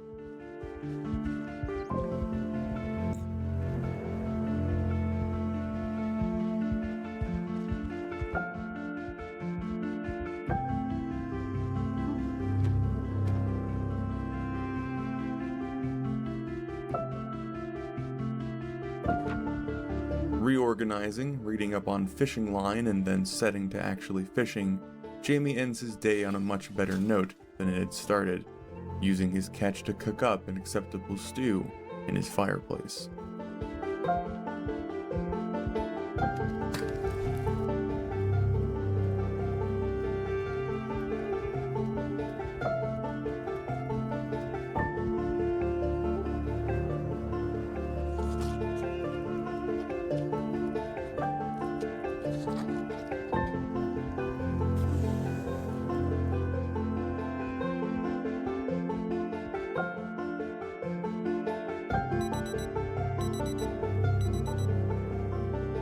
Waking up in the chair that had now become his bed, he sets off from his sanctuary once more, but with the intention of steering clear of any major town or city for the day. Again, this is me just desperately trying to find an avenue to getting the Generator magazine without having to fight through an obscene amount of undead to get there. So now I'm just kind of aimlessly throwing myself into the map.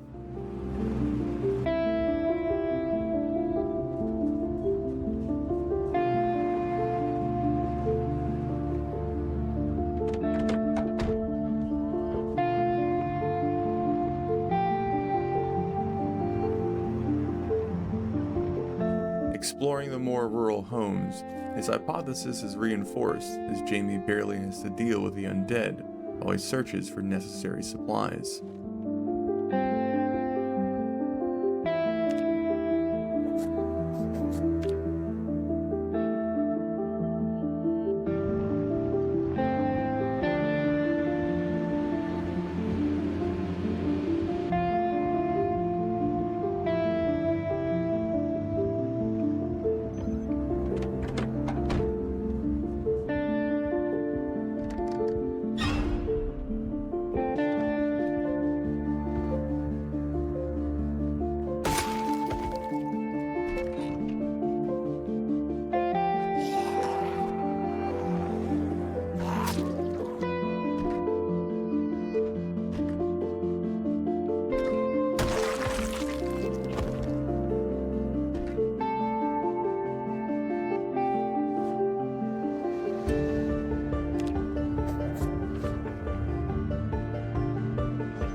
Again, these like quiet little montage moments of just going around and kind of seeing a day in the life. I really, really like them. I think they're probably one of my favorite parts of the series in general.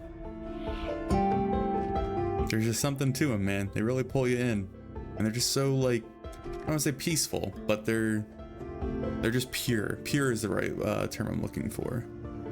Finding himself just south of Weston, he clears out a larger farmstead that it appears a small group had retreated to for the outbreak, clearing them out one by one so he can rest easy for the night in his temporary home.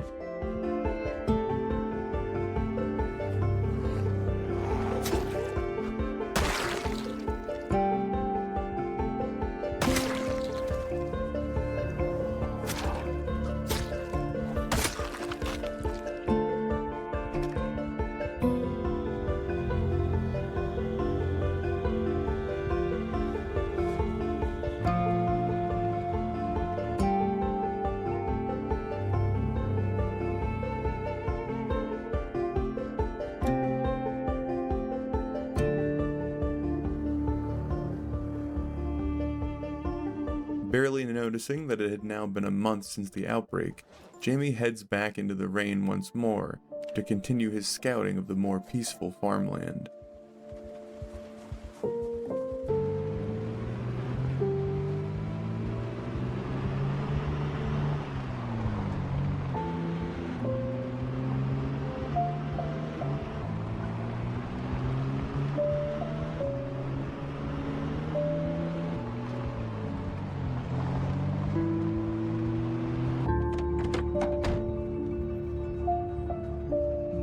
Imagine how much this is reinforcing Jamie's sense of loneliness. Like, just traveling around in these vast empty spaces, nobody but the infected in sight. It can't be good for someone who's struggling with already feeling isolated and alone.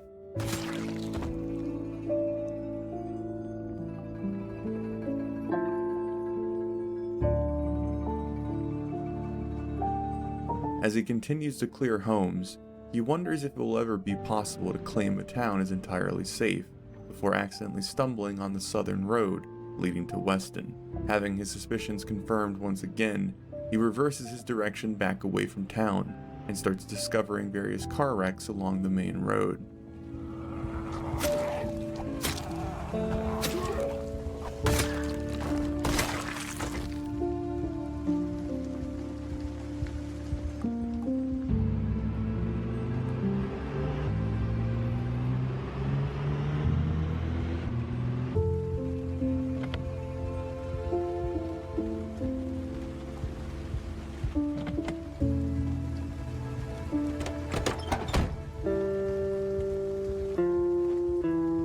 Eventually, even more evidence shows itself in the form of a large herd gathered in the middle of the street, making Jamie wonder if the mindless undead float on them like a lazy river of death. Oh, I cringe at that line every time. I so badly wish I had gone back and re-recorded that, because you can tell I like do a little mouth slip up. It's like a lazy river of death, and I just left it in there. I was too lazy to re-record it, and now it's immortalized on the internet, and oh, it hurts. I'm like, I know it's there, because it really, really gets to me every time I hear it. A lazy river of death, and oh, it's bad, but it's part of the charm, I suppose, right? Oh, I hate it.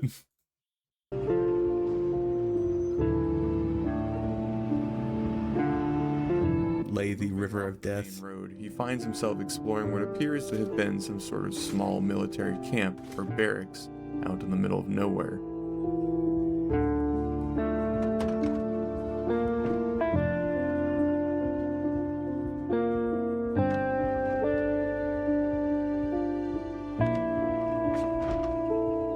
Sadly, however, it appears the only things left behind are lockers full of clothing and a handful of basic tools.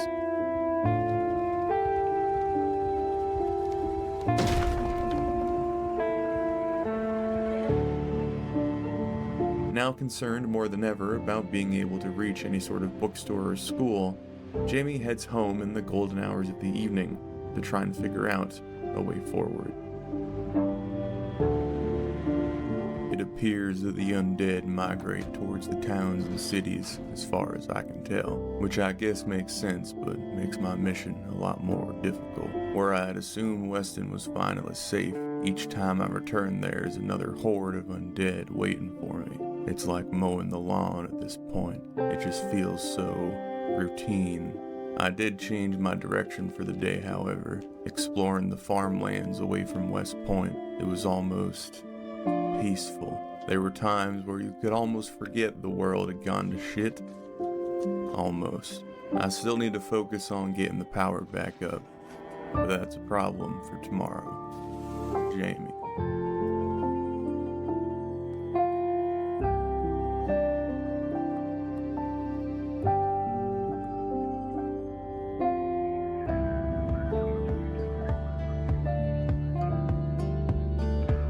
Looking over his slowly sprawling map, Jamie prepares for another day of striking out into the rural farmland of Kentucky.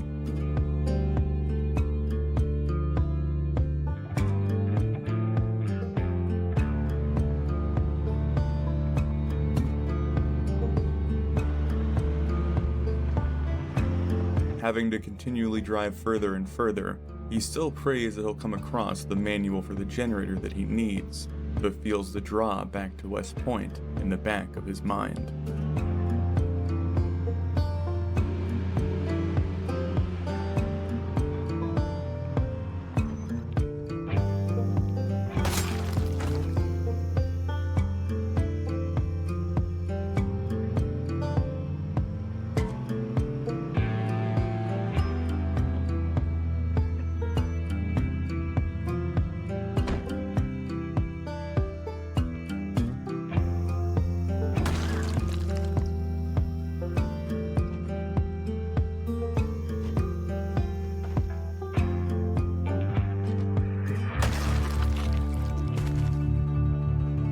Does Jamie wear the nomad pants for the rest of the series? I feel like he does.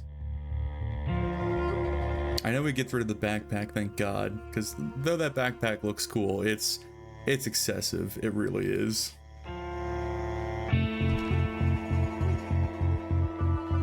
But that red helmet, baby. That red helmet's going nowhere.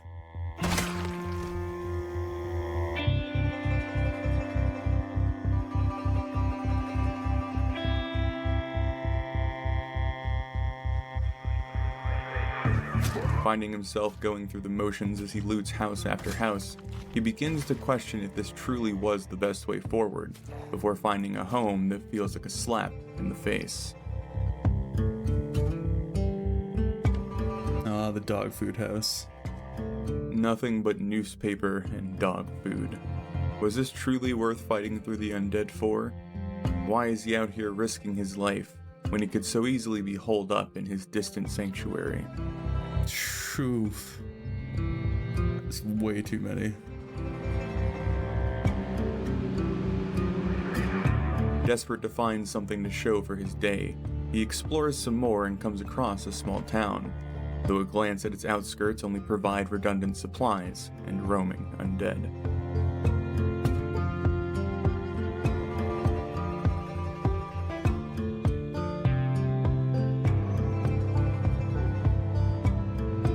So fun fact, and I'm pretty sure this is true, I think this is the farthest west that Jamie ever travels in his series, which probably brings him the closest to Jules he ever would be throughout his journey, I suppose.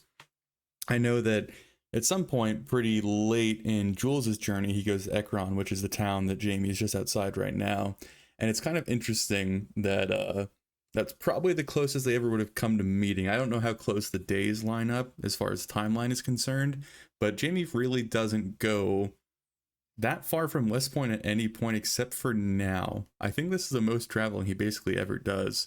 And that's kind of interesting to wrap your head around. Like, his journey takes place in such a small area, at least considering the amount of space he had.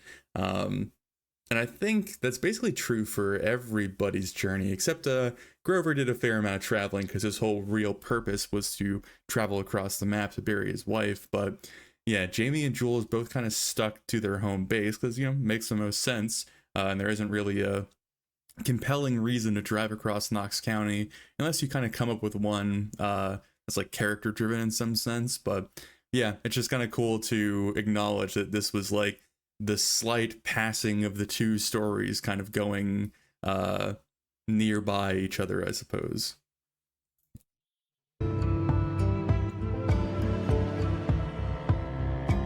I remember when I was recording Jules' story that this wreck right here, the sports car with the bad tire, that was like a landmark where I remember when I was driving around as Jules, I saw it and I was like, oh, Jamie has 100% been here. And that was really neat. Like, it was a very small moment, but it was that how do I say this? It was a small moment, but it really opened the door to what was eventually going to happen in Jules' story, where I knew now there's like physical evidence, and it really resonated with me that Jamie lived in this world, lived in this world, because whenever we pick up with Jules, it's after Jamie's time. And so it was just kind of neat to recognize that and kind of feel the weight of that, and then also look forward to interacting with more of that, as obviously we do later in his series. But I remember this car very specifically. It was a landmark that I used quite a bit. But anyway.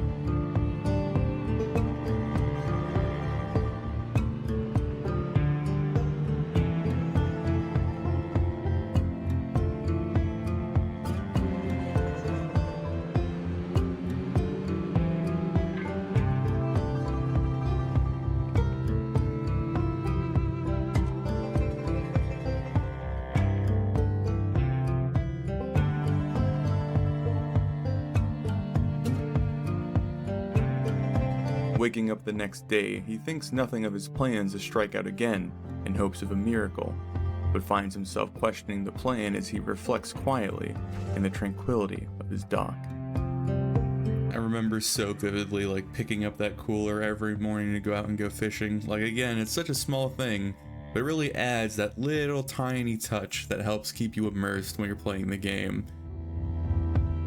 There was nothing more out there for him, at least not at the moment. Now it was clear as ever that it was time for him to put down roots and prepare for a life in this new world.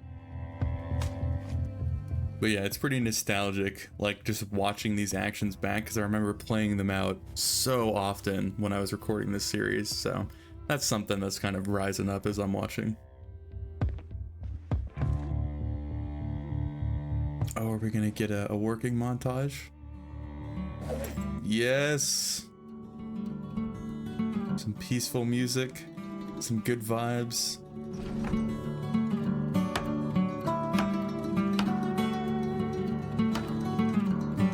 As he begins to put his mediocre carpentry skills to use, he realizes that the endless expanse of the outdoors no longer has the stranglehold it once had on him, allowing him to enjoy the chirping of birds and the bubbling of the river instead of the strangled cries of the undead. Yeah, I think at this point, Jamie's become desensitized, which removes the agoraphobic trait from him. So I'm playing it off, or not playing it off, I'm explaining that by, him being exposed to the outdoors long enough that he sees it as kind of a peaceful place to retreat to, which is really neat. And it feels earned, which I think is very important.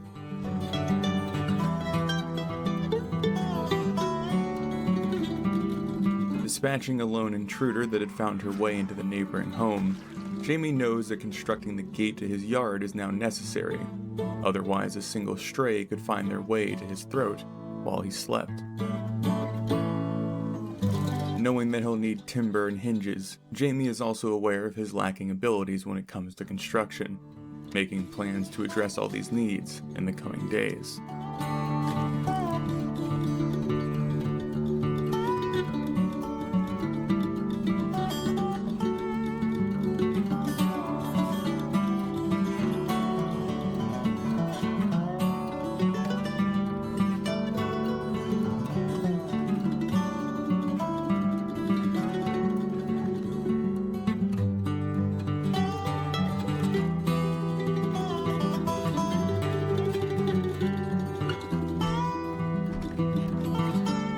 Having not wielded an axe since his uncle had forced him to when he was a child, Jamie's first strikes are clumsy and weak, but his persistence sees him through.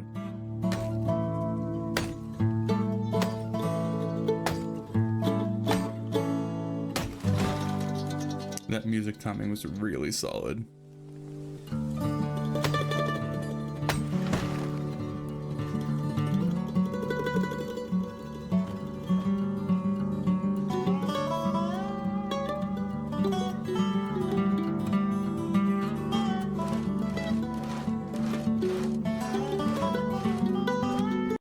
definitely see I'm getting way better about being aware of the camera and like where it's at and what it's recording, and trying to keep that in mind while obviously playing the game, because these shots are so much more crisp and clean because I'm zoomed in. I have less crap on the screen as well. I'm trying to be a lot more wary of what menus and stuff come up, so that's really cool because that's something I pay so much attention to now. So kind of seeing me take steps along that journey is very satisfying.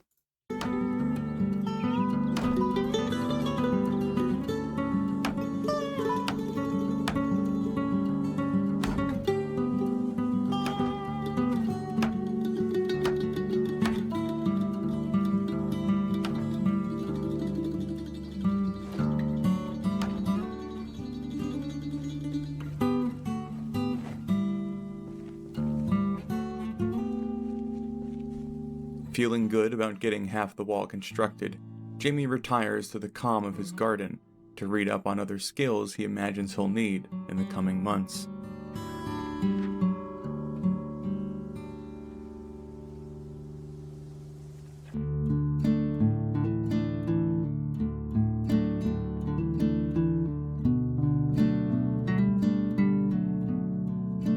And there's something just about like the relaxing, peaceful guitar music that just fits these like sections of the story so well. Life is a strange thing, to be sure. Before all this, my biggest concern was stepping outside.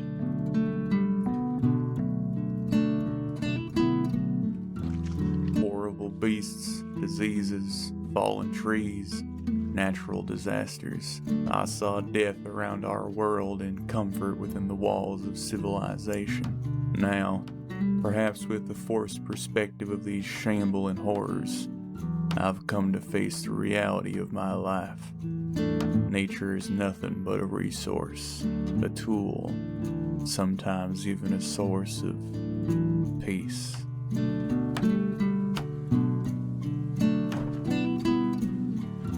I no longer shiver at the thought of leaving my home, though I'm finding less and less reasons to leave my sanctuary by the river. Jamie. I think that's such an important journal entry right there. It's a very big shift in Jamie's mentality.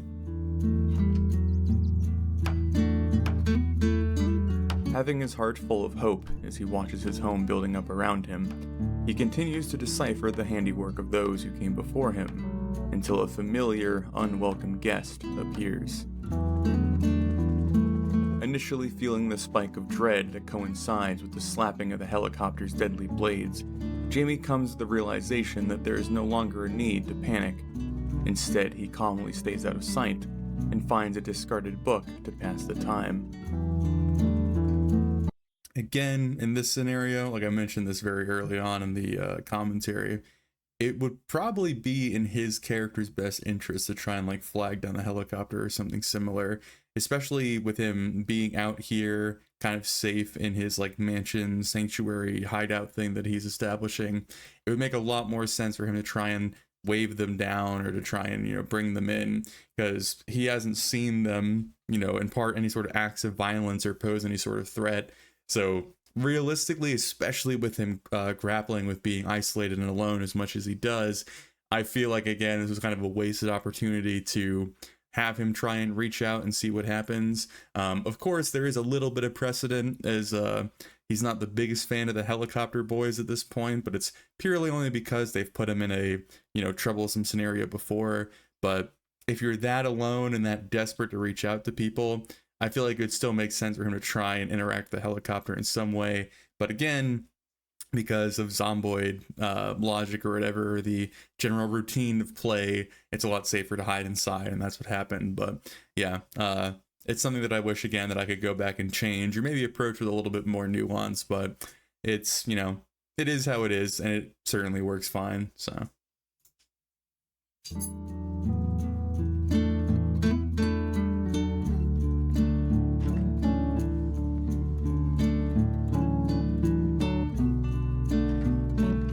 Though he's found a renewed peace in his isolation, Jamie wakes up the following morning knowing that he can't stay idle for long.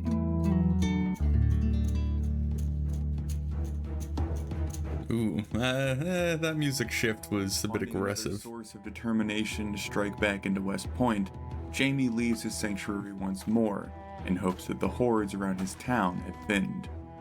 Is this another bloodbath scene? I imagine it is.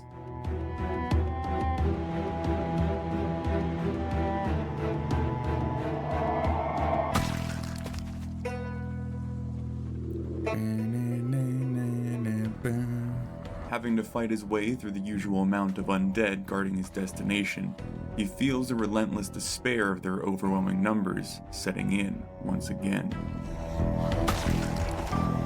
God, he's just covered in blood.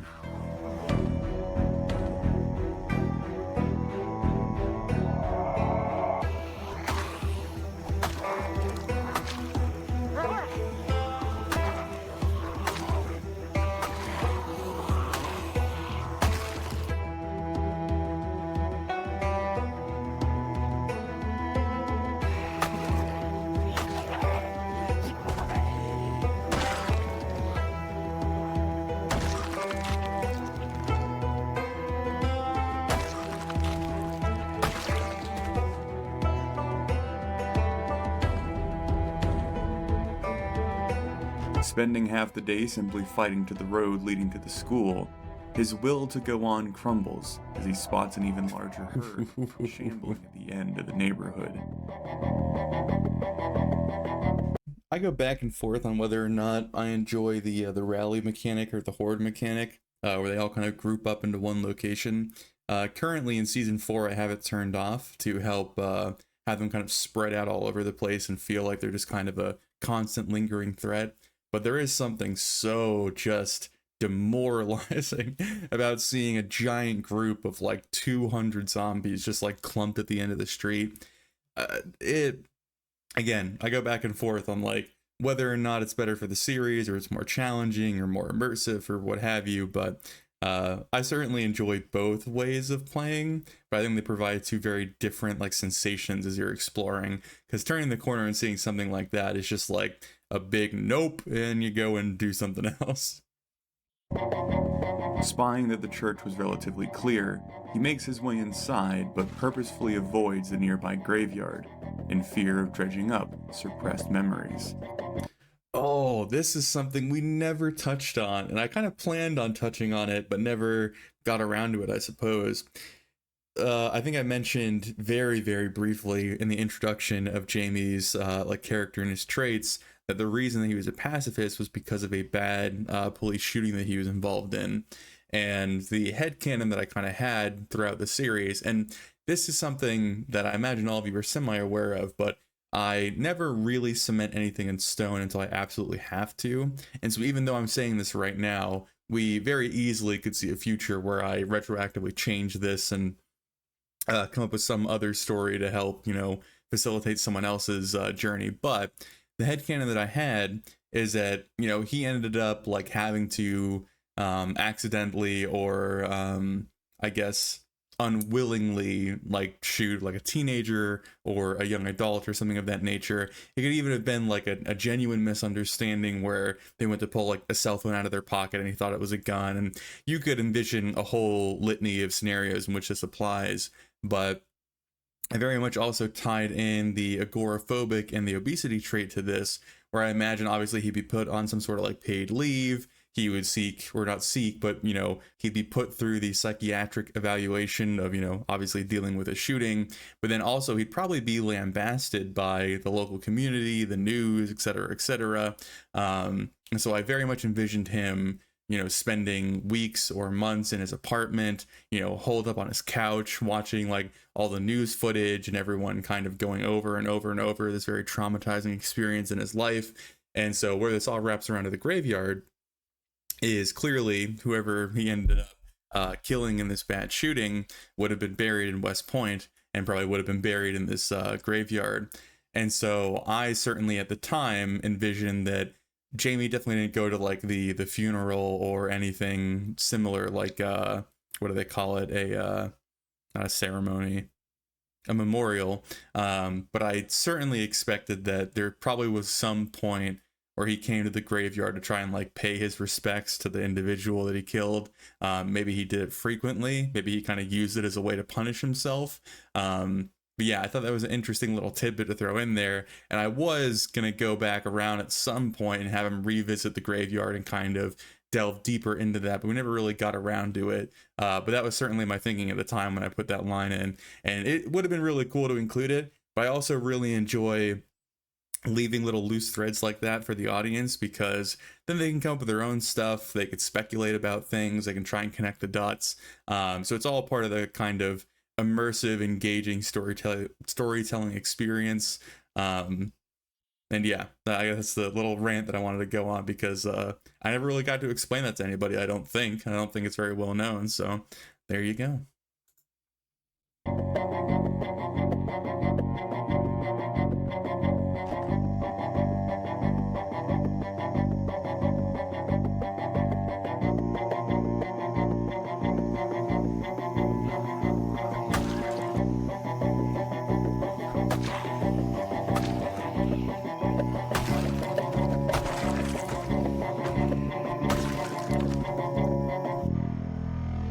Finally accepting that there were just too many to hack through, Jamie leaves West Point as the sun begins to set, but continues to try and craft a plan to get him into the school. I wonder if we're coming up on him trying to use fire. No, I think there's more of him just like shooting down a ridiculous amount before we get to that point.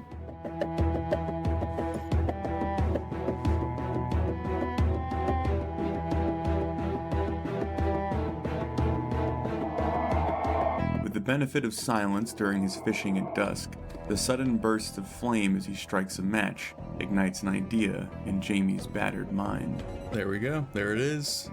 I think that's a very fun way of explaining it too. Him setting the fire in his fireplace in the morning and having that idea spring to life. Very fun.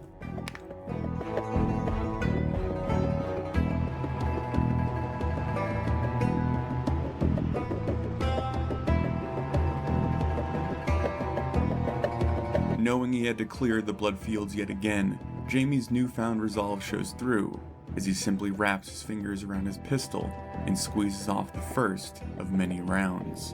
I think it's a very fun edit coming up that I was very proud of at the time. I think it's in this scene.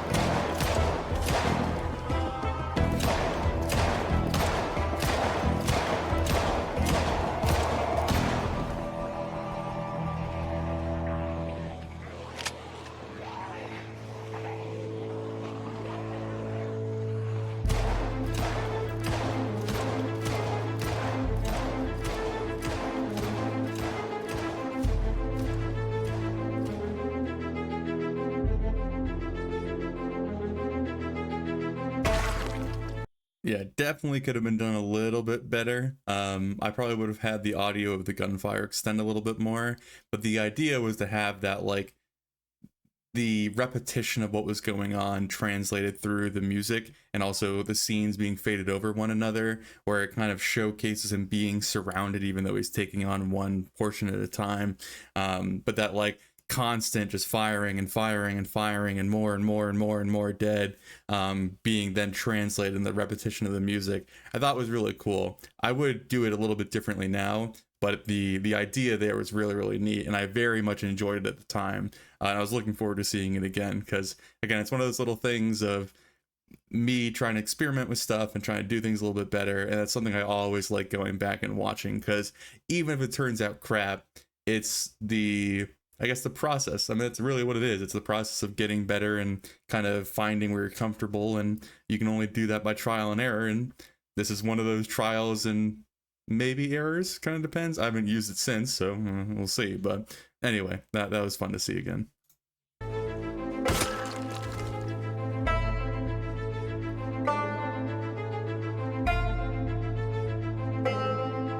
Completing the first phase of his mission, Jamie returns to the location that had been tucked away in the back of his mind, the crashed police car on the outskirts of West Point.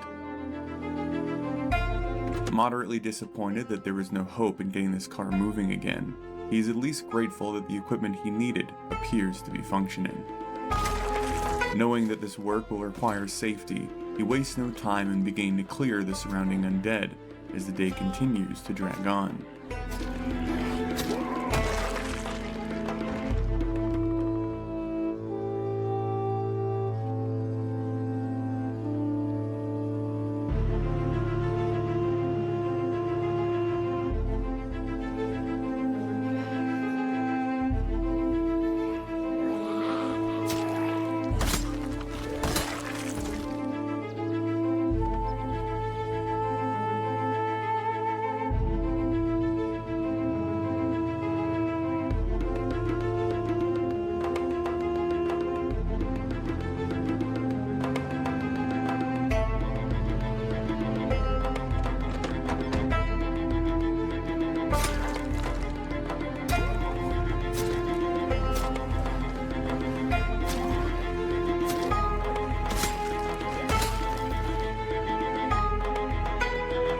Filled with stubborn adrenaline and morbid excitement, Jamie heads home as it begins to get dark to complete the final preparations for his fiery solution.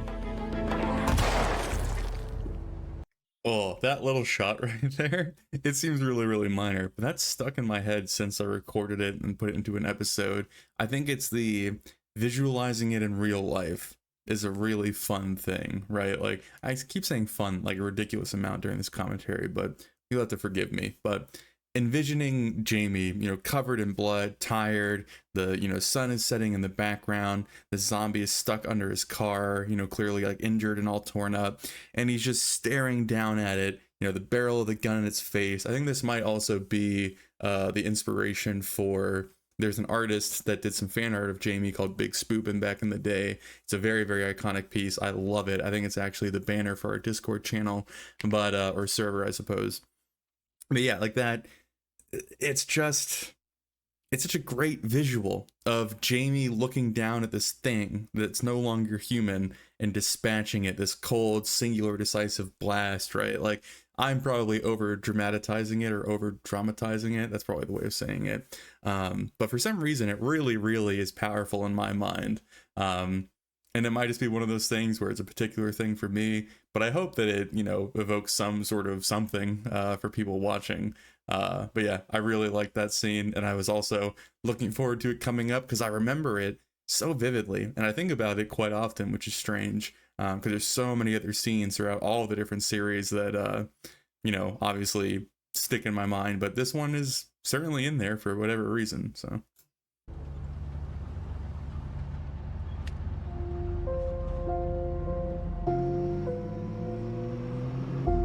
This is a piece of music I use often.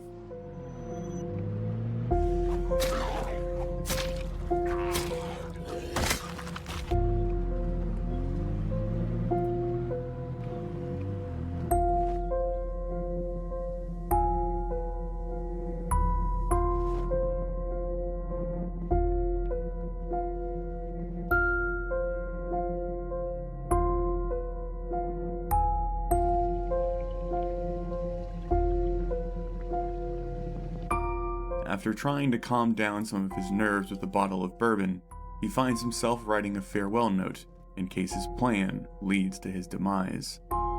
If you find this note, then I have failed my mission to reach the school at West Point.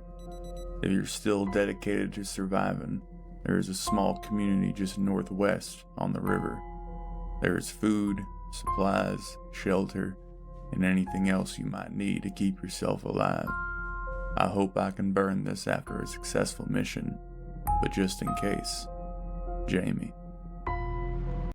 Fun fact, all the survivors I've played thus far have made a death note or a goodbye note. I think Jamie's is the only one that I've read, because at the time it was something new that I wasn't really certain how I wanted to handle. But yeah, now every single character in their fanny pack has some sort of, if I die XYZ note. And it's really cool to write those down because it really helps divide what is important and what isn't as far as the character is concerned, because you only have a sheet of paper, you only have so much space. And so it really is the brass tacks of what is on the forefront of their mind, what is the most important thing to them, and what they would want to translate to some other survivor in the event of their death. So I really like that. I would highly recommend people do it either, in game or out of game, or maybe even just think about it. You don't have to actually write it down, I suppose.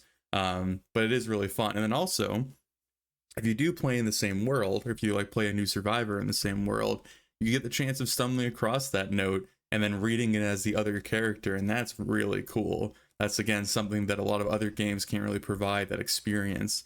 And so yeah, it's something semi-unique to Zomboid, and certainly something that helps enhance like the understanding of the character. So I do it all the time now, and I don't think I'll ever not do it in the future.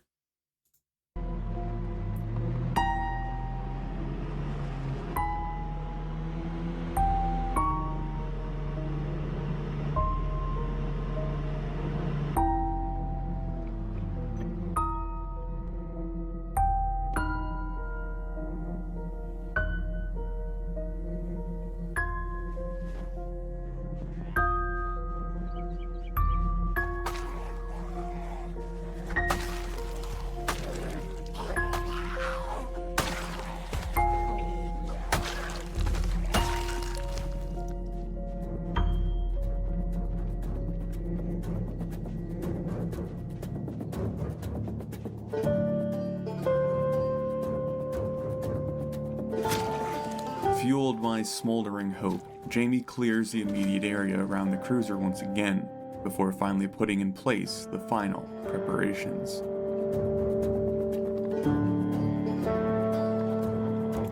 Yeah, this is kind of an odd thought that I had while watching. I wonder if you ask an audience member or a viewer, like, picture Jamie in your head. I wonder if they picture him like in his gear, all done up, bulletproof vest, helmet, etc. Or they picture him more like at home when he's like playing the guitar or fishing or anything of that nature. Like, I think I'm probably pretty 50-50 on it. I imagine I would lean more towards picturing him like this in his like standard outfit as he's going around doing all this stuff. But I'm very curious, like what the prominent image of Jamie is for people that view the series. I don't know if I ever get an answer for that, but I just, interesting little thought while I was watching.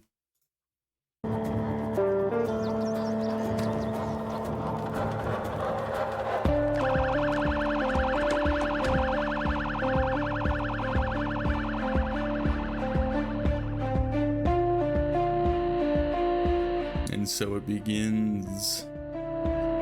Jesus.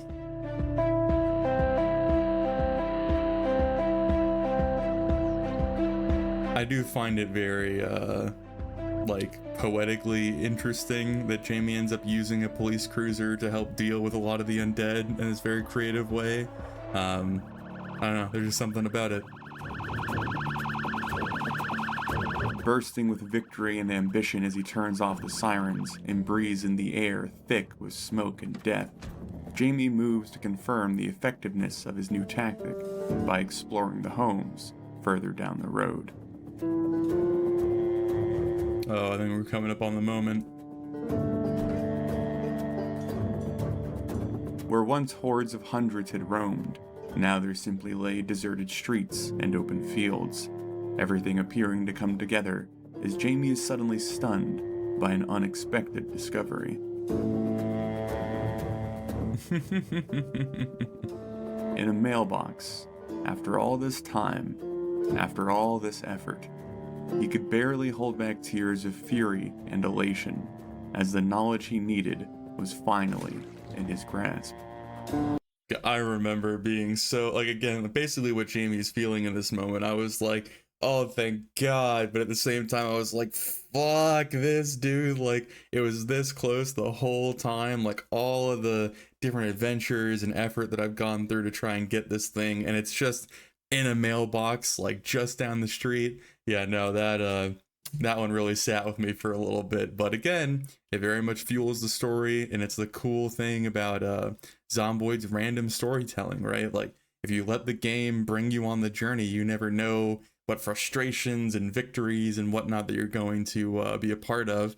And that's the beauty of it, and that's what really draws me to it. So I can't complain, because at the end of the day, it's a really fun bit of Jamie's story. But at the time, oh boy, oh, that was frustrating. Whether it was a cruel joke or another sign of good things to come, he finds another copy in the house that leaves him truly speechless for the journey home.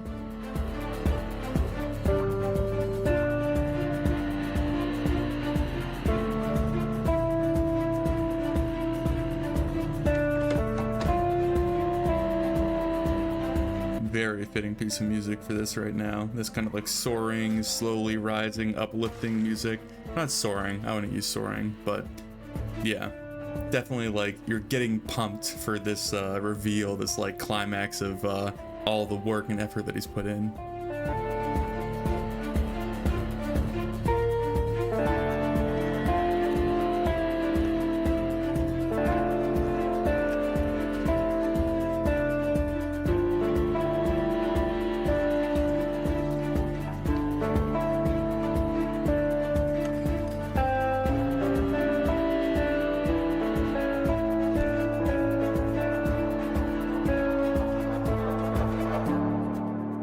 I'm filled with both joy and despair on this tremendous day. The pamphlet that I needed, the knowledge to get the power back on, it was so close for so long. If I had only checked 2 more houses down the road, then there never would have been any reason to press towards the school. How many did I kill in pursuit of this essential knowledge? I suppose it's all worth it now. I'm going to resume broadcasting on the radio each morning again. Hopefully there are others like me out there. Jamie. Oof, I should have cut that better. Jamie Nichols. I've managed to get the power back on, and I will be broadcasting around this time every morning. If you can hear me, I implore you, please hail me on this frequency. I can provide food, shelter, and sanctuary. If you are still a survivor in Knox County, I can help. I will help. Harvesting his first crop from his modest garden and smiling at the low drone of his working refrigerator once more, Jamie gets to work on planting his next crop and constructing a composter for all the fresh food that had previously rotted during the outage. Finding an intoxicating level of peace as he basks in the fruit of his labor, Jamie's immediate goals turn inwards for the first time since his struggle for survival had begun. He was safe, he was well fed, he was well supplied, and the slice of heaven he had found began to sink its lethargic claws into him. My narration's getting a lot closer to what it is now, which is kind of fun to see. I keep using fun. I did think of a different word.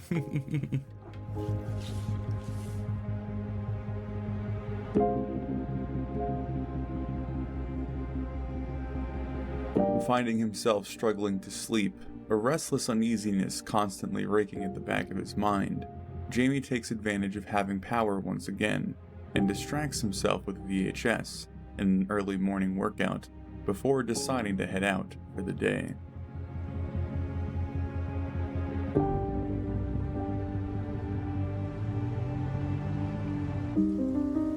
Telling himself that he needed just a few more various comforts for his new home, he knew that he was only lying to himself. The truth was that even peace and safety made him uneasy.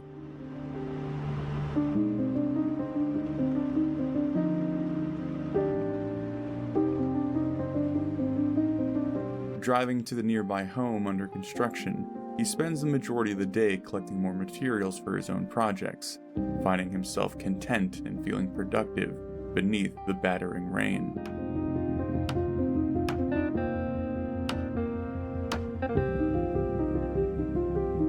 Sped up footage, no.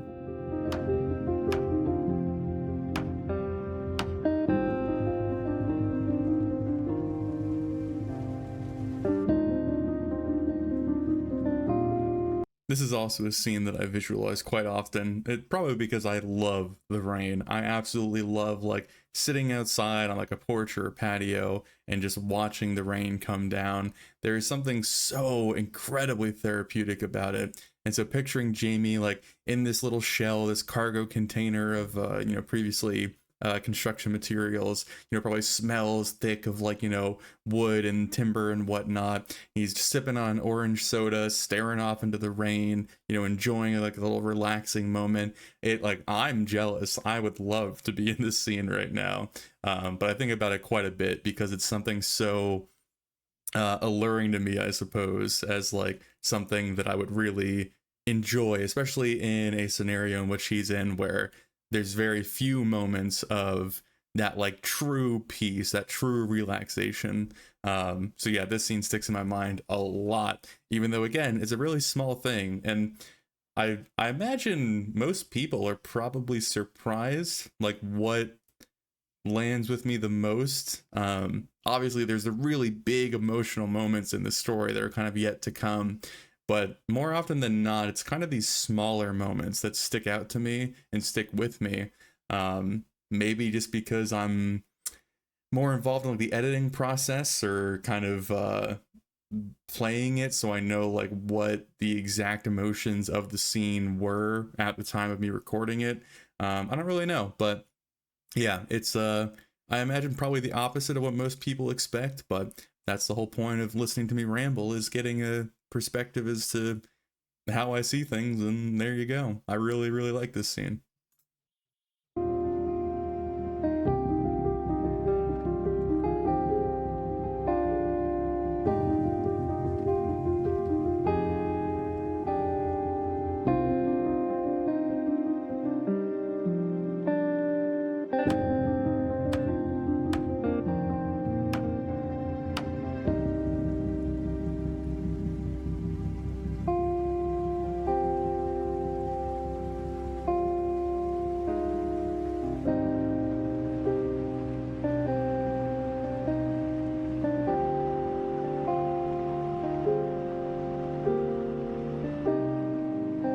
On his way home, he makes another stop to collect some furniture, already aware that his storage means was severely lacking for the coming winter.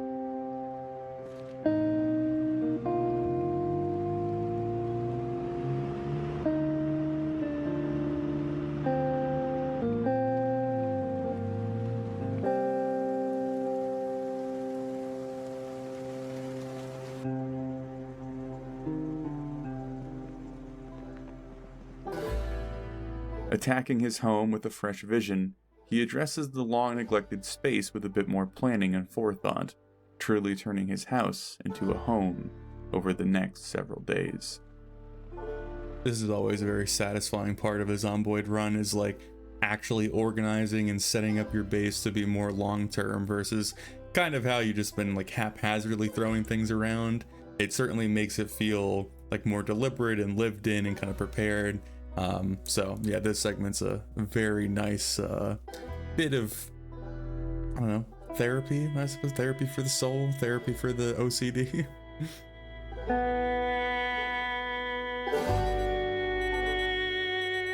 Oh, the ugly haircuts that kept showing up.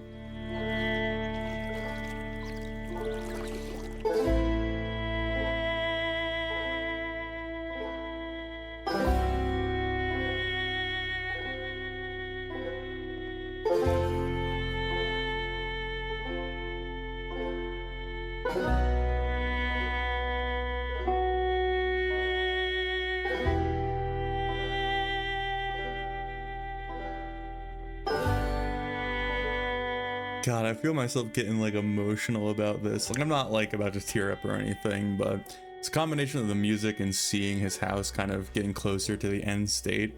It was such a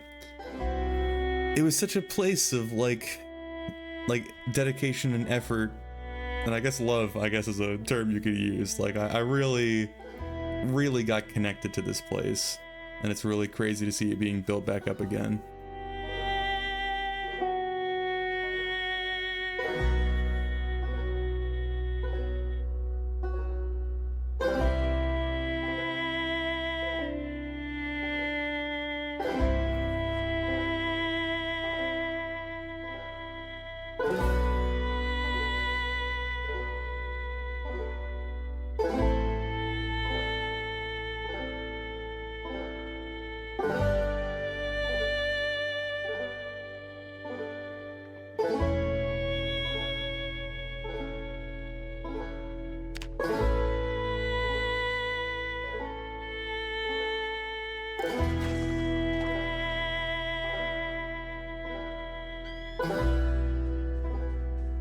Great piece of music.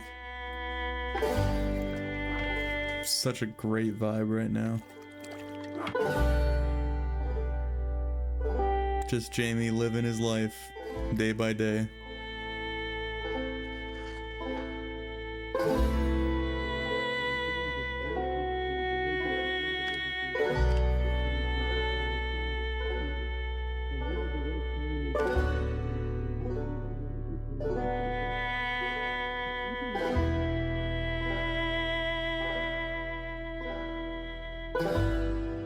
I guess it's fitting that this is the last page of this notebook.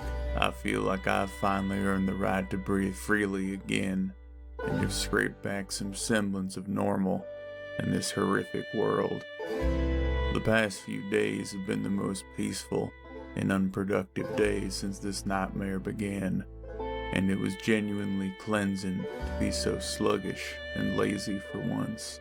I still find myself asking if this is a life worth living, if I'm the only one left. Is it really worth pushing through day after day if humanity dies off with me? Would be a rather bleak ending for the human race. Jamie.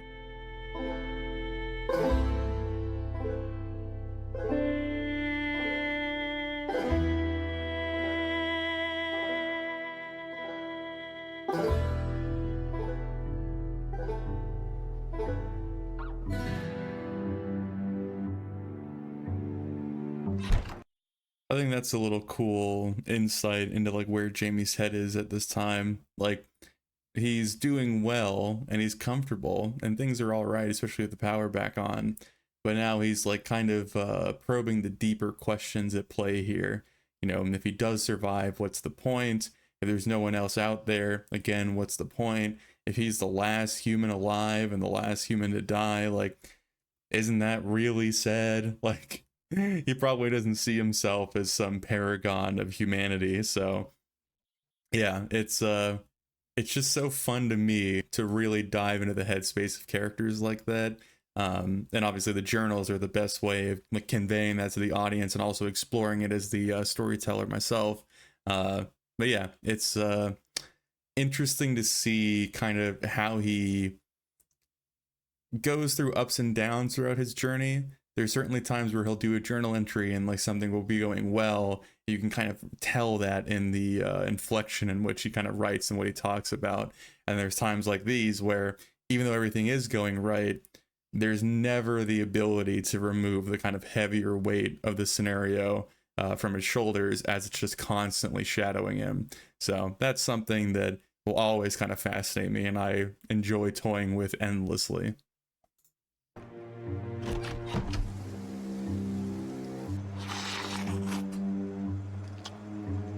Staving off the lingering feeling of pointless survival, Jamie spends the early hours of the morning preparing for another assault on Weston. If he can fully clear the small town of undead, then the singular gas pump could provide his generator with enough fuel for the entire winter. This is another super iconic piece. I don't understand how there's this many dead still on the road, though. It's absolutely absurd. We're nowhere near the town at this point, too.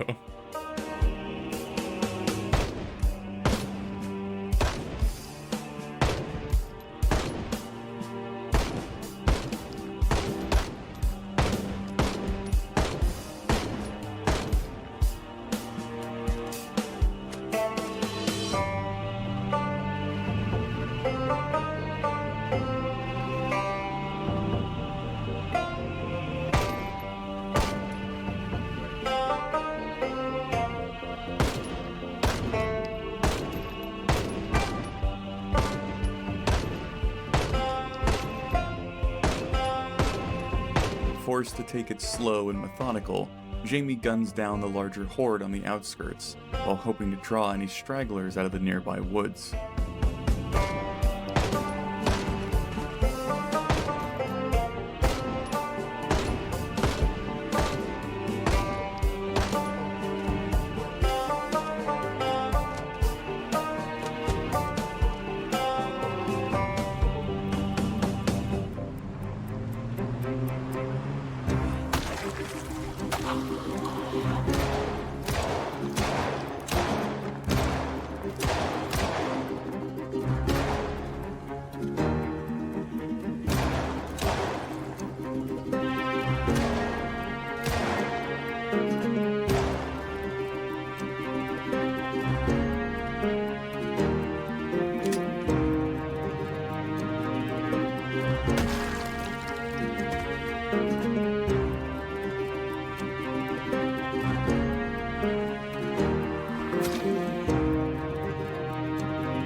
Clearing the road he knew like the back of his hand, he reaches the abandoned police truck that was a minor goal for his trip. Having read through the basics and watched a rather dodgy VHS on hot wiring, Jamie proves his inexperience over and over again as he clumsily fights with the ignition.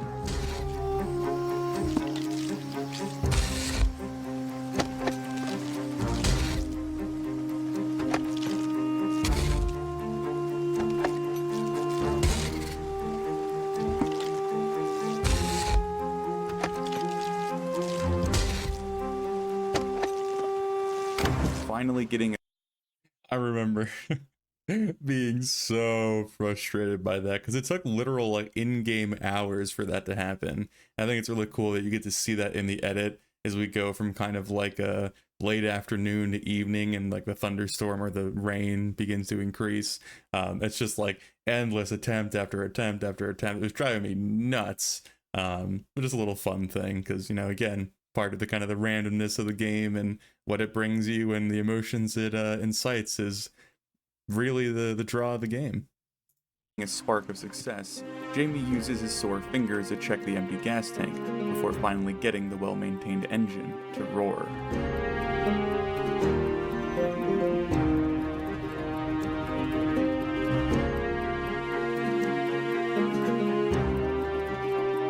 Scouting on foot into Weston for his coming plans, Jamie finds a singular zombie trapped in a wood shed behind the convenience store. Part of him instinctually wants to free and dispose of the shambling creature, but a darker side of the now bloody survivor takes weak revenge by leaving her prisoner.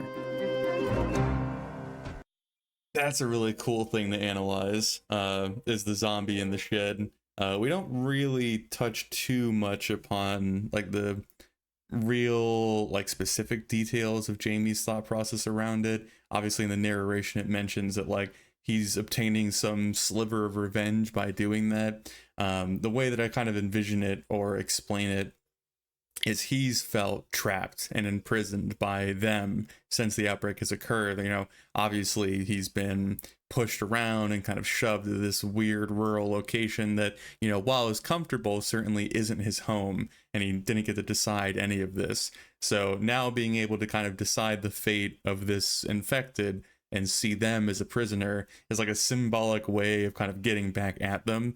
And it's really fucked up. It's really fucked up. But I kind of like that because no one's getting through this scenario without doing a little bit of fucked up shit, or at least having some of those darker ideas or tendencies leak in. So yeah, we don't go much deeper than that. You know, she kind of just sits there for a little bit. I think eventually he takes care of her. I can't quite remember her fate. I know he ends up burying her. But yeah, like again, it's one of those things where it's fun to mess around with a character and really try and make them as human as possible, you know, give them some flaws, give them some interesting traits to work with. And this is certainly one of those things that I think works. It's a darker part of an otherwise mostly, I guess, like honorable or well-intentioned individual. So it's a cool thing to see included in the series.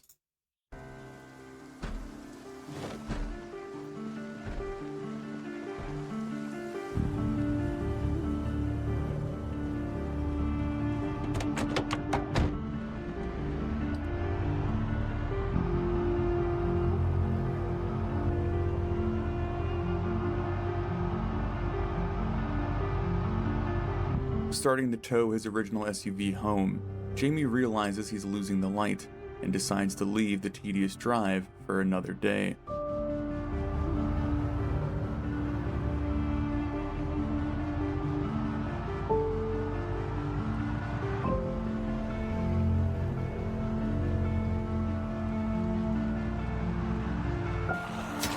Feeling the seeds of worry as he spots a handful of zombies on his road, he wonders if his constant trips in and out are drawing the strays from West Point.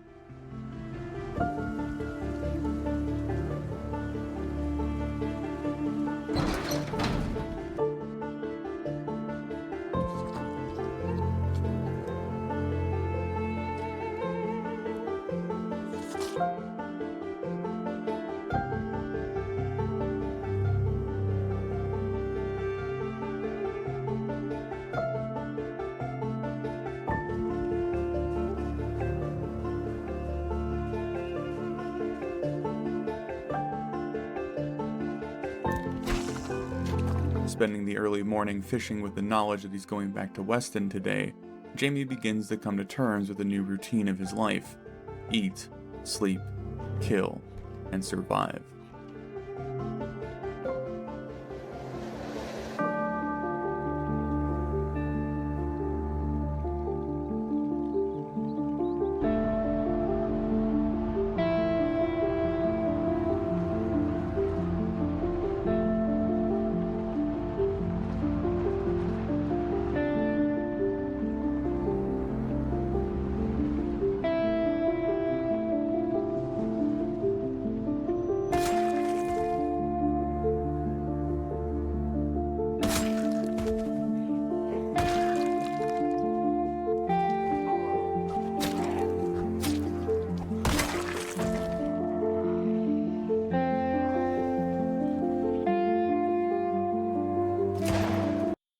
It's a neat little thing to point out here that Jamie has gotten like comfortable enough with how he's handled the undead and like what kind of level of danger that he's in, that he's no longer like wearing his full attire when he's going out and dealing with them at Weston. Like, doesn't have the helmet on right now, and is clearly like approaching them pretty boldly without a lot of hesitation.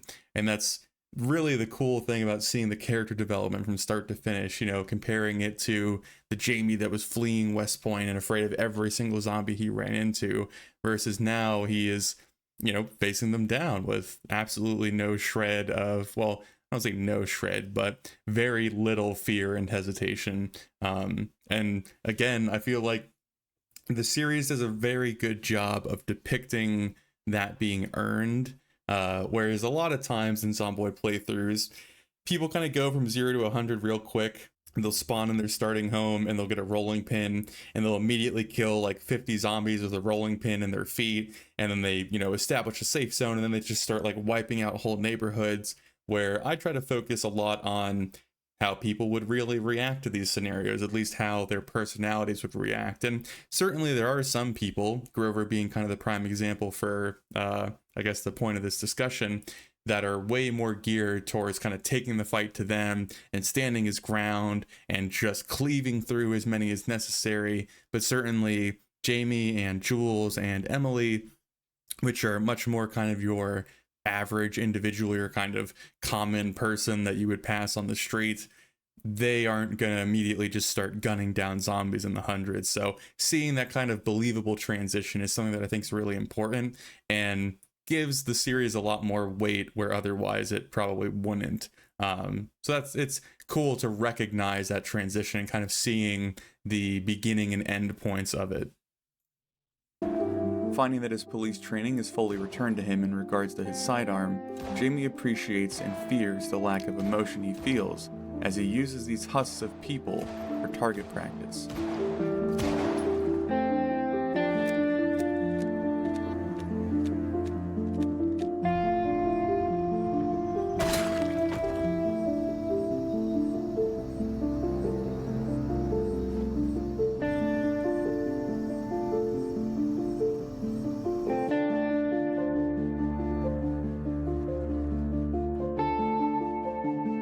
Picking up more containers from the beautiful homes besides the river, Jamie finally makes his way back to the clearing he had fled all those days ago.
Returning home both bloody and with the supplies he needs, Jamie washes the filth from his shrinking figure and gets to work organizing and preparing for tomorrow's hard labor.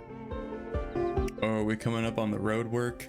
I really enjoy that little edit, or I guess the music edit there. It's also really good energy.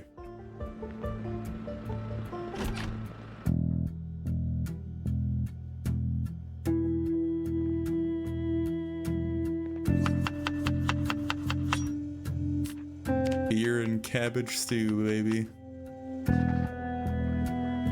Poring over one of his books on welding and metalworking, Jamie begins the slow and arduous process of procuring a new skill in this harsh world.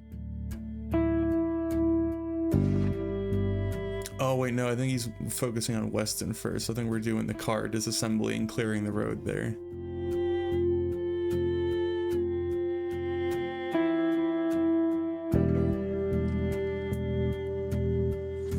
He is overgrown right now. Filling his belly and double-checking his guide one last time, he finally sets off for Weston with the goal of clearing the road, but not of the undead.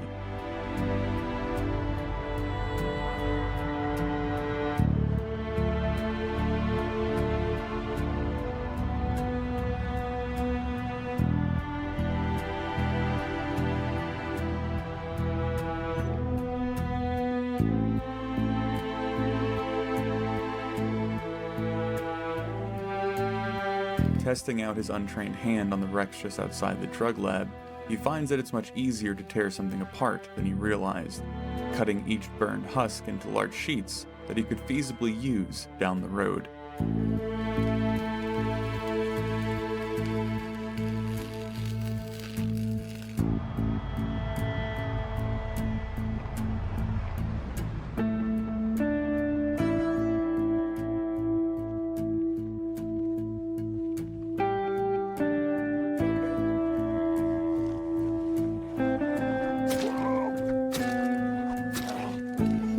Beginning work on the first real roadblock, Jamie's focus lasers in as the sun rises higher and higher in the surprisingly clear sky.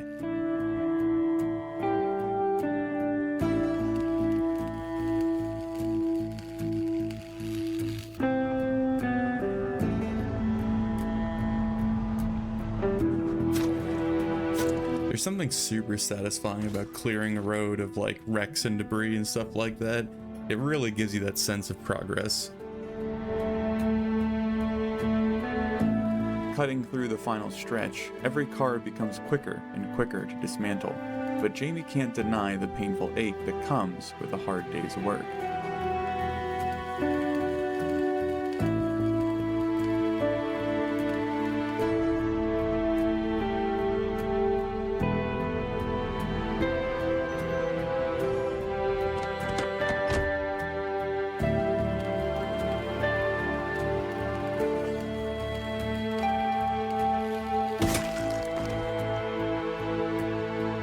Confident enough to claim the gas pump in Weston for his own, Jamie hops back into his new SUV in the setting sun, smiling with pride as he cruises down the now empty streets.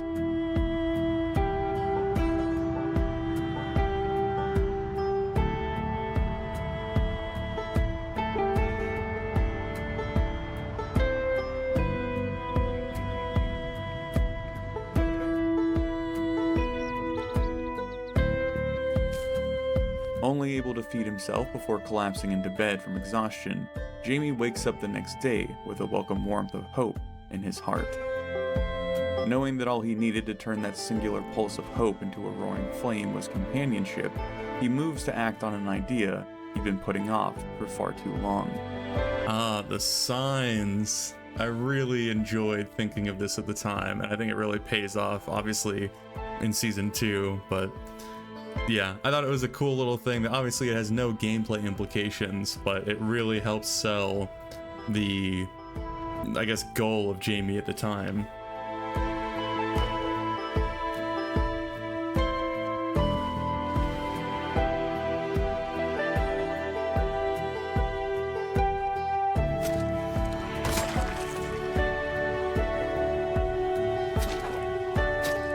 he wasn't going to give up hope on his radio broadcasts, he acknowledges that not everyone is perhaps as lucky as himself.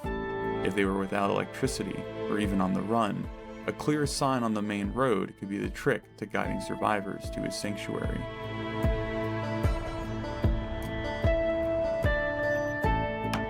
Praying that he truly wasn't the only one left alive. A lot of people at the time were commenting that he obviously would lead, raiders just as likely as survivors to his home, which is true. But I think that's kind of the interesting aspects of what Jamie is doing, is either he's unaware of that, which I don't think he would be given his previous occupation, but I think he more just doesn't care at this point. Like, even if they do come seeking to do violence to him, that's probably preferable, or at least a chance of that being the case is preferable than to not trying anything at all. I think he's recognized that he's not going to make it alone. He's not strong enough to be isolated for forever. So it's taking the risk of potentially luring in some unsavory characters, or maybe, having someone come up that isn't as unsavory. So yeah, a lot of people brought that up, and I thought it was a good point, but it's also very valid that Jamie's been pushed to the limit where he knows he needs companionship, or otherwise he's not going to make it. So this is kind of a desperate attempt from him to reach out. He convinces himself that he would need more beds and furniture if a friend ever did stumble into his life.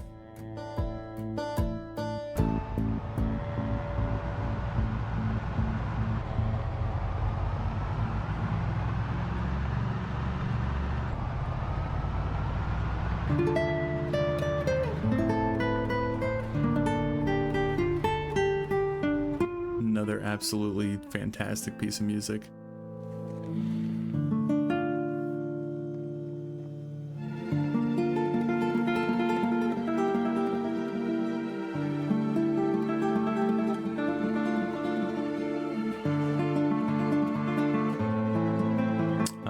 The blue bed. It's really coming together.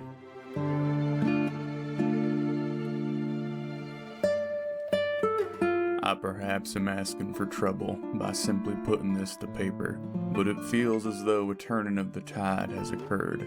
Weston has been reclaimed.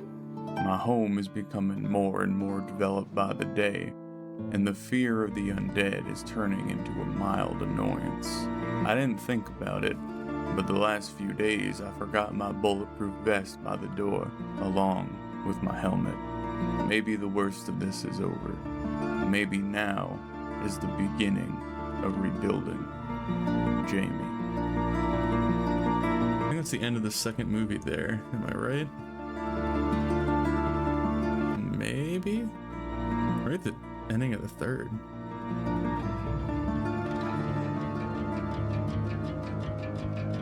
Montage time, baby. Waking up to another peaceful dawn, Jamie uses his time in the early morning to fish from his dock and prepare for his upcoming project.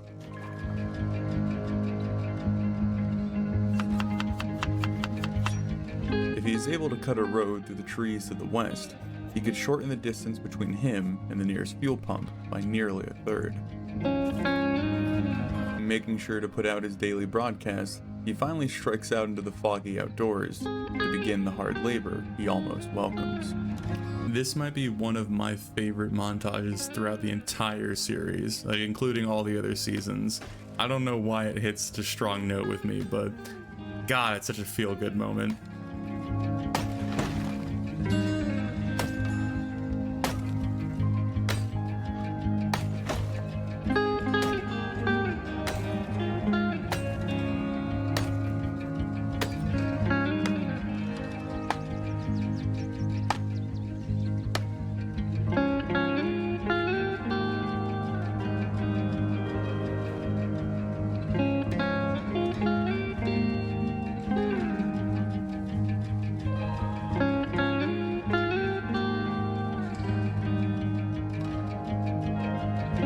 Delighted to find his planned path mostly clear already, there's still plenty of axe swings needed before he reaches his destination.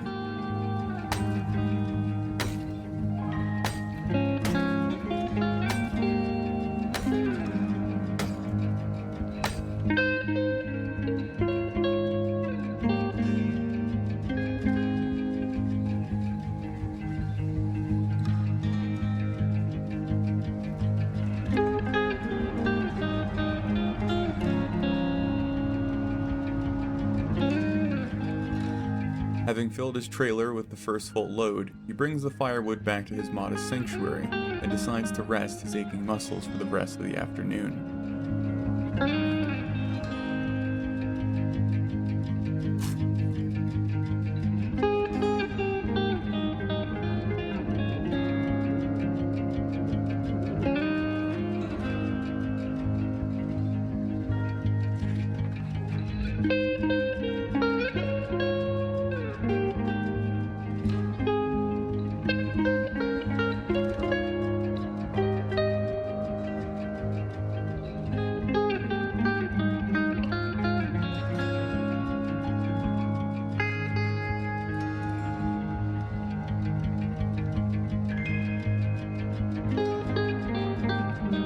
Waking up annoyingly early, Jamie doesn't let his restlessness get the best of him, as he instead uses the opportunity to fish undisturbed, and builds up the resolve to reach the road by the end of today.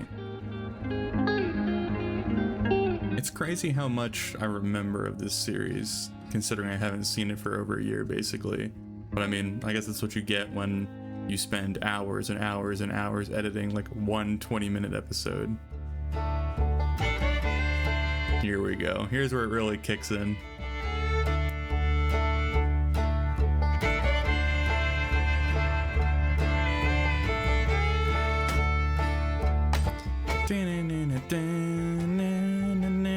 Timing those axe swings so that they like actually don't look clunky between the cuts. Beautiful job.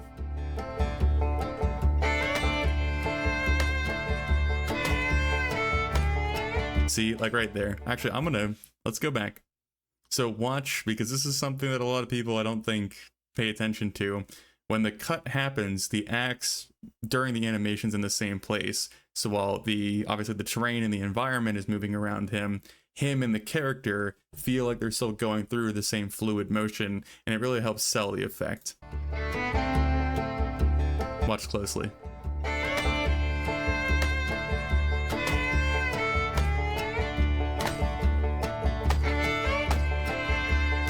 It's so effective. It's so effective.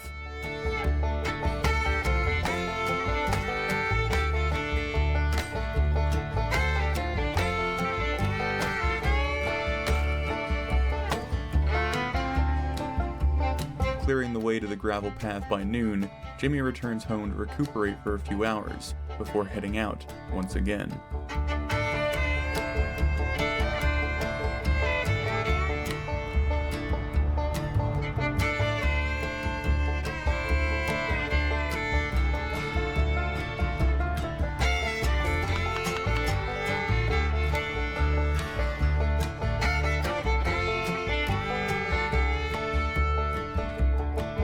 Taking in the cool breeze in the back garden and enjoying the view of the autumn trees, Jamie knows it's time to make the trek back to his initial SUV he had left along the road.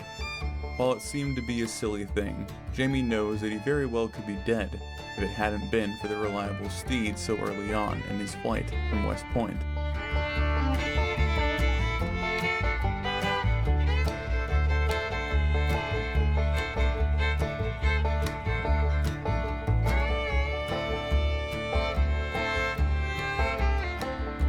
We need more upbeat montages in the series, because I miss these. As he's nearing his reliable friend, as a fresh rain begins to fall, Jamie is also greeted by another reliable machine.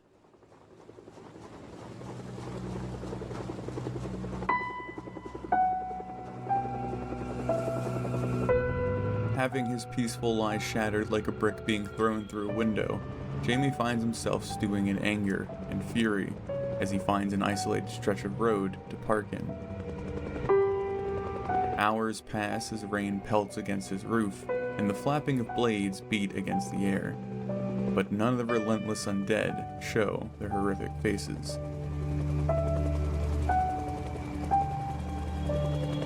Finally hearing the helicopter fading off into the distance, he finds himself wondering who exactly these people were, but realizes that each and every conclusion is simply a wild piece of speculation that leads him nowhere. If today didn't describe my new life perfectly, then I don't know what would. I finished clearing the path to the road to Weston, though I still have to make an actual road out of it. Then, since I was already worn down, I decided to simply walk out and retrieve my old SUV I left on the road. Then rain. Then that god-forsaken helicopter. Accomplishment, victory, exhaustion, annoyance, and anger. That's my routine. That's my life. Over and over again. I guess at the very least that fucking pilot lets me know I'm not the last one out there. Jamie. At least he finally fixed his hair.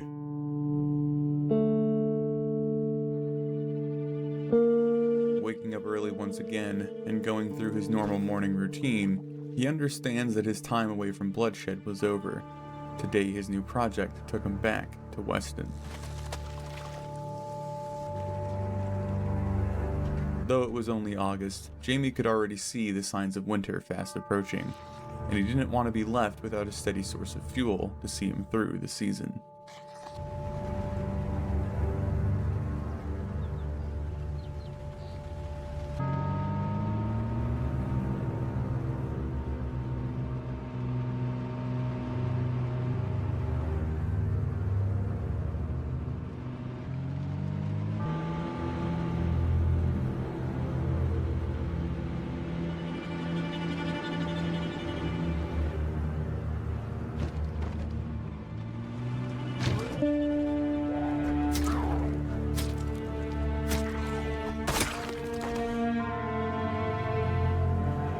Unsurprised with the pests that had found their way onto the road, Jamie drives down the path he had worked so hard to clear and arrives at his new work site. Though it would take a decent amount of effort, Jamie comes to realize that the only way to keep the dead out was a wall. So to protect his source of fuel, he was going to construct a compound within the heart of Weston.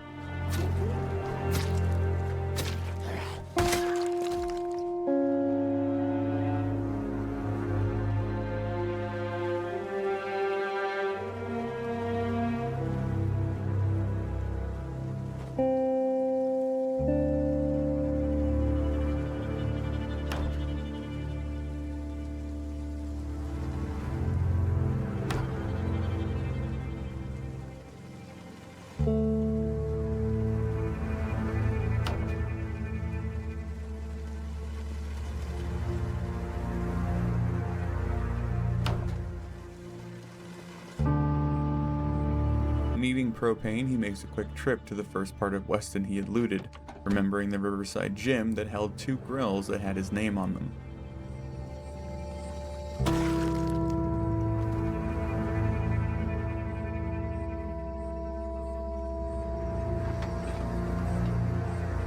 As he moves so freely through the town that had once been claimed by the dead, he finds his mind flashing through all the violence that had led to such peace.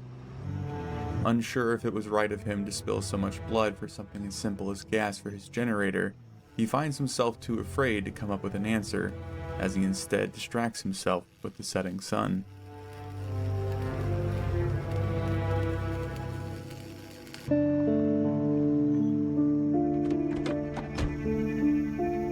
Making his way back home after making meager progress on his project, Jamie doesn't worry for once as he reminds himself that time is the only thing he has in abundance.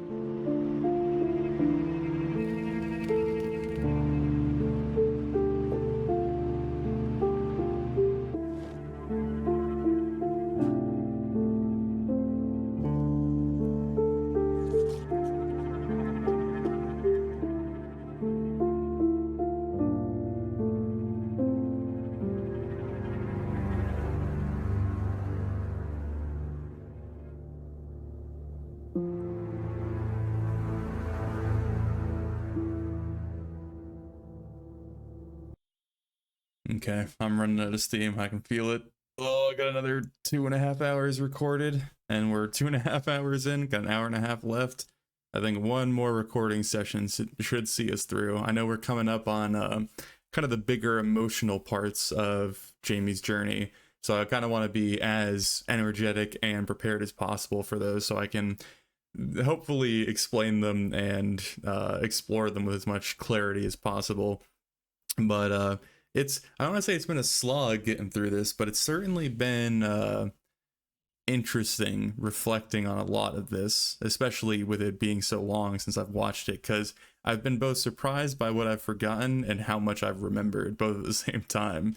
There's so many scenes that are like firmly stuck in my head, and then there's parts of the story that come up that I kind of forget, or probably the better way of phrasing it is I forget how much focus or how much time was spent on doing different things. And it's also interesting kind of watching it with the perspective of being a fresh viewer in mind, because this is about as close as I can get to being a fresh viewer, as far as like watching this for the first time. But it's interesting to try and decipher how entertaining the series actually is, if that makes sense, because I have so much bias and like pre-established ideas of like what was entertaining and what wasn't, or what was entertaining to me at the time, or what was fun to edit, that I'm trying my best to kind of watch this as a viewer would. And that's been really interesting. I don't know if I've gained a whole ton of insight from it, but it certainly has been something to reflect on, I suppose. And hopefully overall this helps me improve even more as a storyteller, because it is the first showcase that I have, or at least the first test that I have, of how well my content stands up to time and how long it might stay relevant or entertaining, I suppose. I think that my style definitely leans closer to having a better longevity when it comes to storytelling, because it's focused a lot more on the character and their journey versus like the game or a certain mechanic or a challenge or a mod.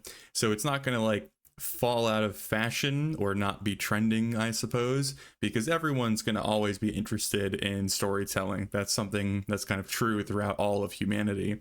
So that's probably the one takeaway that I've really been enjoying rewatching this, is that I'm still enjoying it probably just as much as I did when I created it. And I imagine that's true for a lot of others as far as like returning back to the series and watching it maybe a second or a third time. I know there's some crazy people out there that have watched this series way more than it probably deserves to be. But anyway, I'm going to stop rambling, rest my voice for a little bit, eat some food, and then get through the last half of this epic tale.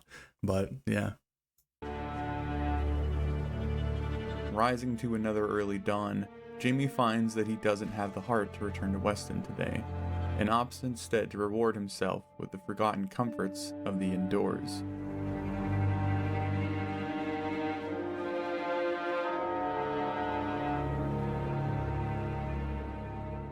Putting out his morning broadcast, beginning a book on basic mechanics, and returning to the workout routine he had neglected, Jamie is reminded of the threat too persistent and powerful to ignore: isolation.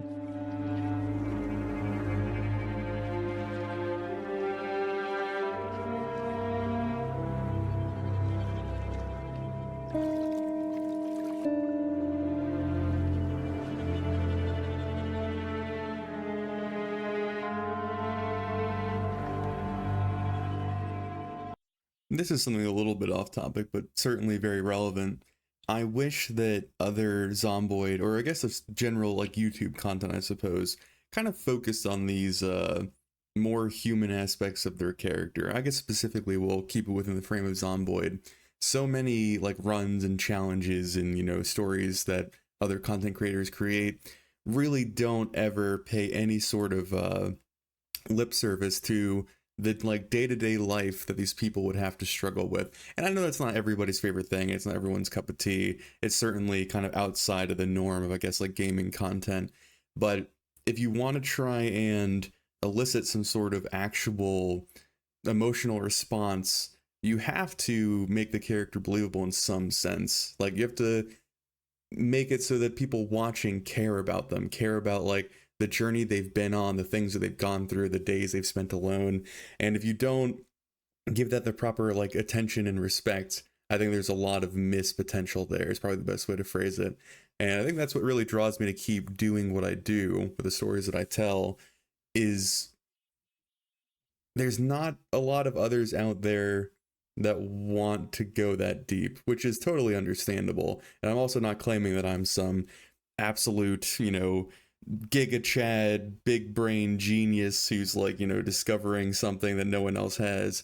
But I don't think a lot of people want to spend that amount of time delving into a fake person's mind. But I find it incredibly fascinating. And so I'm, guess, somewhat geared towards doing it. But yeah, overall, my end goal of this whole tangent is I really wish people would take the time to just like ask some questions about their character, or even just like in the video itself, present some time where they aren't cutting through zombies or, looting police stations or, storming around giant fireballs of death pits and whatnot. Those things are interesting and they're entertaining in a very passive way. Like you see them and they're, they pull you in for the moment and then it's kind of gone. But I feel like showcasing a character's actual human journey stays with you in a much longer way. But anyway, I'll stop ranting and let the video continue.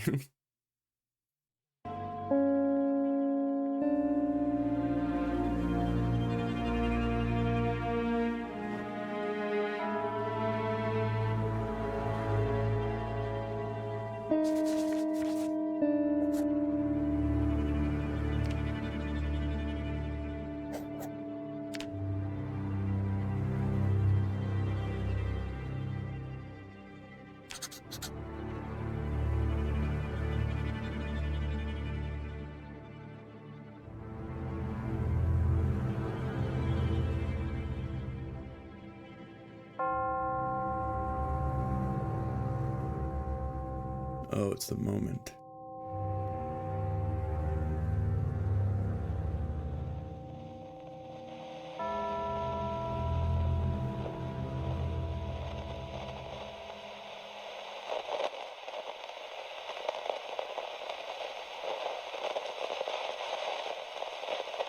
Hello? Hello? Hello? So the reason I kind of went on my little rant just a few moments ago is specifically for that point. If we hadn't had that extended time of showcasing Jamie's isolation in his like daily routine, that moment of having something new and exciting and potentially like life altering show up wouldn't have the same weight. That little hello, that little spark of humanity returning to Jamie's life is now a lot more interesting and a lot more effective now that we've seen what he's going through every single day in a more mundane sense versus, again, like the kind of daily hurdles he has to overcome. And so I think it's really, really important for those two things to work well together, is to show both sides of the coin. Because let's just say that I was like going through the kind of day-to-day, he kills the zombie, he does this thing, he builds this, wall, and all the music's fine and dandy, everything's going well, and I just smash cut to the radio coming on with Devon's voice. That, it wouldn't be as effective. It wouldn't translate as well. I don't think the audience would understand the like emotions that are trying to be conveyed as well. The other thing that I wanted to talk about before this all began, or we get into the Devon stuff, is a lot of people ask me why or how I decide when to include other characters or non-game specific elements like this. And certainly back in the first season, what it was coming from is I felt like the episodes weren't interesting enough in themselves as Jamie was getting more and more settled, because you kind of hit that steady state in Zomboid. Once you get set up in your house and you have all the necessary things and your electricity's back on, you have a source of fuel, the risk of you dying and like the need to go out and do more dangerous activities is incredibly low. So to keep, quote unquote content going, or to keep the story interesting, I was facing the issue of I would have to record, hours and hours and hours of footage for like a 20-minute episode, because so little would happen that I would, to justify to put out an episode, I would have to do a tremendous amount. And so that's slightly annoying from a content creator's perspective. But the other thing is, even within those hours and hours of him going about his day and just doing normal things, nothing's really progressing. Nothing's really happening. And that's why I initially decided to include Devon, because I just wanted something new to keep pinging off of. And I didn't want it to be some sort of existential threat or some, giant horde or something like forced. Devon felt like a really good middle ground of a new way to explore the character, something interesting for the audience to kind of cling on to and be invested in, and also a way to not rock the boat as far as the normal like Zomboid content is like what's the word I'm looking for? Is expected. Because I don't want my series to become so removed from the vanilla experience or, the everyday person's playthrough of Zomboid that they just can't relate. And so I do want to keep the actual gameplay, but also have a little bit more story involved. And so Devon was a very good middle ground for that. I debated a long time about how specifically to incorporate him. I knew that with it only being a single player game, obviously like the radio is like really the only way to make another character work until you start messing with multiplayer, but that's a whole bag of worms, a whole barrel of monkeys. And I'll probably go over that a lot if I ever do this for season 3 with Grover, because oh man, I have so many stories about how rough that was. But anyway, the first major hurdle to overcome is, let's say that he picks up someone on the radio and they're nearby. Why wouldn't they immediately work together to like get to one another? It's kind of the first step. And so that's why I put him up in New York, just like kind of just far enough away that the radio would work and it's reasonable that they would be in contact with one another, but far enough away that they're not just gonna, hop in their car and drive over the next day. The other thing I decided is making him younger, because it gives a more interesting dynamic for one, which is, just something fun to explore, but two, also makes it so that this isn't some like, ex-army soldier guy who's a total badass and is just gonna like come and save Jamie at some point. It's another just, hopeless survivor that's trying to get through everyday life. And I really didn't have a ton of his character or his story planned out when I introduced him, much like the story of the character that we follow. I just kind of let things happen as they happen. But yeah, so there's a lot of different things that went into why Devon got included and how Devon got included, but that more or less answers the question. I get a lot of questions regarding that, and a lot of people also point to this moment as, oh, well, you say that your stories are unscripted, obviously they aren't, like, how can you claim the red blah blah blah. My general response to that, because I've given it in a few different places, is clearly the gameplay is entirely unscripted. I don't like place certain items in certain areas. I don't try to, force certain story elements to occur as far as like the gameplay is concerned. Like I let Zomboid be Zomboid, and obviously I'm not telling the story that you're seeing as I'm playing the game, because I am just playing the game. It's between the time of me finishing my recording and then presenting the video to you all where the story is developed. And so there really isn't a way to script that because the footage is already recorded. So what I'm doing is really just interpreting what I did in the game, making it into a believable story, and then translating it to you all. And then when we get to the parts of like Devon being included on the radio, or in the multiplayer thing having Bouncer show up with Grover and stuff like that, or the fight with Kevin and Jules, those are basically dictated by like the story is so clearly going in a certain direction that this is kind of inevitable. And so let's find a way to, again, incorporate it into the Zomboid playthrough or the play style or the gameplay and make it almost seamless, or as seamless as we can, and then keep going. Obviously at that point, like the best way to describe it in kind of a broader sense is Grover finding Bouncer had to be scripted because I had to have another person there to play him. I had to know where he was and set him up and do all of that. So there's no way of getting around that because that's the whole purpose of what's going on. But it was backed up and supported by the fact that Grover had heard or wanted to check in on Bouncer, knew where he lived, and was planning on going there anyway.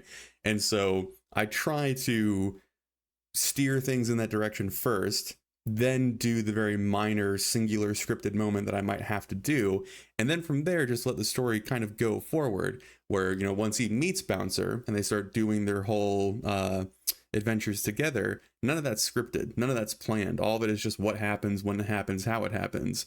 And then again, it's just me interpreting what would make that all believable, I suppose. Their example's a little bit different because I had to do a lot of dialoguing and there was a lot of logistical stuff as well with the multiplayer thing, but overall, the spirit of being unscripted, I think, is still very true for the series.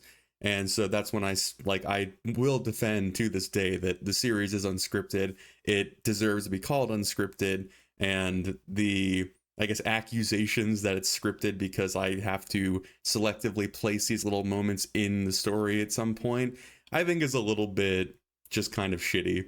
I think they're just trying to find a reason to point things out, or maybe they're suspicious that the entire series is scripted, and then this is a moment that they think, oh, I got you, and now this proves that everything else was planned, and I don't know, but I'll stop ranting about it because, again, it's not super applicable to this video specifically, but it is a comment that I got quite a bit when Devon got introduced, as everyone was like, here it is, I got you. It's like, no. But anyway, we'll keep going.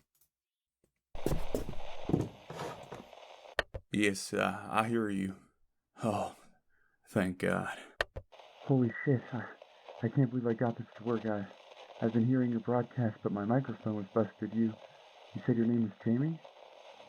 Yeah, Jamie. Jamie Nichols. Where are you? Are you safe? Do you need help? I'm safe, yeah, I'm safe.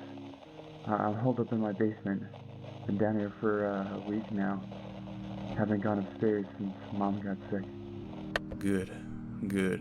I mean, not about your mother. I'm glad you're safe.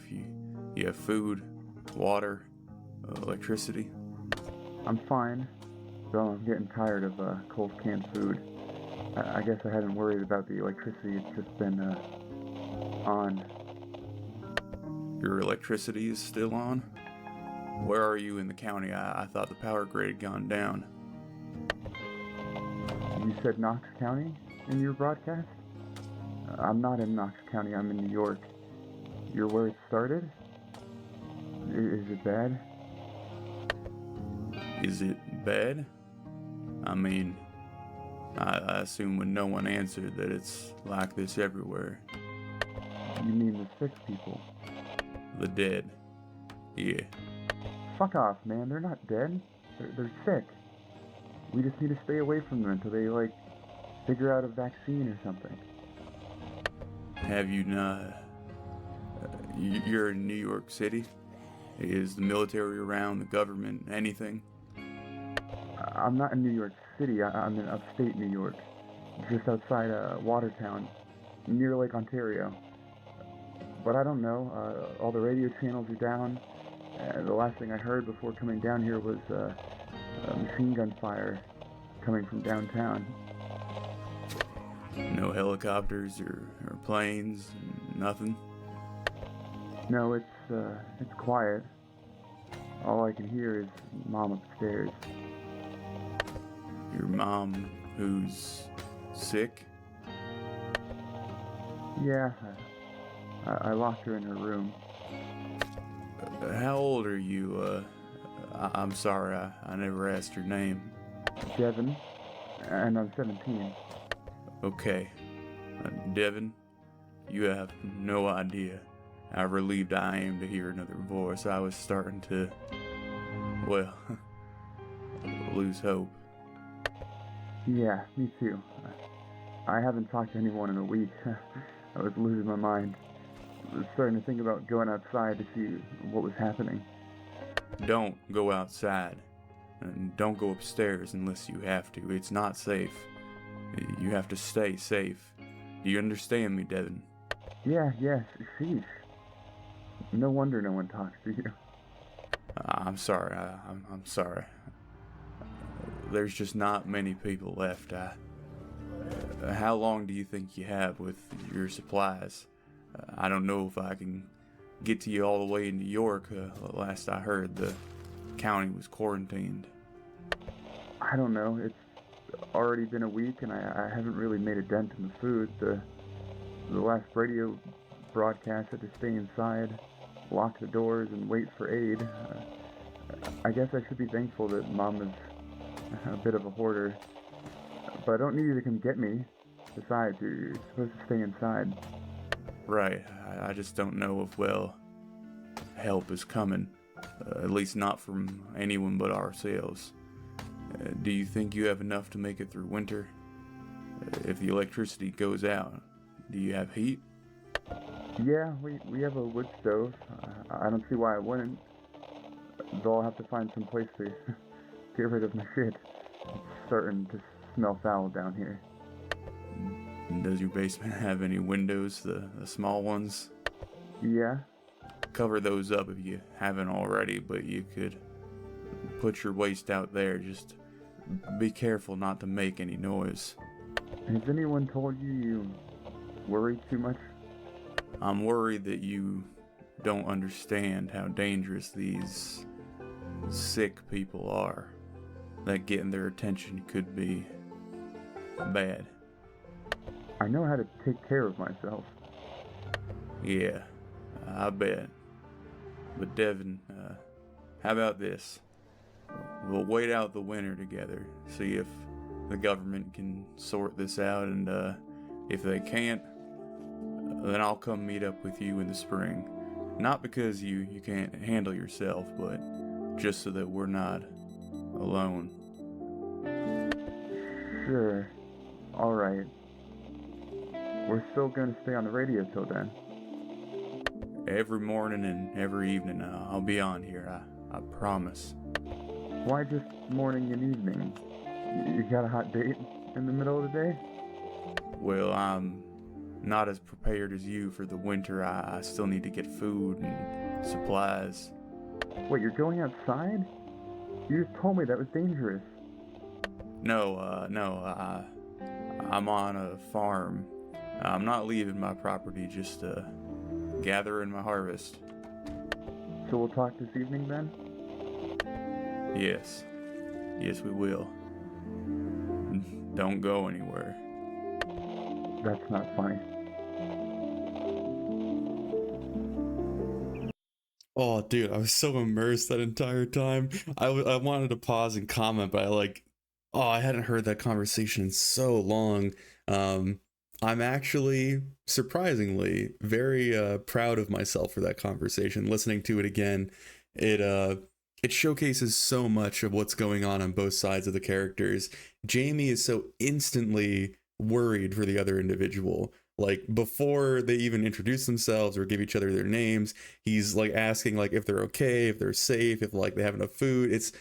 It really showcases like how incredibly I guess like altruistic or selfless Jamie is, like, as a core individual. Or maybe it could also come from the fact that he has been so alone that he's now incredibly afraid of losing this sliver of companionship that he has managed to get. So yeah, that whole conversation was super, super effective at translating a whole spectrum of things. Obviously, it's establishing where they're at and who they are and kind of the feelings they have towards one another. But another thing I wanted to comment on, I was very impressed with the difference in the characters, considering this is me early on, obviously voicing both sides, and doing a pretty rough accent on Jamie's side, which certainly hinders my ability to, I guess, portray certain emotions. But Jamie is very careful and deliberate about like the word choices that he uses. Whereas Devon, being younger and kind of being a bit more brash, I suppose, is just kind of saying whatever comes to mind. And it's very subtle, but when you're actually like listening and paying attention, it's kind of cool to realize that was deliberate. Like I remember kind of trying to portray that at the time, and now having the time to reflect on it and see it again, I think it was very effective, I suppose. So yeah, that was just a little thing that I noticed, and I wanted to kind of give myself the slightest pat on the back for before I, then criticize 11 other things about what went wrong. But yeah, that was the first major conversation with Devon and Jamie, and I think it was a really good choice to also pair it with Jamie going about his kind of new day-to-day life, where again, he's not in a ton of danger, he's just doing what he needs to do to survive. But otherwise, all of that footage would have to, be converted into like smash cuts or endless narration or, finding ways around it. Because again, we went through like 3 or 4 days, if not more, for that whole conversation. And I think the conversation was maybe only like 5-10 minutes at most. So yeah, that whole section right there was pretty good. Was pretty solid. I don't think I have a lot of complaints, and it was incredibly fun to go back and rewatch it for, quote unquote, the first time. Man, yeah. Oh, it already is getting me set up for where all this goes, and it doesn't go in a good direction, but that's Zomboid for you. But I think another thing before I get back to the video, I need to stop rambling for so long. I think that is probably the most humanizing moment for Jamie, because up until this point we have gotten journals. We kind of know who he is. We've seen how he reacts to certain things, but listening to someone else interact with another person tells you so much more about them than like a isolated incident can, I suppose. It informs you how not only they treat other people, but how much they care about other people, and not only care about the person, but how they're feeling and how they perceive the person that's speaking. So in this case, Jamie to Devon, and how he perceives Devon perceiving him, if that makes sense. One of the things that I think that some people don't quite catch, or maybe don't think about that deeply, is Jamie instantly lies to Devon. Well, not instantly. He does have like hesitation, but he does willingly lie to Devon at the end of their little conversation about, him being a farmer and him not, going outside, because it's clear that Devon hasn't come to grips with what's happened yet. And while Jamie probably knows that that's inevitable, and there's going to be a point where he has to adapt to survive, he knows that just kind of dumping it all on him without any sort of preparation or any sort of slow build-up, I suppose, wouldn't work well. And so he does the whole, I live on a farm and, I'm safe, and, we're all staying indoors. Don't worry about it. And it very much plants him in that faux fatherly paternal role, I suppose, somewhat unintentionally, I imagine, but it very much falls into that dynamic very quickly between the two, because Jamie, just through this conversation, is kind of elected to try and shepherd Devon as much as he can, because he knows that he's in a bad spot. He knows he's not prepared, but also knows that he's not prepared to just have things thrust upon him. So it's so much happens in that conversation that informs a lot of what is to come. So yeah, I probably talked about it too much, but there it is, the introduction of Devon and the beginning of the end, I suppose. But we still have plenty more to go, but good lord, dude.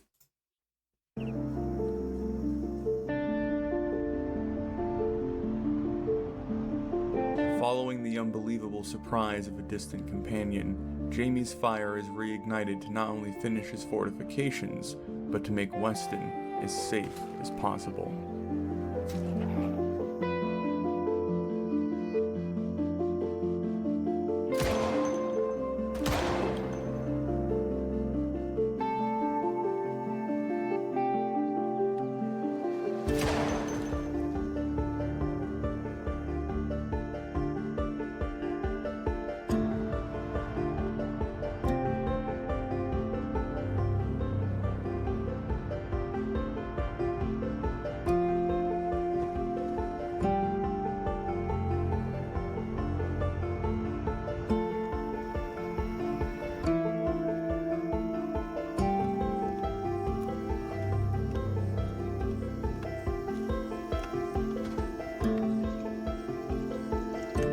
Finally putting the second generator in place and using his reclaimed fuel pump for the first time, Jamie doesn't celebrate over the fuel for the winter, but also the fuel he'll need to make it to New York in the spring.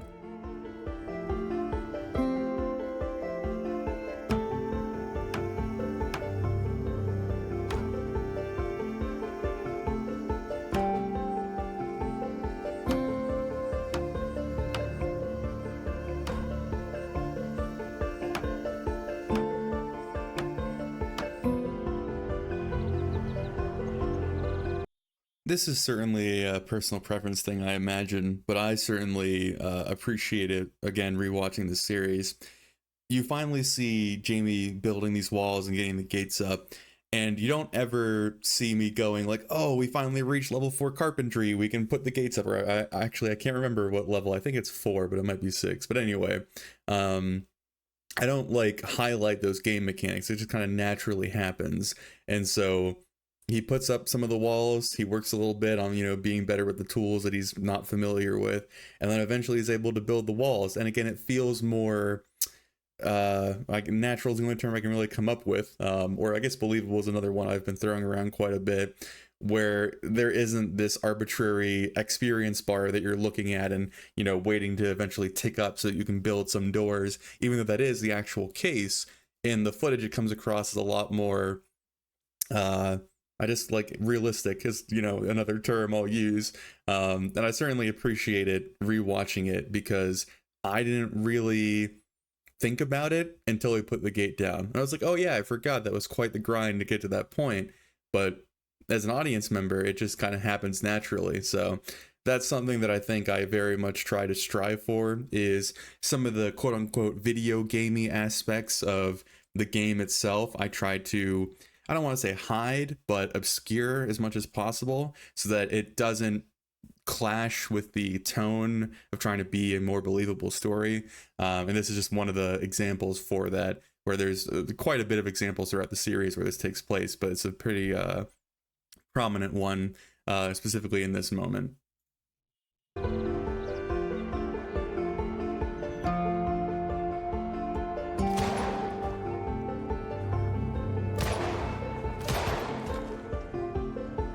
Speaking with Devon every morning and evening as he had promised, Jamie constantly finds himself battling with his desire to shelter the boy, but finds that it forces him to lie over and over again.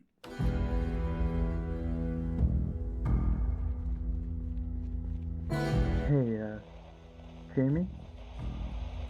What's up, kid? What did you do before this? Oh, I was a police officer for West Point. Was?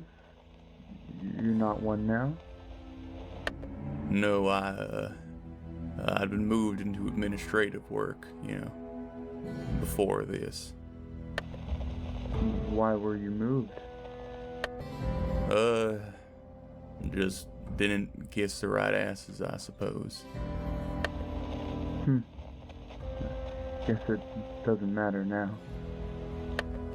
Kid, do you know how to hook up a generator? No? I know what we're doing in the morning. That was also one of the little small nods towards Jamie's backstory and the bad police shooting that he went through. I talked about this a little bit when he was at the church, but I kind of envisioned that the individual that Jamie ended up killing was probably, teenager, young adult, somewhere in that range, probably right around the age that Devon is. And so obviously when Devon asks what happened and why he got put, on administrative duties, he would be very reluctant to bring that up and to talk about it.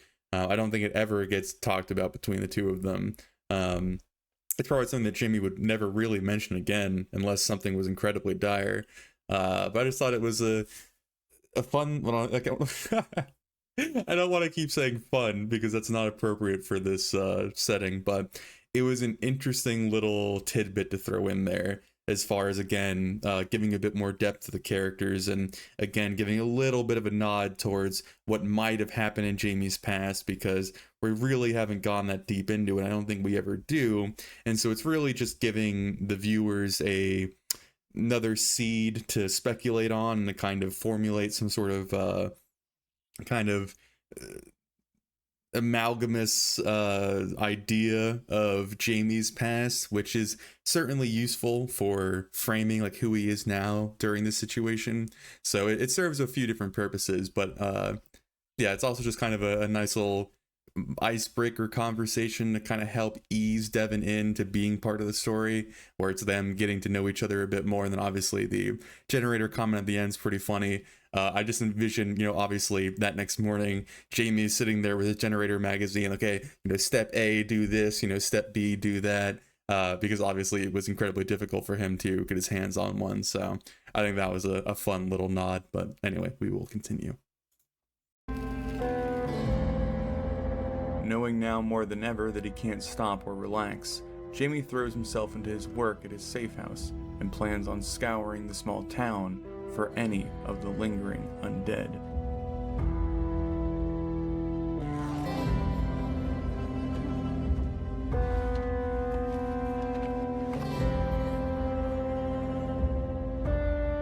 Having to sleep in a chair for the first night away from home, he looks over the rest of the town before arming up and heading out for the day.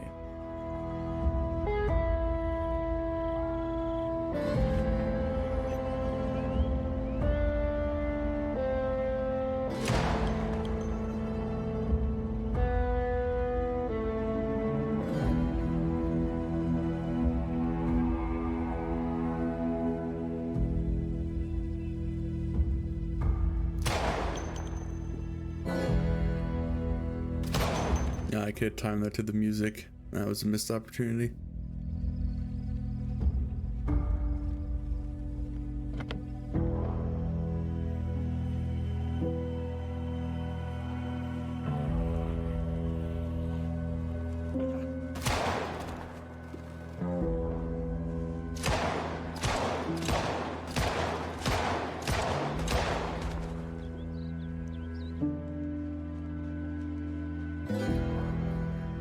Finding an abandoned box truck that might be a useful tool and a decent vehicle for the long trip north, Jamie discovers all it needs is a little gas and begins the hunt for nearby fuel.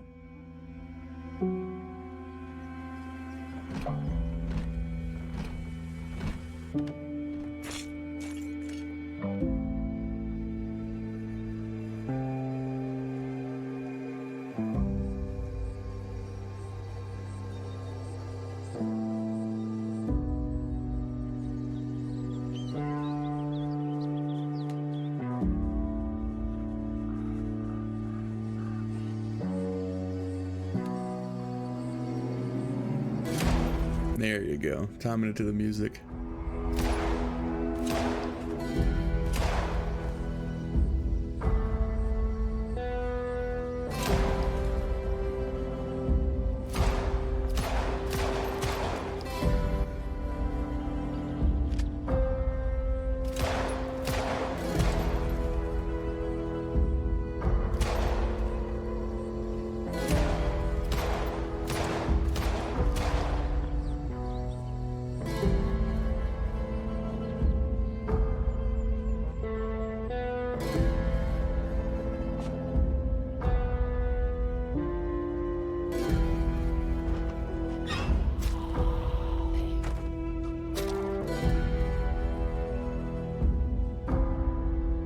We really have reached that point where Jamie is just a hardened survivor.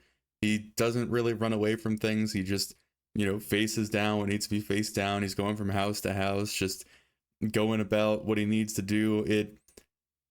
It's weird that there's not like an exact moment where that happens. Like clearly it's a very slow process, but again, comparing it, I think I've done this throughout the commentary, but comparing it from initially who Jamie was to now, it's so cool to see that contrast, to see how much the character has changed. And I mean, that's the whole purpose of the story, is seeing that character develop. But yeah, it's interesting to acknowledge its like final state. I mean, obviously a little bit more happens, but this is him becoming a bit more acclimated to the world that he now lives in. And obviously he doesn't want to, but he's getting quite effective at it.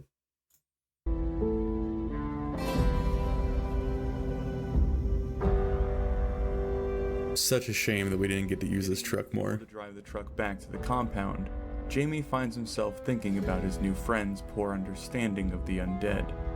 Though Devon's naive hope does remind Jamie that these unholy creatures were once people, just like himself.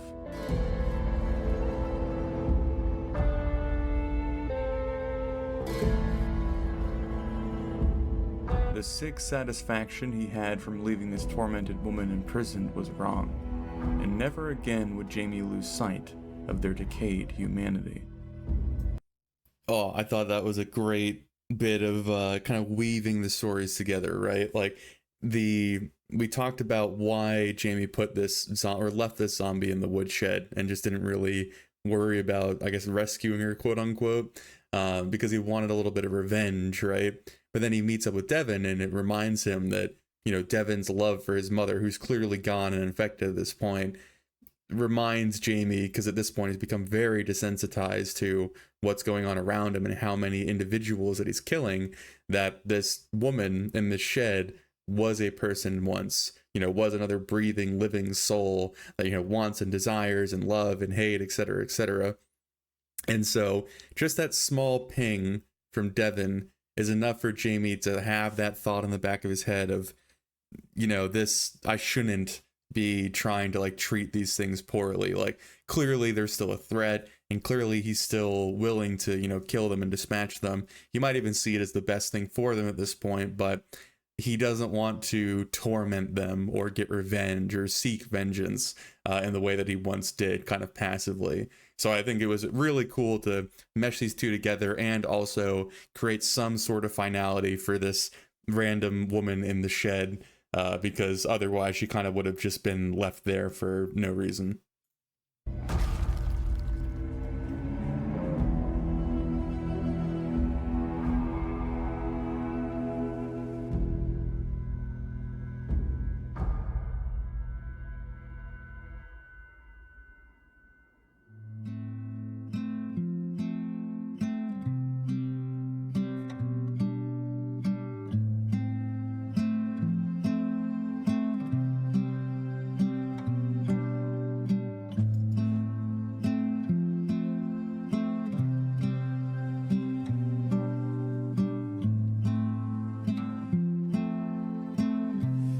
I'm getting so much tighter with my editing, which is so nice to see. I have so many less complaints about my editing as we go forward.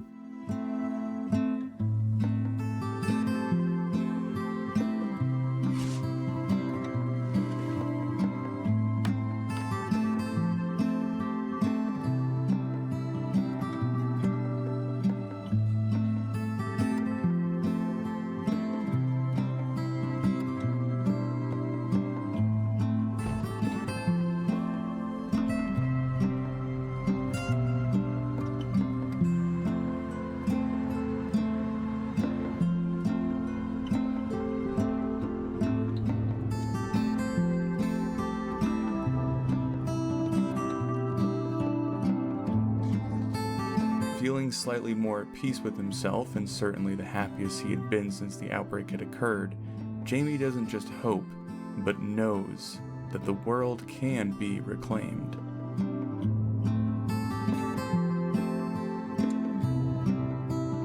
If Devon is out there, then there must be more.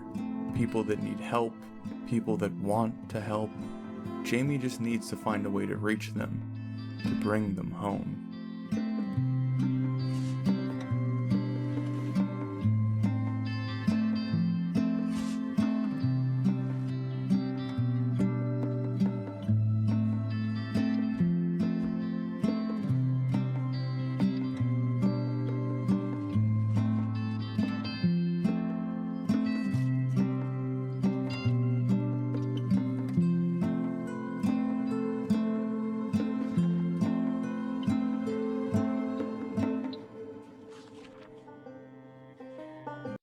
I think that's something to bring up, is a lot of people, when I mentioned, bringing other people home or bringing more survivors in, they assumed, that meant that I was going to introduce multiplayer and more people and stuff like that. But I really didn't have that intention at the time. This was strictly going to be a single player playthrough. But I think it's important to not confine yourself to thinking within the terms of the limitations of the game when you're trying to develop your character, I suppose. If this is something that you're interested in, even though there's no actual physical way for Jamie to have another person with him in his home, clearly Jamie, the individual, the person outside of the game of Zomboid, would want people to reach his sanctuary and enjoy the same safety he does, and obviously share the companionship of having someone else around. So while he certainly dreams of that, and that's certainly his goal as a person, it's never going to happen in game.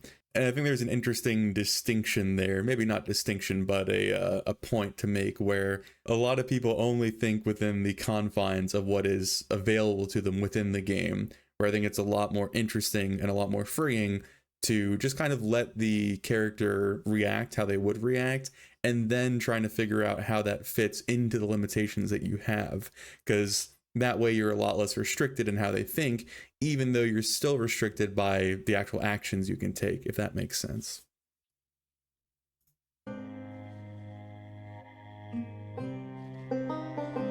Afraid of the outdoors? Good lord, no wonder they put you on death duty. You know what, smartass? I don't see you bragging about your life before all this. Guessing you weren't Mr. Macho Man strutting his stuff around at school. Fair enough. But seriously, you've pestered me, what about you? What kind of stuff are you into, kid? What your days look like before all this? You're going to be an asshole about it, but I'm already crapping in a bucket in my basement, so it can't be much worse. I was vice president of our AV club at school, and I spent most of my afternoons visiting my grandma at her old folks' home while Mom was at work. I ain't going to laugh at you, kid. I'm the last person who should be throwing shit around. No pun intended. At least you're not the last person. Yeah, thank God for that. You can see briefly there, this is when the whole thing with the SUV or the Land Rover that we started out this journey with, and now it's been regulated to just a prop in the corner. The mod got updated like right in the middle of the series, and it switched from using the standard Zomboid like heavy duty doors to like very specific mod only doors. And the issue was the right door of that Land Rover had always had a broken lock, but I never really cared all that much about it because, you know, early on, you know, beggars can't be choosers. But that is kind of a danger long term. Like, let's say you get stuck with a bunch of zombies to your left and you want to bail out the right door. Obviously, with the lock being broken, that's not good. So I was going to remove the door, you know, fix the lock and put it back on. But then when I took the door off, it wouldn't let me put it back on because the mod had been switched out. So then it got stuck without a door, and there wouldn't really be a way to find new parts for it because only cars that have been spawned after the mod had changed would have the right doors. And so I basically just decided the car was useless, and we had another one anyway. And it was a little bit of a disappointment, but the Land Rover had certainly served its purpose up until that point. So now we just get to use the good old police SUV. But that's the whole reason as to why that got messed up. And one of the things that slightly worries me about using too many mods in a playthrough, I mean, this is coming from someone who uses probably over like 100 mods at this point, but any of them could break and mess up and, you know, alter the world save and have a bunch of issues. And you just kind of have to hope, pray, and roll the dice and work with what you got a lot of the time.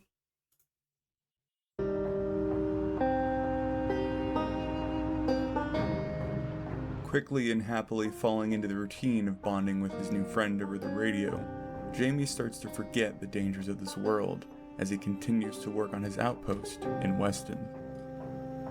Oh, is this where he almost gets grabbed?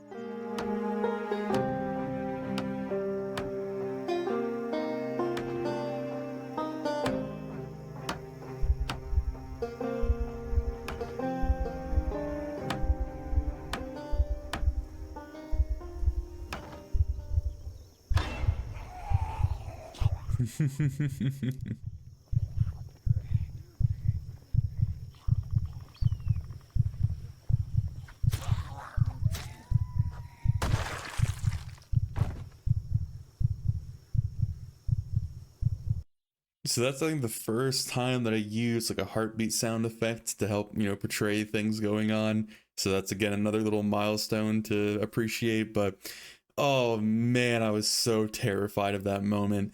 It was one of those things. I mean, this is Jamie kind of, you know, is victim to this for his demise, this like singular zombie that catches him off guard that like otherwise he should be totally fine to handle, ends his run. And so right here, that could have been it. Because I think I have the enhanced like attacks from behind thing on in the sandbox settings, so a zombie that gets you from behind is way more likely to bite you. And so if she would have gotten him there, it probably would have been game over. He doesn't have his helmet on, like he's just kind of chilling. Yeah, so I remember being terrified. You can see it in the actual footage where I'm like panicking and trying to figure out what to do, and I gotta drop the wheelbarrow and all that stuff.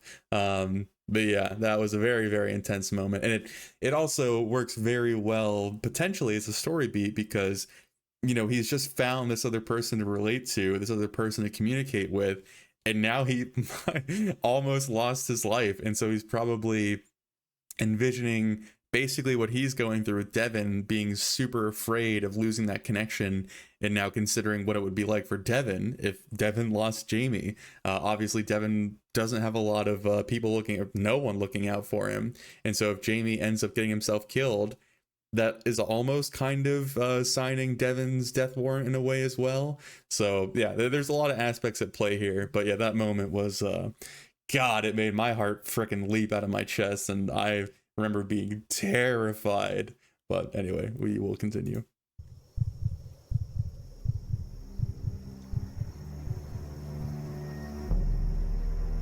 Abruptly reminded of the potentially deadly side effects of complacency, Jamie is stunned not by his near brush with death, but the thought of such a thing occurring to his new companion.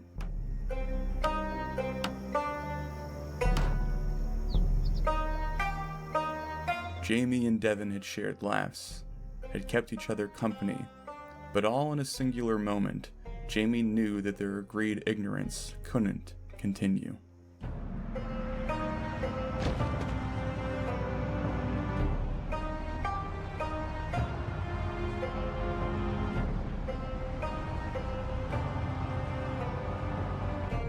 Kid, we've been talking long enough that I know you're not stupid, and I've held off on this probably longer than I should have, but we have to talk about your mother. I don't know what you're about to say, man, but you better be careful choosing your next words. Devon, I know it's hard. I wish I didn't, but I do. That thing upstairs ain't your mama. It's a threat. It's a threat that if you don't handle, could be the end of you. The fuck you know about it? Did you kill your mother when this happened? Or your wife? Did you not even have a family? You don't know shit, Jamie. Devon, listen to me. These things aren't people. I struggled with the same thing at first too. But after seeing the things I've seen, doing the things I've done, whatever was once there is gone. Doing the things you've done? Tucked away in your farm? Screw you, Jamie. I know you've been full of shit. What fucking cop who's afraid of the outdoors owns a farm? You're a liar, and you're not gonna tell me shit about my mother. I know you're upset, kid, but this ain't the time to be playing pretend. If you let me, I can help you. I can walk you through it so you'll be safe, so that you can survive this. Surviving by becoming a murderer? Go fuck. Shit. Devon? I'm getting off. Mom heard me. I have to be quiet. Oh, I love it. It's so juicy. Oh man, I don't know what it is about it, but some part of me really, really enjoys watching two people fight. Not physically, but like I said, verbally or emotionally. And not in like a way of like I have some like sadistic streak in me where I want to see people hurt. But it's so raw when you see two people just kind of like laying out their emotions in front of each other, or trying to even like stab at one another in very particular ways. Like you heard Devon in the middle of that argument being like, did you have a wife? Did you have a family? Did you kill them? You probably don't even have a family. Like he's obviously super young and he's lashing out and he just wants to hurt Jamie because he's kind of afraid and he's in pain. And it's very like understandable why he's doing so. And I think that's why Jamie doesn't react to that as one might expect. but it very much shows the very heightened state of emotions going on at this point, and kind of the mindset or the head space that Devon is in. So having characters fight is a very good way of kind of cutting through the bullshit, I suppose, and just getting right to the source of how they're feeling and what they're feeling. And it's always very, at least for me, really, really engaging in a way that a lot of other dialogue doesn't fit. Not to say that your character should be fighting all the time and that's the best way to portray everything, but those moments where it works and it fits are so incredibly productive at kind of propelling your characters forward and like what trajectory they might be on. Because conflict is usually the center of most stories or journeys, and resolving that conflict. So it's only fair that a fair amount of conflict between Devon and Jamie is to be expected, even though I think that might be one of their only major fights, if I remember correctly. But we also see Devon bringing up that he knows that Jamie's a liar, and he's kind of known this for a while, but it wasn't in either of their best interests to really bring it up. And so there's so much going on in that fight, and also obviously the mother knocking something over and causing the big bang, and that probably helps serve Devon to reinforce like what Jamie had just said, that he can't just leave his mother up there forever. I mean, at this point, she's been quote unquote sick or infected upstairs for maybe a week or more, or not if not longer than that. So clearly, him as a reasonable human being understands that like she hasn't been fed, she doesn't have any water, so there's no reason for her to still be quote unquote alive. So there's also a lot of kind of subtext going on Devon's side as well. Even though he is lashing out and angry, he's probably also steadily working to come to terms with what's going on in his situation and what he has to do. So there's so much going on, and it's so juicy, and I love it. It's one of the more I keep saying interesting. I need another synonym. It's one of the things that really makes me cherish this first season. Is I think I really hit that note that I wanted to hit, which is so rare for things that I try and do. And it really keeps me interested in trying to keep that going, or try and hit it again, or to do it better. But this was the initial kind of getting it right, I suppose. So it's so fun to go back and watch.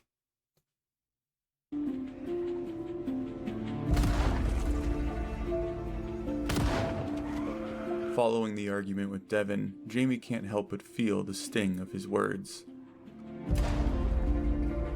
Too much of Jamie had slipped away, or had been forced down during this whole trial, suppressing all the painful emotions that waited in the back of his mind in ambush. This is again where we see Jamie kind of using killing zombies as like a source of therapy, which is super fucked. Smothering his worries for Devon, Jamie hopes to at least vent his fury and frustration against a deserving target, planning another burn to clear even more of the dead from West Point.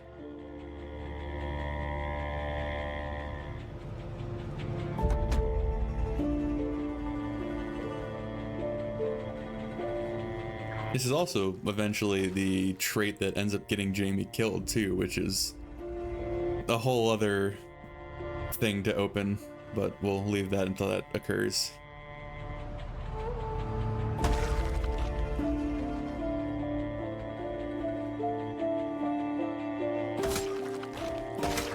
Struggling all morning to get the necessary preparations in place and fending off the relentless infected, Jamie is faced with only more anger as the cruiser's battery dies with a pathetic whimper.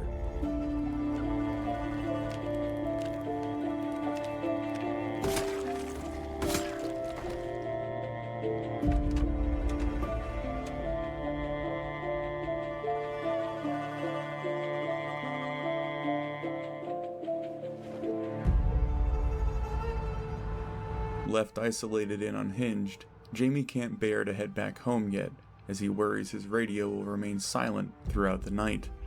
Instead, he opts to explore one of the roads leading to his sanctuary, and is delighted to find ample sources of relief. Delighted to find. What a twisted way of conveying what's going on.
I haven't felt the need to write on you for a while, which I'll call a victory for sure. Since my last entry, I've finally contacted someone on the radio. His name is Devon. He's just a kid, but at least it's someone to feel human with again. I already worry for him. Hell, I always worry for myself, but this kid, he doesn't know what it's like. He doesn't know how horrific the world truly is. Today, while I was out scouting between my home and West Point, I realized that the dead are inching closer and closer, day by day. If left unchecked, soon they'll be knocking down my door. Jamie. Beautiful piece of music.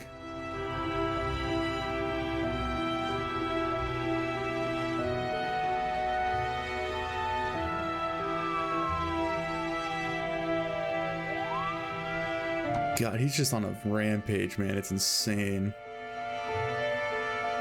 I think Jamie probably has the most zombie kills out of any of the survivors. I have to go back and check.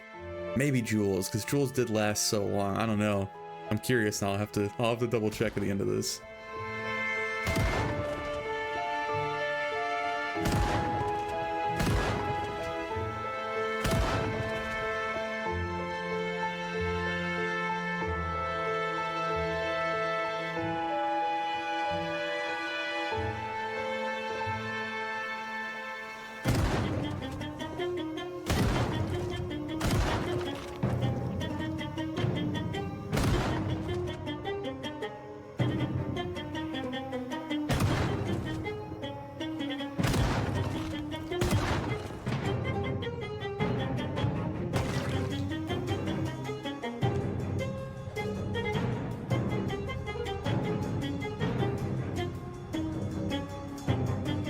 I remember this group took so long to take out.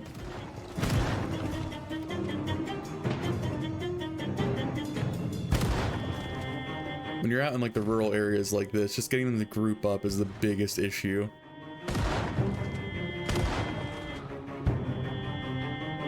Yeah, they just like steadily stream in from everywhere for so long.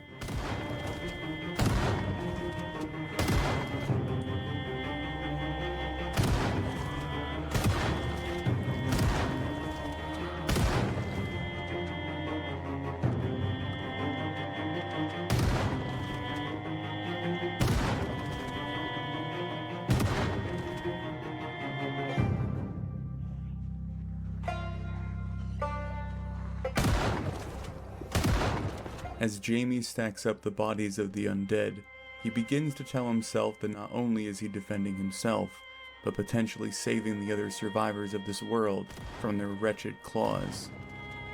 Whether or not it's true, Jamie uses the thought as a crutch for his resolve, as his legs ache and his heart breaks with each blast from his shotgun. Another thing that's interesting to think about is, like, imagine what Devon would think if he saw Jamie doing this or knew just how bloody Jamie got. Because right now, Devon hasn't killed a single infected. He hasn't even faced the reality that that's an issue yet, while Jamie is out here just mowing him down. So he'd probably think Jamie is an absolute monster, like not in a good way, in a negative way, if he was ever shown or told any of this.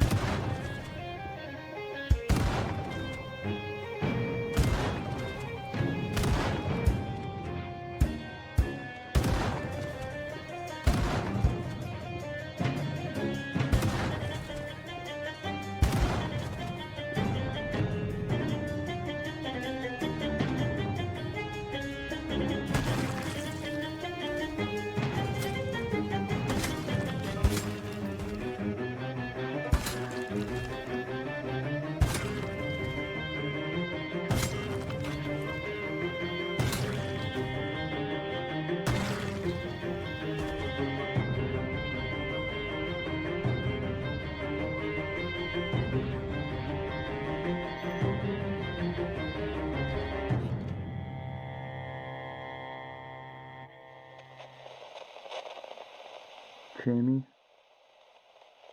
I'm ready. Tell me what I have to do. Oh, such a good line for the end of an episode. You got your jacket on and gloves, no flesh showing?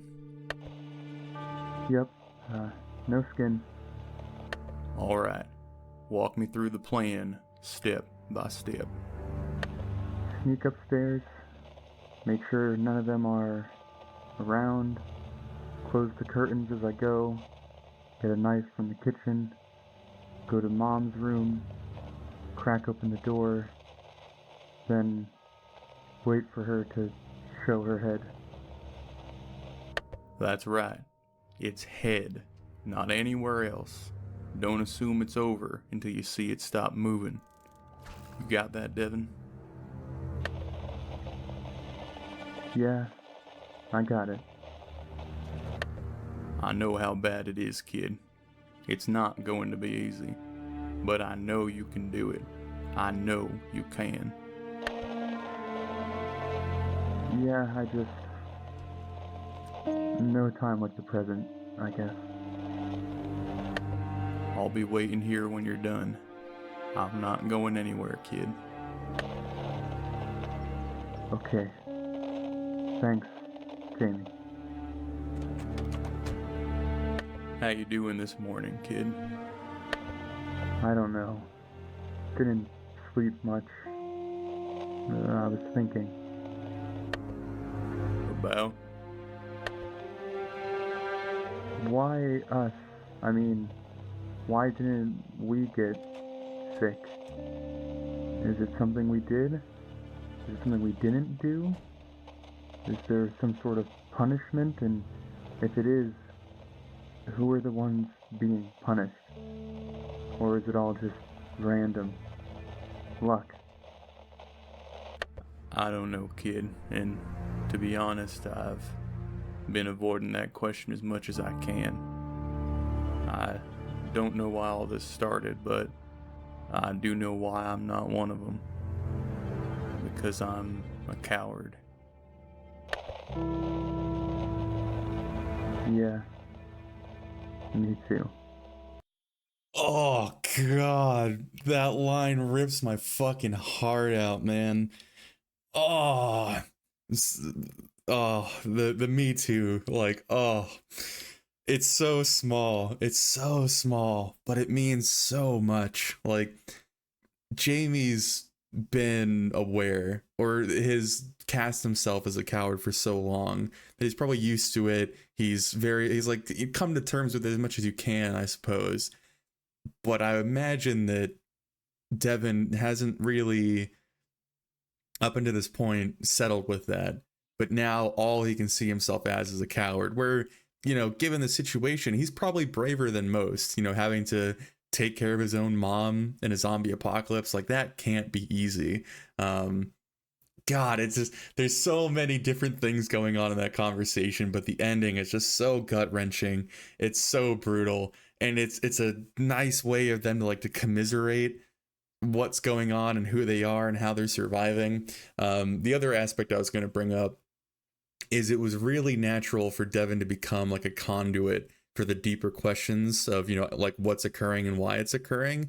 Because clearly Jamie's been kind of fighting for his life since, you know, the get-go. Like, basically since this has started, Jamie has been running and, you know, scraping by. And now, even when he is fully settled and kind of in a good place, he's finding excuses to keep himself occupied, to keep putting himself kind of in the firing line so that he doesn't have to think about these things. Whereas Devon is just stuck in a basement all day, every day, without anything else to do besides think and to try and like cope with what's going on. So of course, when he gets on the radio with Jamie, he's gonna ask, you know, why this is happening and why it's not happening to them, and like all these kind of deeper questions that Jamie does not want to wrestle with, but he kind of has to, and he has to again try and fit that paternal role of trying to guide to guide Devon through it, but he doesn't know what's going on. He doesn't know what's right. It's so juicy. There's so much shit going on.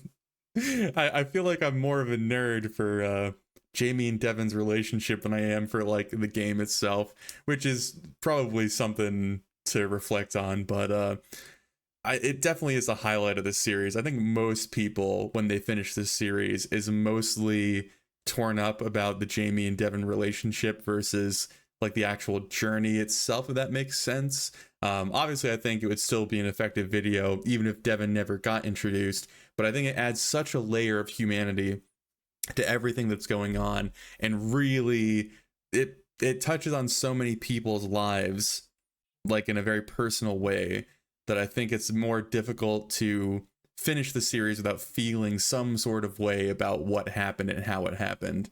So yeah, I think that's why I'm so reactive to it as well, is there's so many parts of my life that can be vaguely connected to what's going on. And obviously, being the artist that created that, a lot of my life did go into this. A lot of my own thoughts and emotions and ideas and concepts, inform these characters and their decision making. So going back and rewatching it is bringing all that up, and that's a good thing and a bad thing. Like, that's what storytelling does. It brings up these emotions, these questions, makes you think, and it's why I'm so drawn to it. I love that like that stimulus, I suppose, to the brain of like all of these things happening and trying to come to terms with it. But God, I have an hour left, so I need to stop rambling. Filled with a spectrum of troubling emotions, Jamie once again denies confronting them as he goes about replacing the battery in the bait cruiser and lighting the fires for another burn.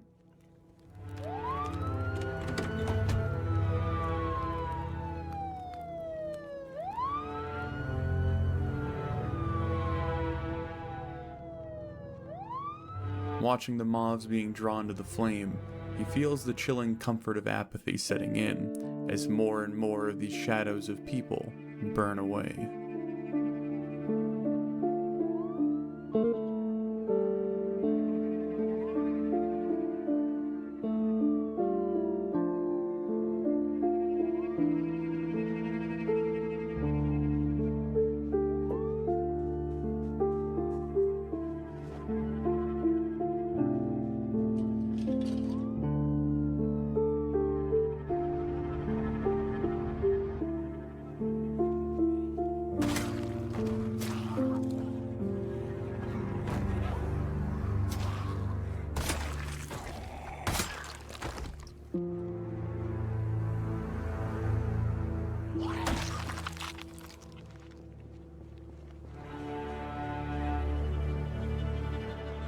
Jamie, I need your advice. Well, that's not good, but what's up, kid? Well, I searched Mom's room after, and I found my birthday present under her bed. I don't know if I should open it. I'm assuming it's not your birthday yet. No, not until the 18th. Turning 18 on the 18th. Well, that's something special, kid. I think you should wait. Try and make the day special. Yeah, I just wish I had some canned cake or something. Well, there's gotta be something down there that you like more than everything else. I have 3 cans left of peaches, which I really like. Guess I was saving them for something. Perfect. I think I got some as well, so we can both partake. Alright, it's a date. But don't get me anything, cause I can't get you shit. Wouldn't dream of it, kid. So there, obviously, we got to see the can of peaches being brought up, which has become a staple for the series after it concluded. And you saw Jamie practicing the guitar for the first time. This was a fun little tidbit. I wanted to learn how to play Happy Birthday on the guitar for this series. So when I decided that it was going to be his birthday coming up, and I knew that Jamie had the guitar sitting in his living room, I went out and bought a guitar and, decided I was going to learn how to play Happy Birthday and do it for his whole, birthday episode, etc., etc. So a lot got rolling after that conversation, where it was pretty short, but so many things get affected because of it, so yeah.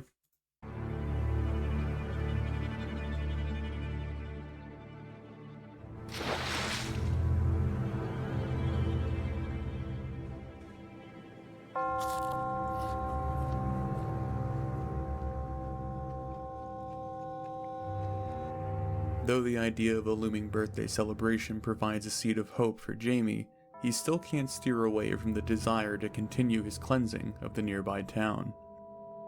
Whether it was the vague hope of victory over the undead, or just the endless desire to feel productive, Jamie doesn't care what drives him as he passes over the ashes he has left in his wake.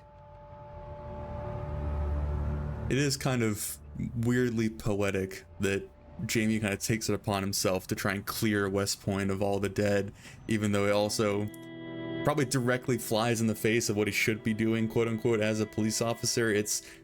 There's definitely a lot of different layers of what's going on with, what his current activities and how he's going about this and what his goals are. It's a lot. Fully prepared to light the fires, the world itself appears to intervene as a constant drizzle begins and washes away any chance of starting a burn today, though that doesn't stop Jamie's bloodlust until the drizzle turns to an outright pour. That's another little nod, I suppose, to, obviously the fire doesn't get put out by water in-game, but it doesn't make sense to do, like, a zombie burn while it's downpouring. Like, that visually would just look really jarring.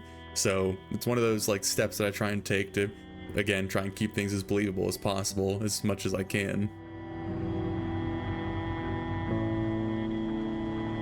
Driving home bitter and soaked, he tries to stay productive by pulling the junker car into the garage, but is only more enraged when he realizes he doesn't know where to begin when getting under the hood.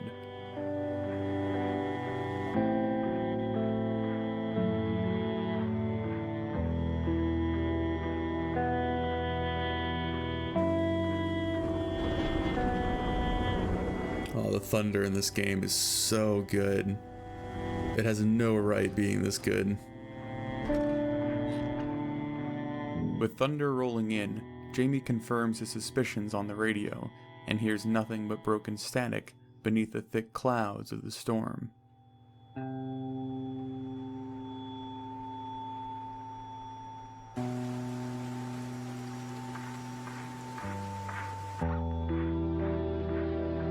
Desperate to vent his agitation and stave off loneliness, he wields his sledgehammer savagely to begin the process of converting his front porch into a lookout, ignoring all the annoyances of toiling in the heavy rain.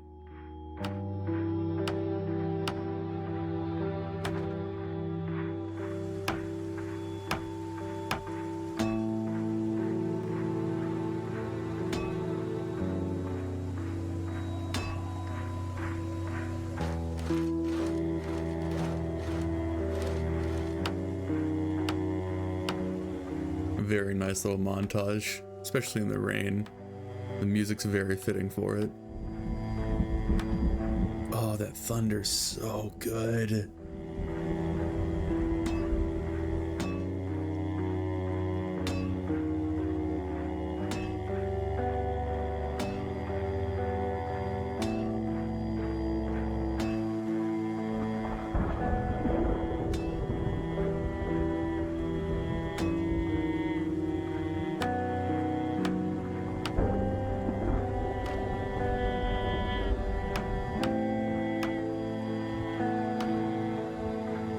Only once the thunder strikes too close for his liking does he go inside, but quickly he is forced to face just how reliant he had become on Devon's company. Nothing could distract him now from the thoughts that had been raised, and all Jamie was left with was the ugly truth he had been refusing to face.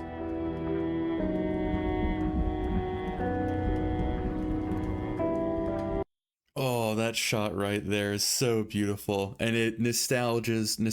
I don't know if you can use that as a verb, but I'm going to. It nostalgias the shit out of me.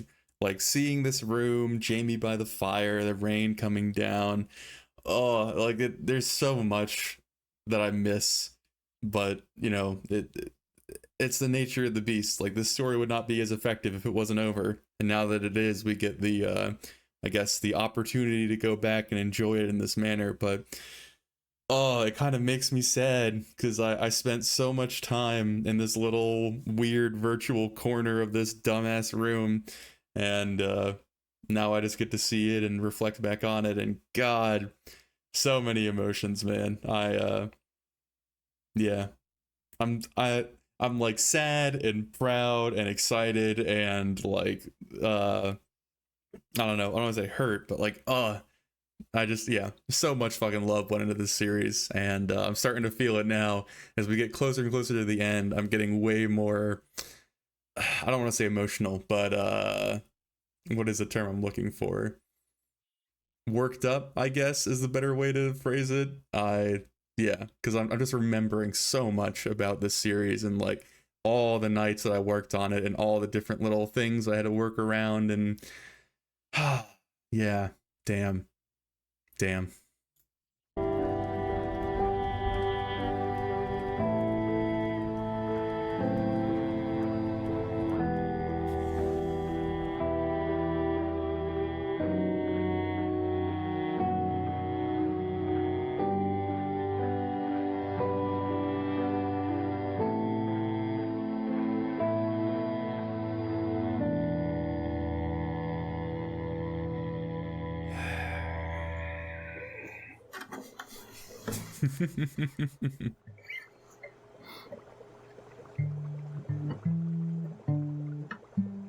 So this is me actually trying to play.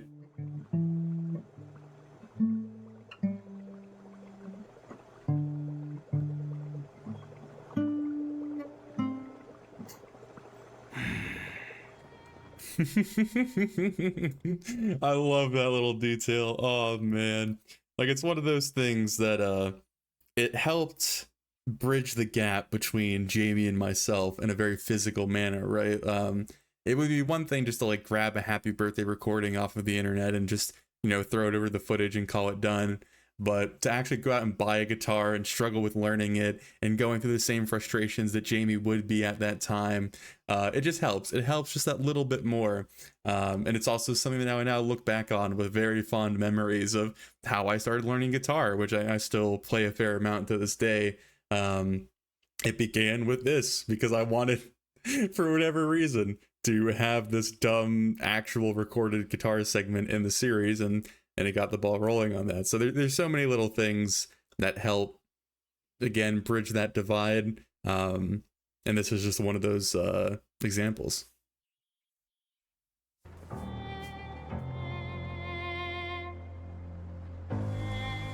Still trapped beneath the oppressive and isolating thunderstorm that had cut off his communication with Devon, Jamie searches for something to keep him busy and sane.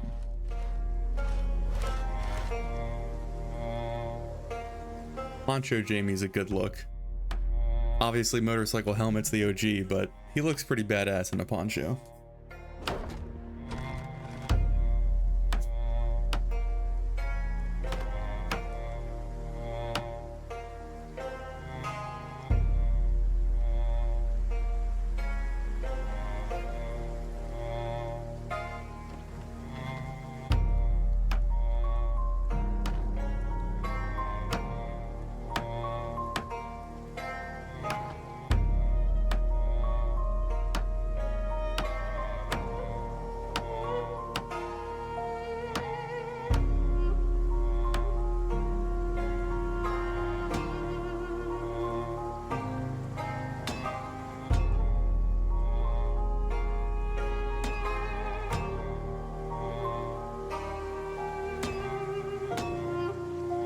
God, destroying all the little tiny bits of the trim of the roof was such a pain in the butt. There's so many small things about how Zomboid is like presented that's so obnoxious. Like, the isometric thing is fun, but there's a lot of really small issues with it that make building and customizing things a huge pain in the ass.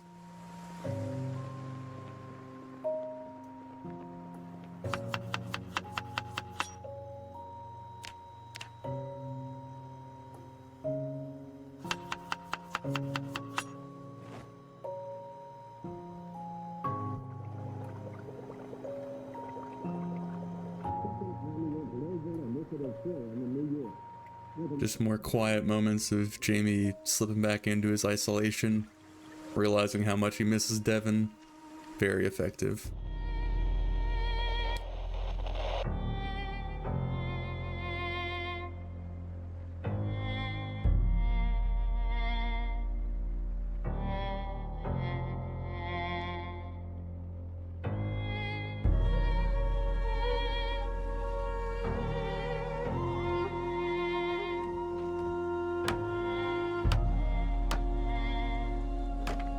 Unable to sleep soundly, and left constantly worrying about his companion, Jamie finally is allowed a sliver of hope as the rain stops and a heavy fog rolls in. Heading directly to his radio, he still only hears the infuriating static of a dead channel, but he simply tells himself that the weather has to clear a bit more, and surely that's coming soon.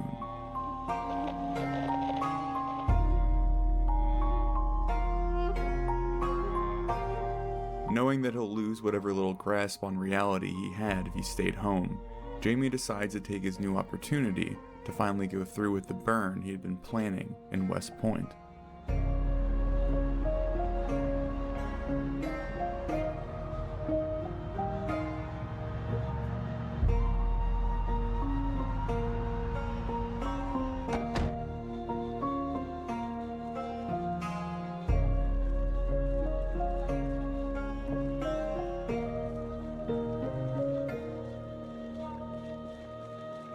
Yeah, the fog is so scary in this game.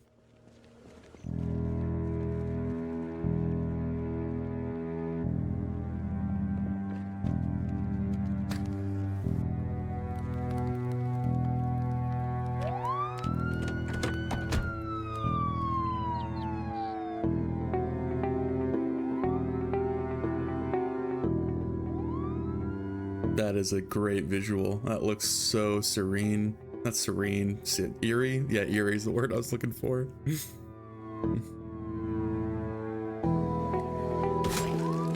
Clearing the first spot of the lingering creatures of death, he is gifted with a small victory of being able to hotwire the damaged police cruiser, allowing him to limp it along versus towing it each and every time.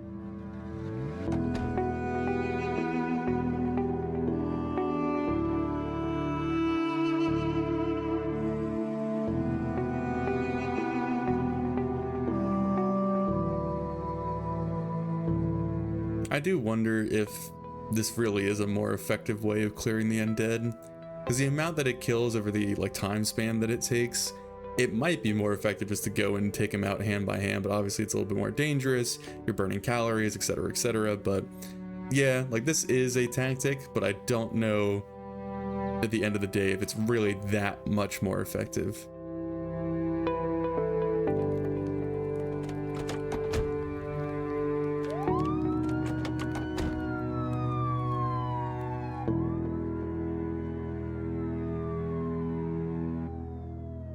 There's also the added danger of, lighting everything on fire.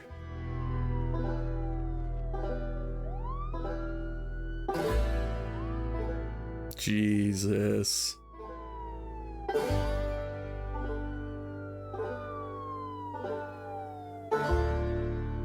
I thought the chair thing was pretty funny. Satisfied with a display of burning monsters, Jamie is finally able to remove his mind from the constant worry of young Devon for a brief moment, though the show of smoke and flame can only distract him for so long.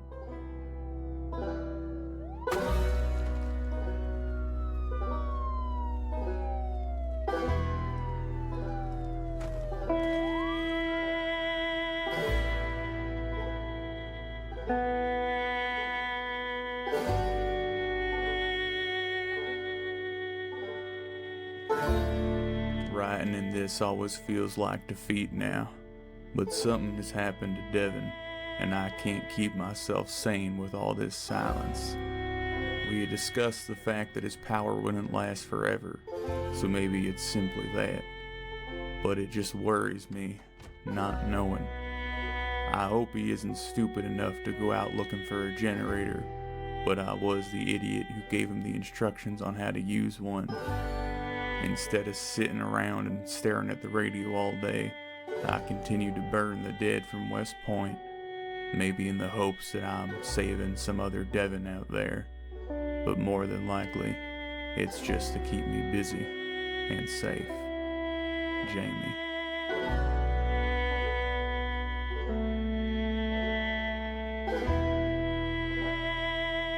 It is kind of curious that this isn't his lowest point, but it's another pretty low point in his journey, but for different reasons than previously, where at the beginning of his journey, when he was like starving to death and running for his life and kind of fearing for himself, it was a lot more of a like preservation survival kind of low, where he wasn't aware if he was going to make it another day and that kind of stuff.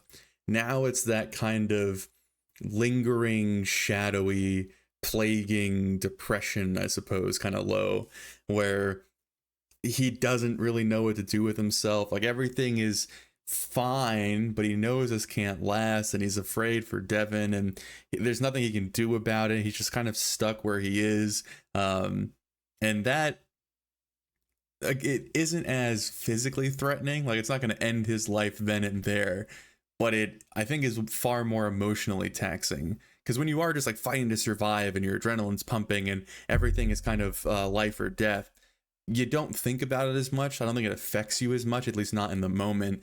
But when you're left in a situation where you have no control over changing the things that are, you know, bearing down on you, and you can't alleviate anything, you're just stuck. I think that has so much more weight behind it. I keep using weight way too much, but it works, and it's the appropriate term, I guess. But yeah, this is not the lowest point that he's seen, I guess, objectively, but it's a very substantial emotional low point for him, where he's just kind of sent adrift once more. And that's the probably least comfortable position that Jamie occupies, is being alone and outcast and not having a direction or a purpose, where previously Devon had kind of become his purpose, and now that's gone. So very fun to kind of see the ups and downs and the ups and downs of everything.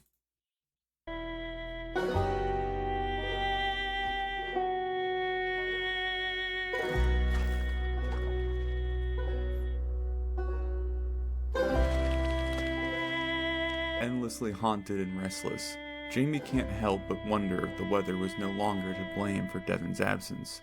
Though the fog still lay thick across Knox County, there should have been some strangled signal from his friend.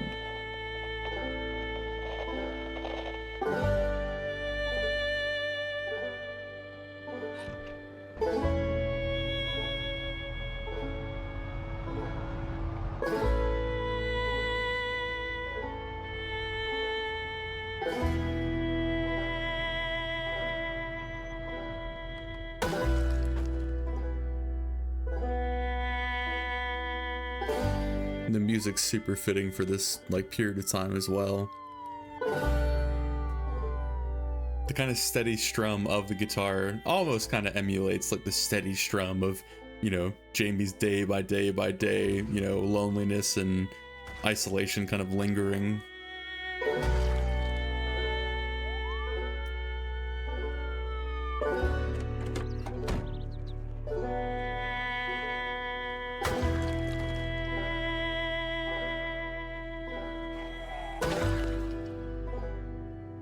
Clearing another small patch of West Point, Jamie begins to realize the progress he's making towards the school, but is found humbled by the rain once more, forcing him to delay more burns until it clears.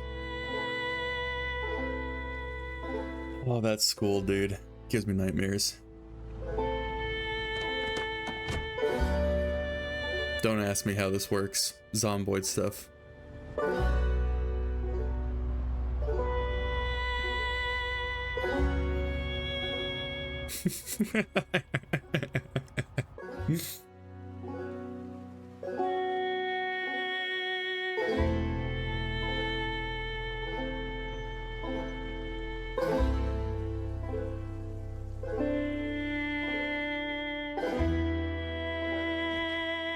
I kind of hate when your nimble stat increases so much that they look awkward when they walk around in the combat stance, because they're just moving so fast.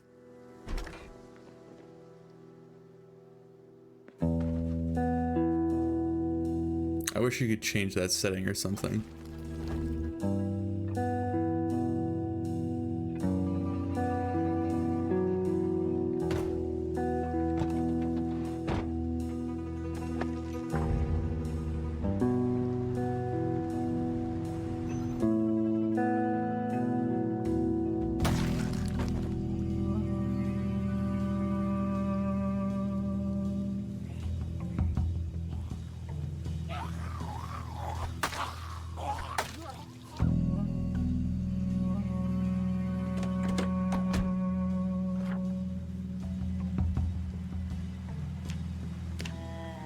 Using the in-game map is such a nice touch.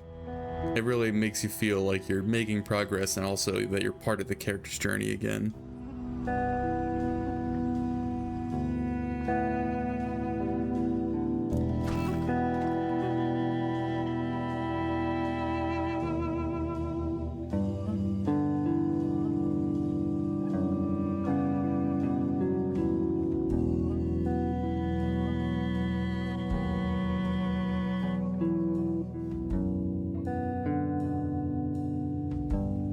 Oh, the closer we get to the final day, I'm just watching the day ticker like go up, and it's making me stressed a little bit. Even though we still have, I think, like half an hour left, but fuck, dude.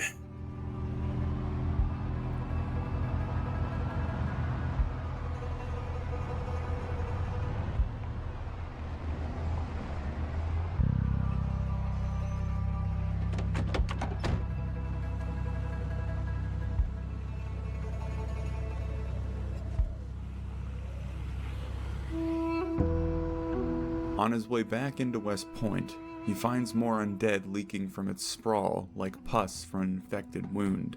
If left unchecked, these shambling corpses would eventually wander to Jamie's home, giving him all the justification he needs to dispose of them.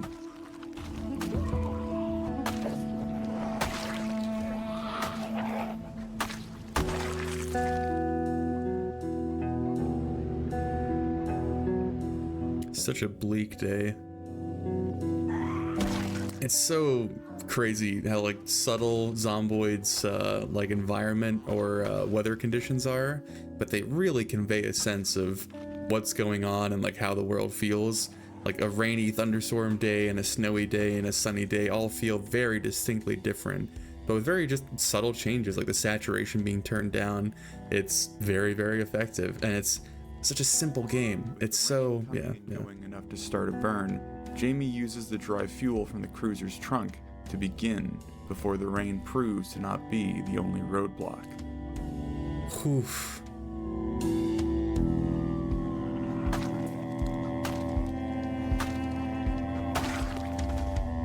The siren had died. Whether it was the equipment itself or the battery dead, it didn't matter.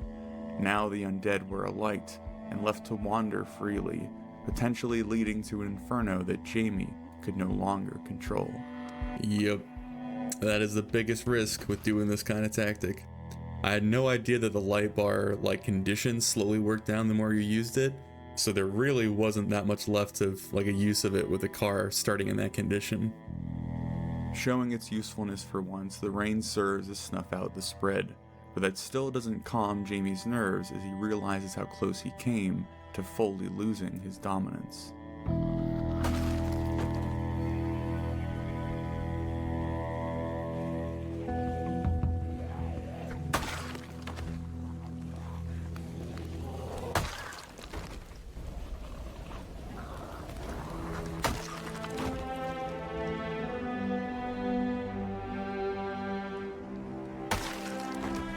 Ooh, that was a bad cut.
With the weather finally clear and Devon's birthday growing closer and closer without contact, Jamie feels a growing fury in his core that he is intent to release upon the horrid creatures of this ruthless world.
Knowing his old tactic of using the cruiser is ruined, Jamie doesn't let go of the goal of reaching the school he had been fighting towards since this all began. Without a plan, and without care for himself, he simply throws his aggression towards the infected without a second thought. Finally making it back to the schoolyard after all this time.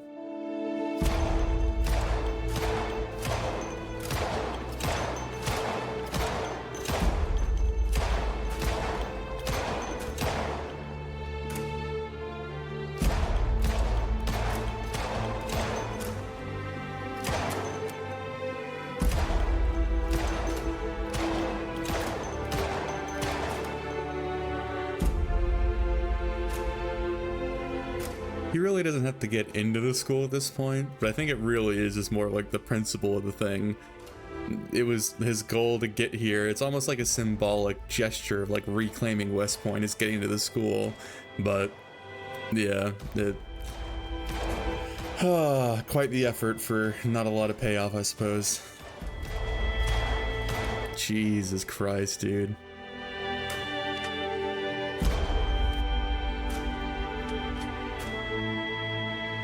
It's like a sardine can.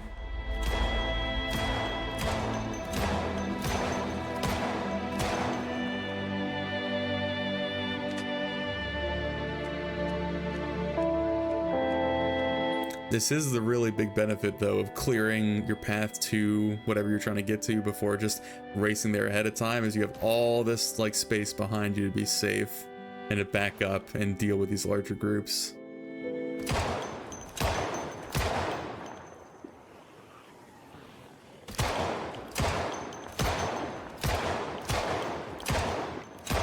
That was a nice choice, leaving in like the gunshots and the growls and letting the music fade out.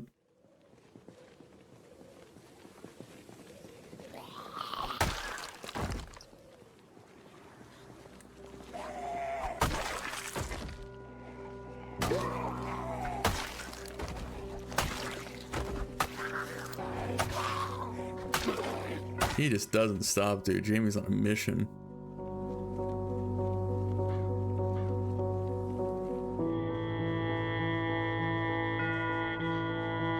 Jesus. My tactic of burning the infected has been unexpectedly sabotaged. Where I thought the cruiser's battery was going to be the constant annoyance, it actually proved to be the faltering electronics. Maybe if I was smart like Devon, I'd have a chance to repair it, but I'm not Devon, and I still can't raise him on the radio. I try my hardest not to assume the worst, but having any sort of hope in this world is dangerous. Fuck that kid if he did something stupid, and fuck me if I was the one who put the idea in his head. All I can hope for is that he gets back on before his birthday. If he misses that, then I don't know if I can keep lying to myself. Jamie.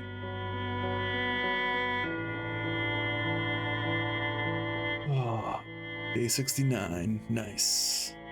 Oh. Out of his eyes, Jamie finds his fear of West Point growing less potent by the day. not even discouraged by the thick fog, as he simply prepares for another day of slaughter. I don't know what it was about seeing the haircut that he ends up dying with, but man, it really sinks in that we're here. We're at the end.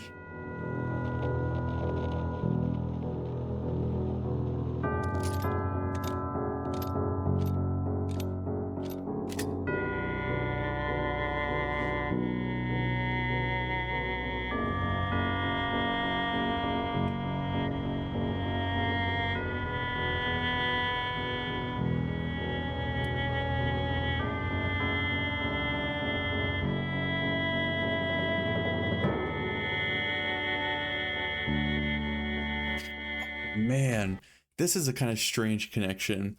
This is the same music score that I use for when Jules first drives into West Point and finds the streets all infested and then turns around. So it's really fitting that I also use it. And it's the exact same like swelling point of the music where it hits that high note where Jules enters the town and sees all the dead, and Jamie enters the town and sees all the dead, but their reactions are very different. Jamie is here to kill, and Jules immediately whips around. That's something that connected in my brain. I forgot that I'd use the same music for both scenarios, but man, that kind of shit. It's really interesting to, piece it together.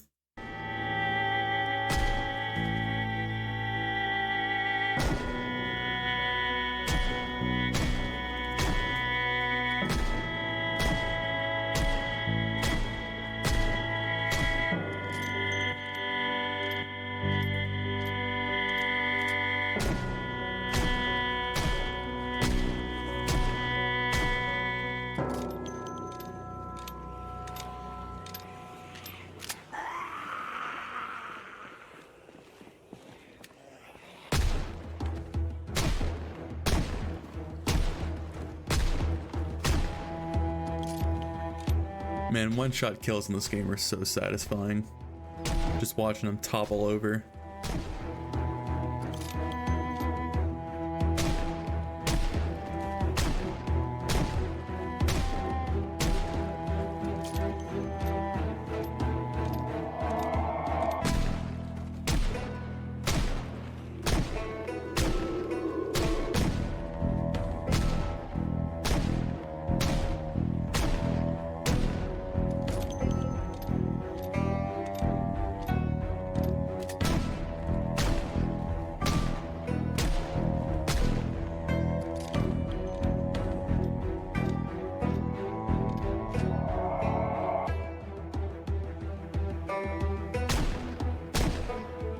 This street really does become a freaking war zone.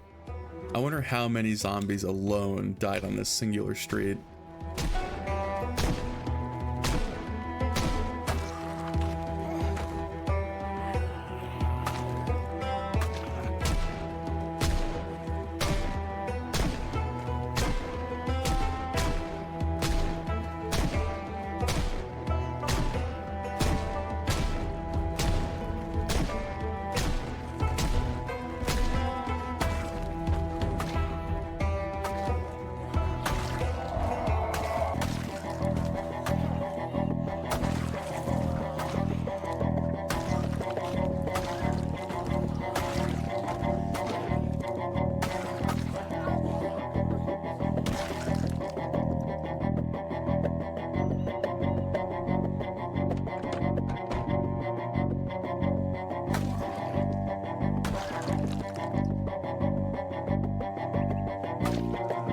Hey, he's almost made it inside. It's only taken 70 days. Jesus Christ, dude.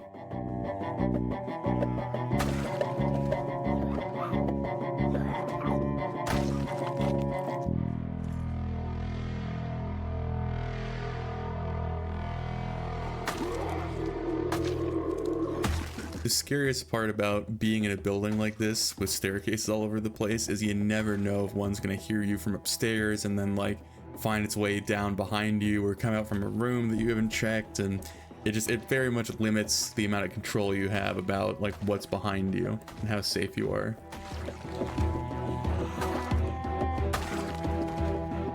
That's why you constantly see me doing the spin the spins that I should probably like make a term for it, that like safety spin, because I do it in all of my series.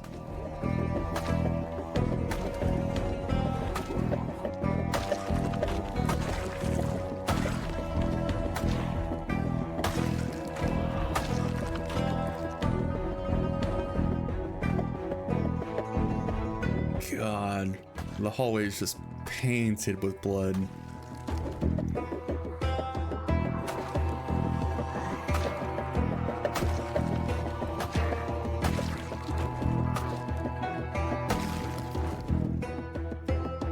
Oh, this is a fun little thing. I imagine I have time to say it.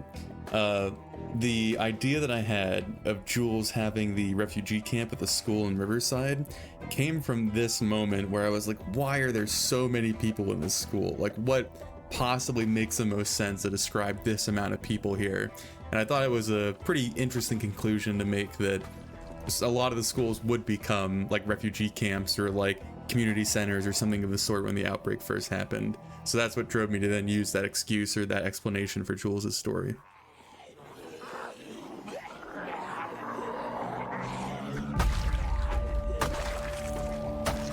I'm spending a lot of time on just slaying zombies. It's probably the longest I've gone without narrating in this season, I think. It's just been combat like non-stop.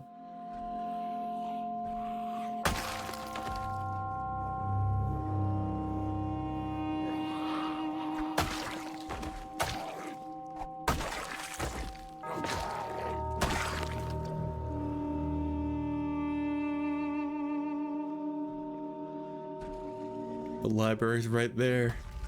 I've worked so hard, it's right there.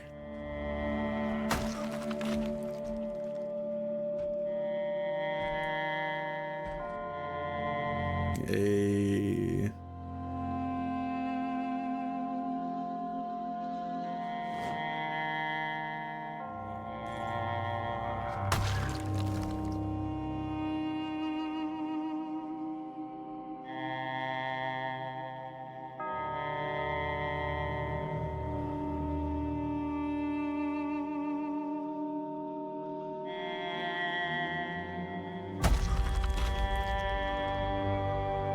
With the light beginning to fade, and his arm aching with fatigue by the time he makes it into the library he had sought after for so long, Jamie can't indulge in the wealth of knowledge as a near endless stream of undead shamble ever closer.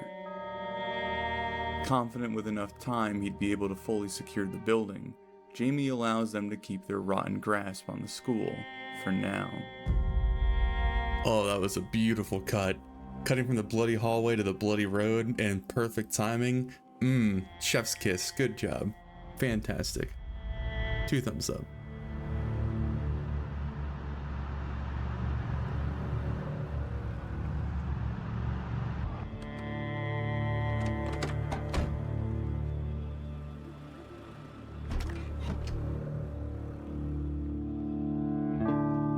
Heading home for much needed food and rest, Jamie idly hopes that his friend awaits him on the radio, but is only met with predictable disappointment as he drifts off to sleep.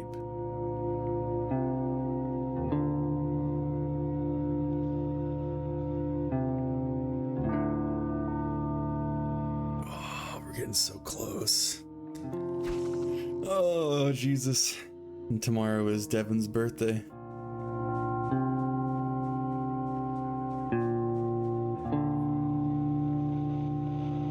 Hey, Jamie? You still there?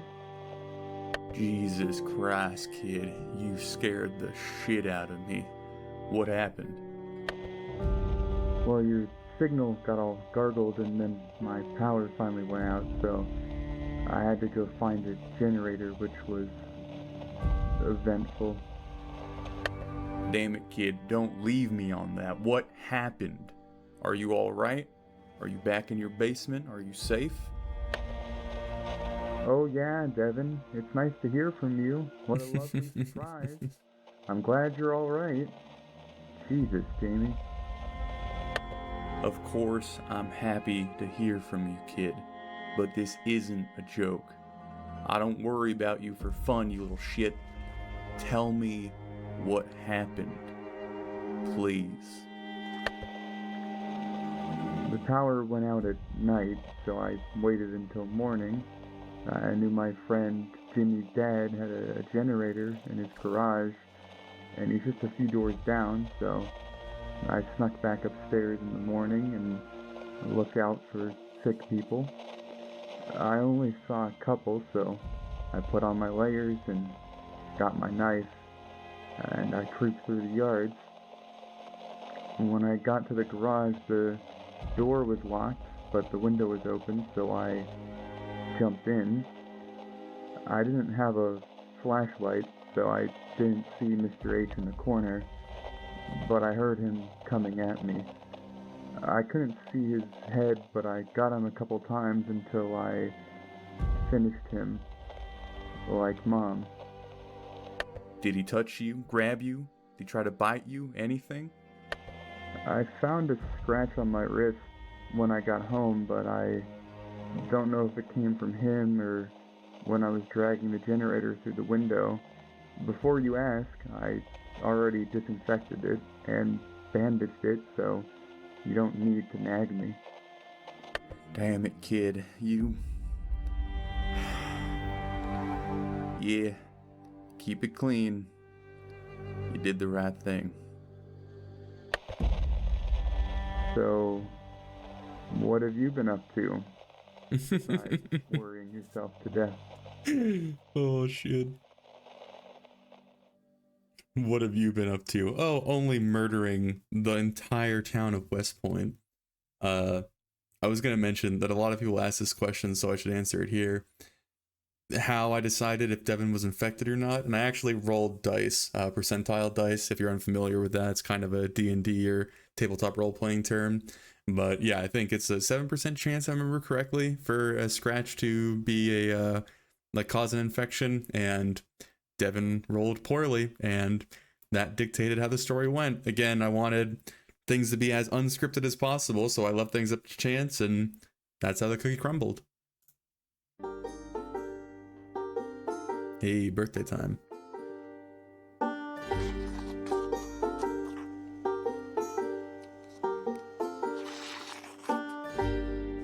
Waking up early on Devon's birthday, Jamie lets the fresh adult sleep in, as he makes a dedicated effort not to worry.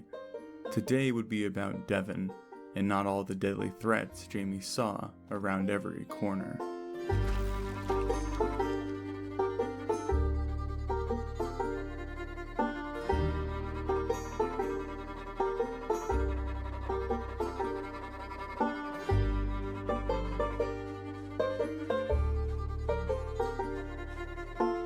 Ready for the breakfast of champions? Yeah, I have mine open.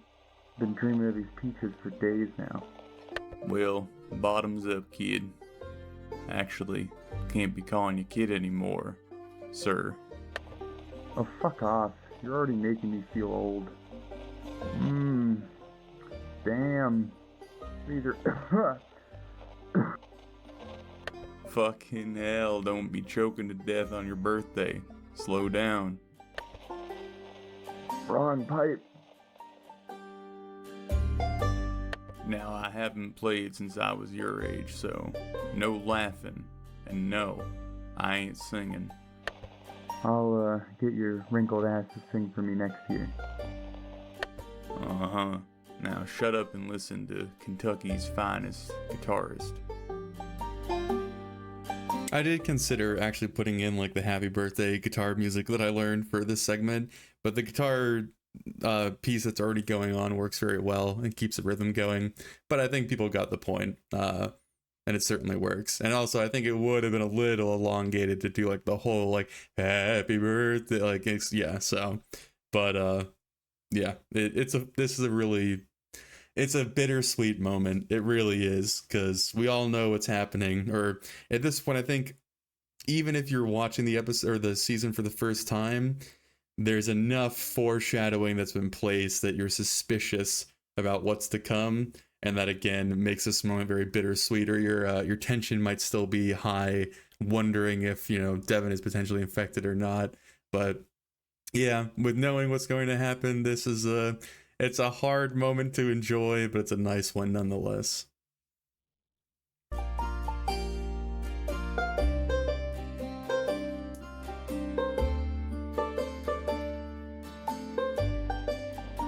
Truly brought tears to my eyes. But I think I'm gonna use my birthday wish to get some extra sleep. Might have eaten those peaches a bit too fast. Well, I won't say I told you so, but I'll be waiting by the radio when you get up. Thanks, Jamie.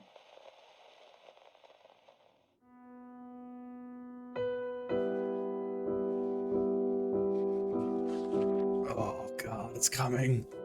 Oh, it's coming. I'm not ready for it.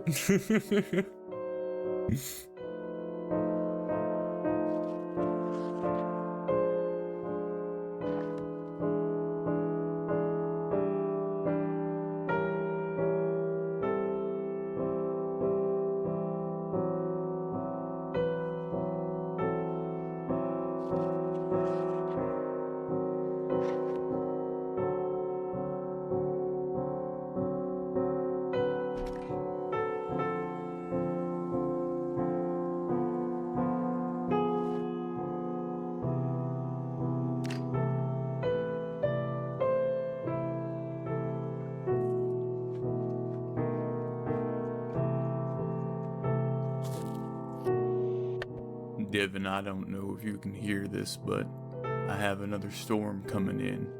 My signal might get fuzzy until it clears.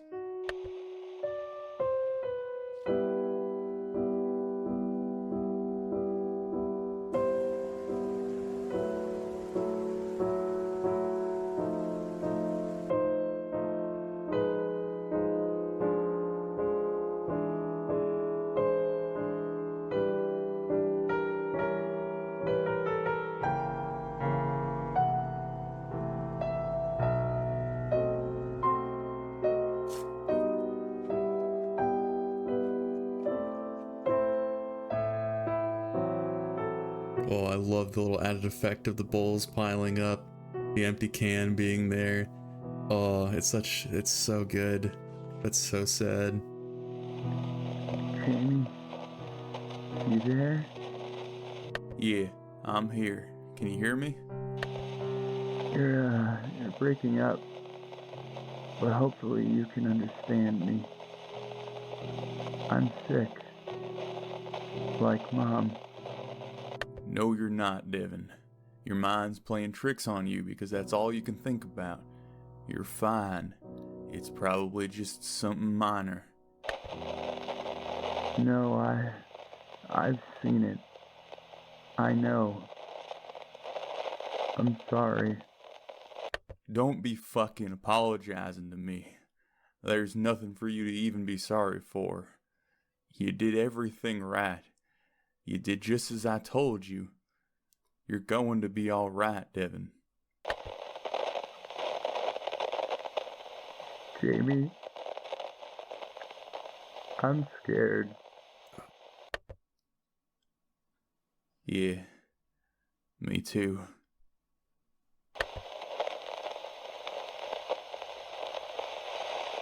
I don't want to be like Mom. You won't be, man. You're gonna get through this. I'm so sorry, Jamie. Devon, if you apologize to me one more fucking time. Goodbye. Devon?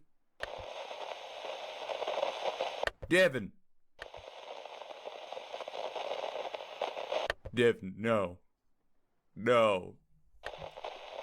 Devon, no. Devon. No. Oh, God.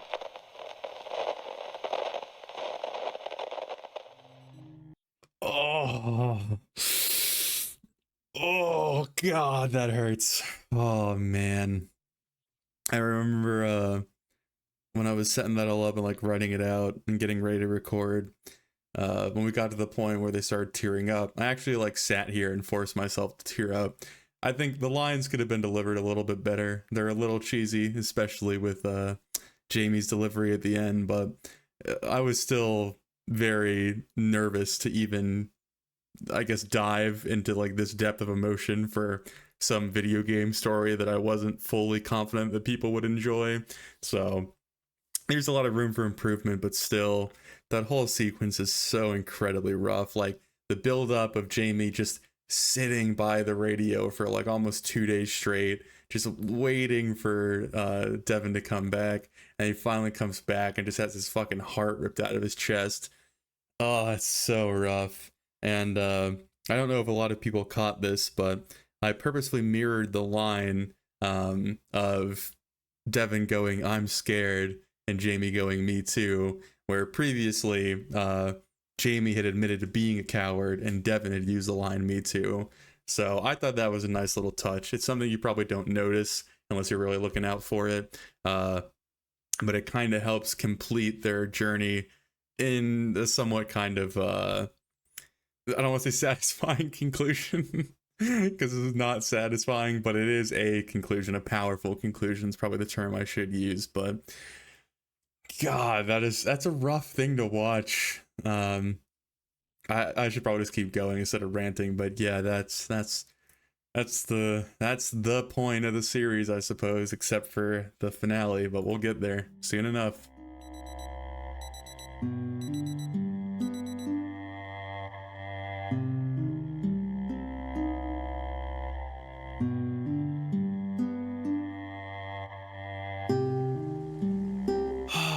And it's raining too. Like, it couldn't be any worse / better, depending on how you view it. Oh, the can of peaches. Oh, the can of peaches, man, it's so bad. Oh, it's so rough. I'm laughing, but it's just because oh, it sucks. It's bad. It's like a nervous laugh you do in a funeral. God.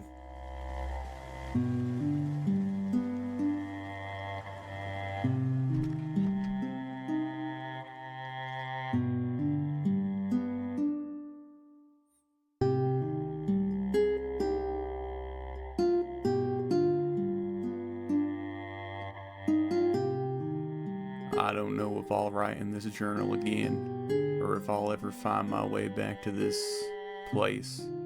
It feels wrong to call it a sanctuary, when now all I can see is death and failure all around me. Devon's gone. The radio is trashed. I don't know what to do, but all I know is that I'm too much of a coward to check out of this fucking nightmare. Instead, I'm gonna show those undead fucks the true meaning of loss. If that kills me, so be it. I'm done. Jamie. There's also a fun point there in his journal entry where he says, "I'm too much of a coward to check out of this nightmare," which again, knowing where the series concludes, we know that to be partially untrue. The way that I've always envisioned it, and I think is pretty fitting, is he still, like, as much as he's been through and as low as he is after Devon's death, there's still a part of Jamie that understands that he's alive and he's living and he's going to live as long as he, continues, I guess, the way that he is. And there's definitely probably some like primal or instinctual part of like, I'm not going to, end this suffering because I know there's more to live for. But that does flip once he gets bitten and he knows that he's sick. There's no longer that small like tugging at the back of his mind that there's more to live for, because there isn't. And so I think that's what finally allows him to let go and obviously take his own life. But yeah, the journal entry only a few days beforehand like kind of stands in opposition to that, but I think for very understandable reasons.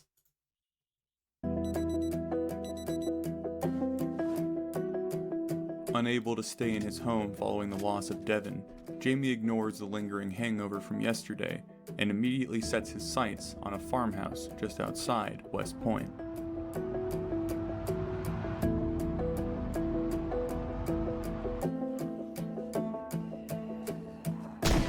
This is probably gonna be another super lengthy segment of just killing shit. Not having a plan besides killing as many of the undead as possible, he knows that he at least needs a relatively safe place to lay his head so he can continue his work.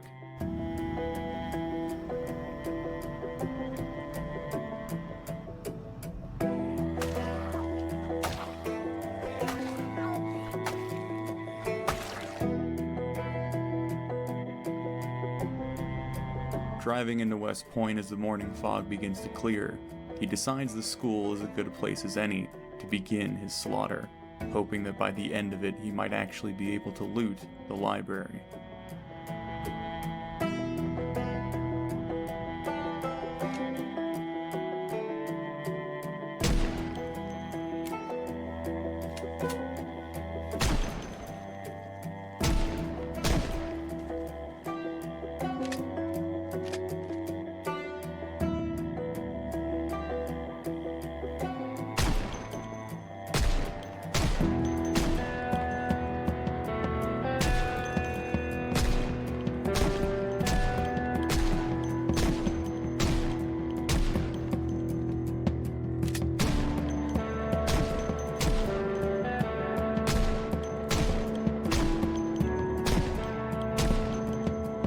This street again, dude. And he's just so bold about it at this point. He just doesn't care. Just walks right in, starts screaming, blasting away.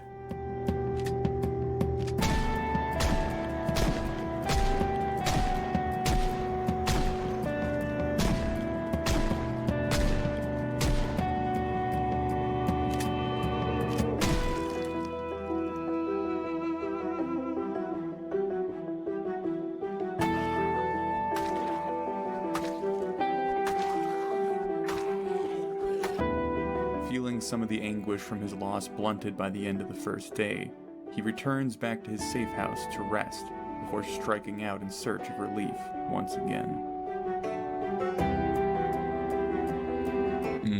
Waking up in the dark. That's very edgy, very fitting of the mood.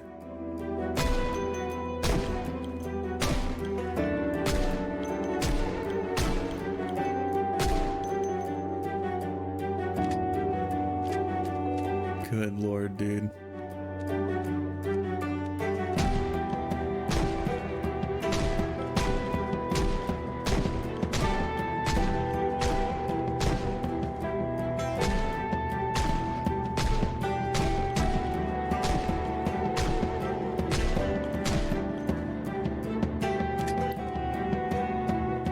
It's so ironic that, like, this really doesn't put him in all that much danger, but what eventually gets him is just a slight moment of not paying attention.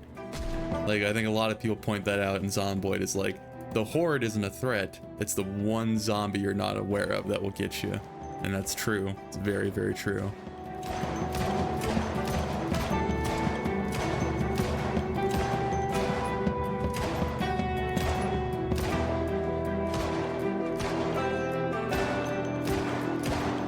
They just never stop, dude. Which is perfect, because that's how a zombie apocalypse should be, but man, it's just endless.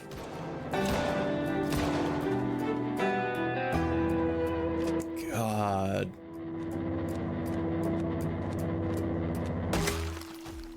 Throwing the majority of his ammo at the endless hordes throughout the day, he begins to see their numbers thinning as a true sense of accomplishment begins to grow in his heart. Yeah, dude. I'm not ready for the ending. He knows tomorrow will more than likely bring him the satisfaction of clearing the school, but it will also likely be his last day away from home, as his lust for bloodshed and vengeance is beginning to subside. That is another layer of it that really sucked, is I had decided this is probably the last day I should be out here murdering things, because I'll probably be able to loot the library and go home, and I can start working on how Jamie would cope with Devon's loss after, you know, shedding all this blood. But of course, we know that does not go according to plan, but it's another little sting of, like, I was planning on leaving. I was literally on my way to leave, and we know what happens, and oh, it's so brutal. Zomboid is so ruthless, and that's one of the things I love about it. It doesn't pull punches, and nor should it.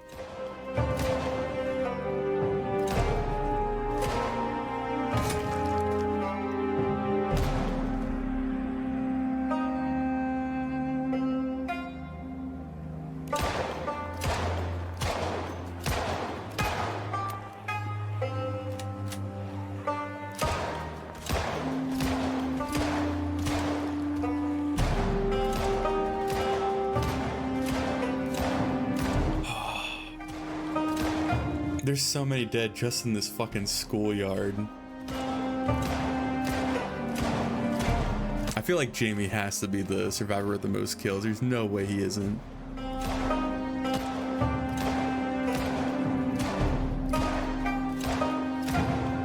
As the light begins to fade, he decides to loot some of the nearby homes on Oh god, I'm not ready. wanting to at least bring back some amount of food for all his efforts. Oh god, it makes my skin crawl. You can see me panic when I try and go over the fence. Oh god. I just couldn't believe it. Well, Oh my god, before we get into his final entry and, you know, the last bit of the series, I remember, like, right now, I'm devastated. Because I truly thought that Jamie was going to go the distance and last forever. We were going to get over like maybe 100 or 200 days and see the next in-game year. And I had all these big plans. And now they're just done. They're gone in an instant. In one single instant of not paying attention, it's just dead. And that's just, no other game has ever made me this upset in a good way. Like, when I say upset, just like make me feel this powerful of an emotion. And that's even including like some of my favorite story games, like Red Dead Redemption 2 probably has one of the best stories that linger with me for a very, very long time. But there's not that same sense of personal connection that Zomboid allows you, because you're the individual making these decisions. You're the one dictating the character. Whereas in like traditional storytelling video games, you're just kind of along for the ride in some sense, and while they can be very powerful, it does not have the same personalized effect that this does. But I remember when this happened, the first thing I wanted to do was just like quit out of the game and like take a breather and like go do something or just stare at a wall, because I was so upset. But in that split second, I argued with myself and I was like, no, this is the time to finish. Like, when I'm this upset and this emotional and I'm reacting to what's going on, this is the perfect time to go through what Jamie would do next, because I'm probably as close as I can be to his headspace in the moment. And if I go and leave and come back and try and do it when I'm a little bit more composed, I don't feel like it's going to be as raw and as true to the story as it could be. So I forced myself to literally play out the rest of everything all the way up into his death. And then I remember calling my sister after, you know, everything was said and done, and I just vented to her. I was like, I can't believe it. I feel like I've lost a friend. Like, I'm actually so emotionally torn up. And it was like losing, again, like a really close friend, because I'd spent so much time and so much energy and so much of my life thinking about Jamie, that being like having to face that he's gone was really rough. It really evoked some actual emotion in me, which I very much loved, but at the time hated. But yeah, let's hear Jamie's last words, and then I'm sure I have more to say. Well, can't say I didn't ask for it, though the moment keeps replaying in my head like a broken record. It wasn't some horde, it wasn't during some desperate escape. It was one of them, precisely at the wrong time. I guess that's how it goes. It was the same with Devon. If you're finding this journal after I'm gone, then I guess I should explain. I'm bitten. I can already feel the infection spreading, my skin tingling, my mind clouding. This is it. This is the end of the road for me. Though I was honest with the kid at the time, I can't say that I'm scared anymore. I'm just tired. I struggled for as long as I could, but this world simply beat me. I hope that all I've done isn't for naught, and that this slice of safety along the river isn't lost completely. If you're reading this, then I suppose it isn't, and I encourage you to make this place your home as I had done. If you don't go storming into West Point like a lunatic, then there's no reason you couldn't hold up here for the rest of your days. Also, there is a town to the west that is set up as a nearby gas station. That should be plenty to feed the generator for the foreseeable future. My last request, if you do find me dead, is to bury me in the grave I dug in the front yard. Please don't disturb the can of peaches. I know it's a silly request, but well, I guess it doesn't fucking mean anything anymore. I'm going to sleep, and I'm gonna go find a nice place to die. Good luck, Jamie. Oh, no.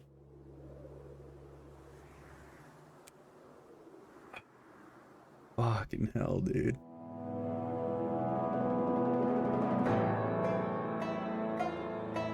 Oh, it hits so hard. Oh, I forgot about the little showcase of his journey. Yeah, I'm gonna let the credits play. I'll talk a little bit, but I want it to settle and then I'll say all my shit. Oh, damn, man.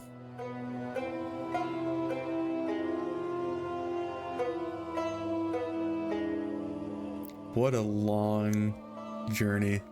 I mean, it's nowhere compared to Jules's, but that's a whole other ballpark. Yeah, 3,200. He has to be at the top. Oh, that's not even including the fire. Yeah, so he's what, like 3,600 and some change? Almost 37?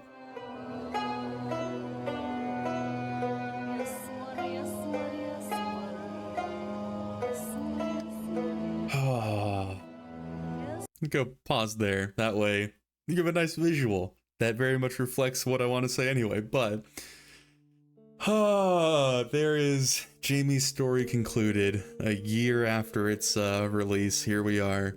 I do really want to say that I can't thank all of you guys enough, like the viewers, the members, subscribers, supporters, donators, whatever you are, Discord members, etc. Like, it really is an honor to be able to do this all for you, and for you all to actually take interest in these weird stories and projects and stuff that I put together. I've said it 1,000 times, but I'll say it 1,000 times more, that I never expected this series to be what it is today, and it probably is only going to grow as we continue, which is crazy to me. But God, I'm trying not to get emotional. This is, I need to like breathe and relax. But no, it's absolutely phenomenal that I found something that everyone, or that a lot of people enjoy, and that a lot of people really get engaged with. Is the thing that I guess inspires me the most. Is people don't just enjoy my content and go, oh, that was cool, or that was neat, or, you know, that was fun to watch for an evening. There are people that really take the time to write like analyses, to analyze the stories and like the characters and what's going on and the craft behind it.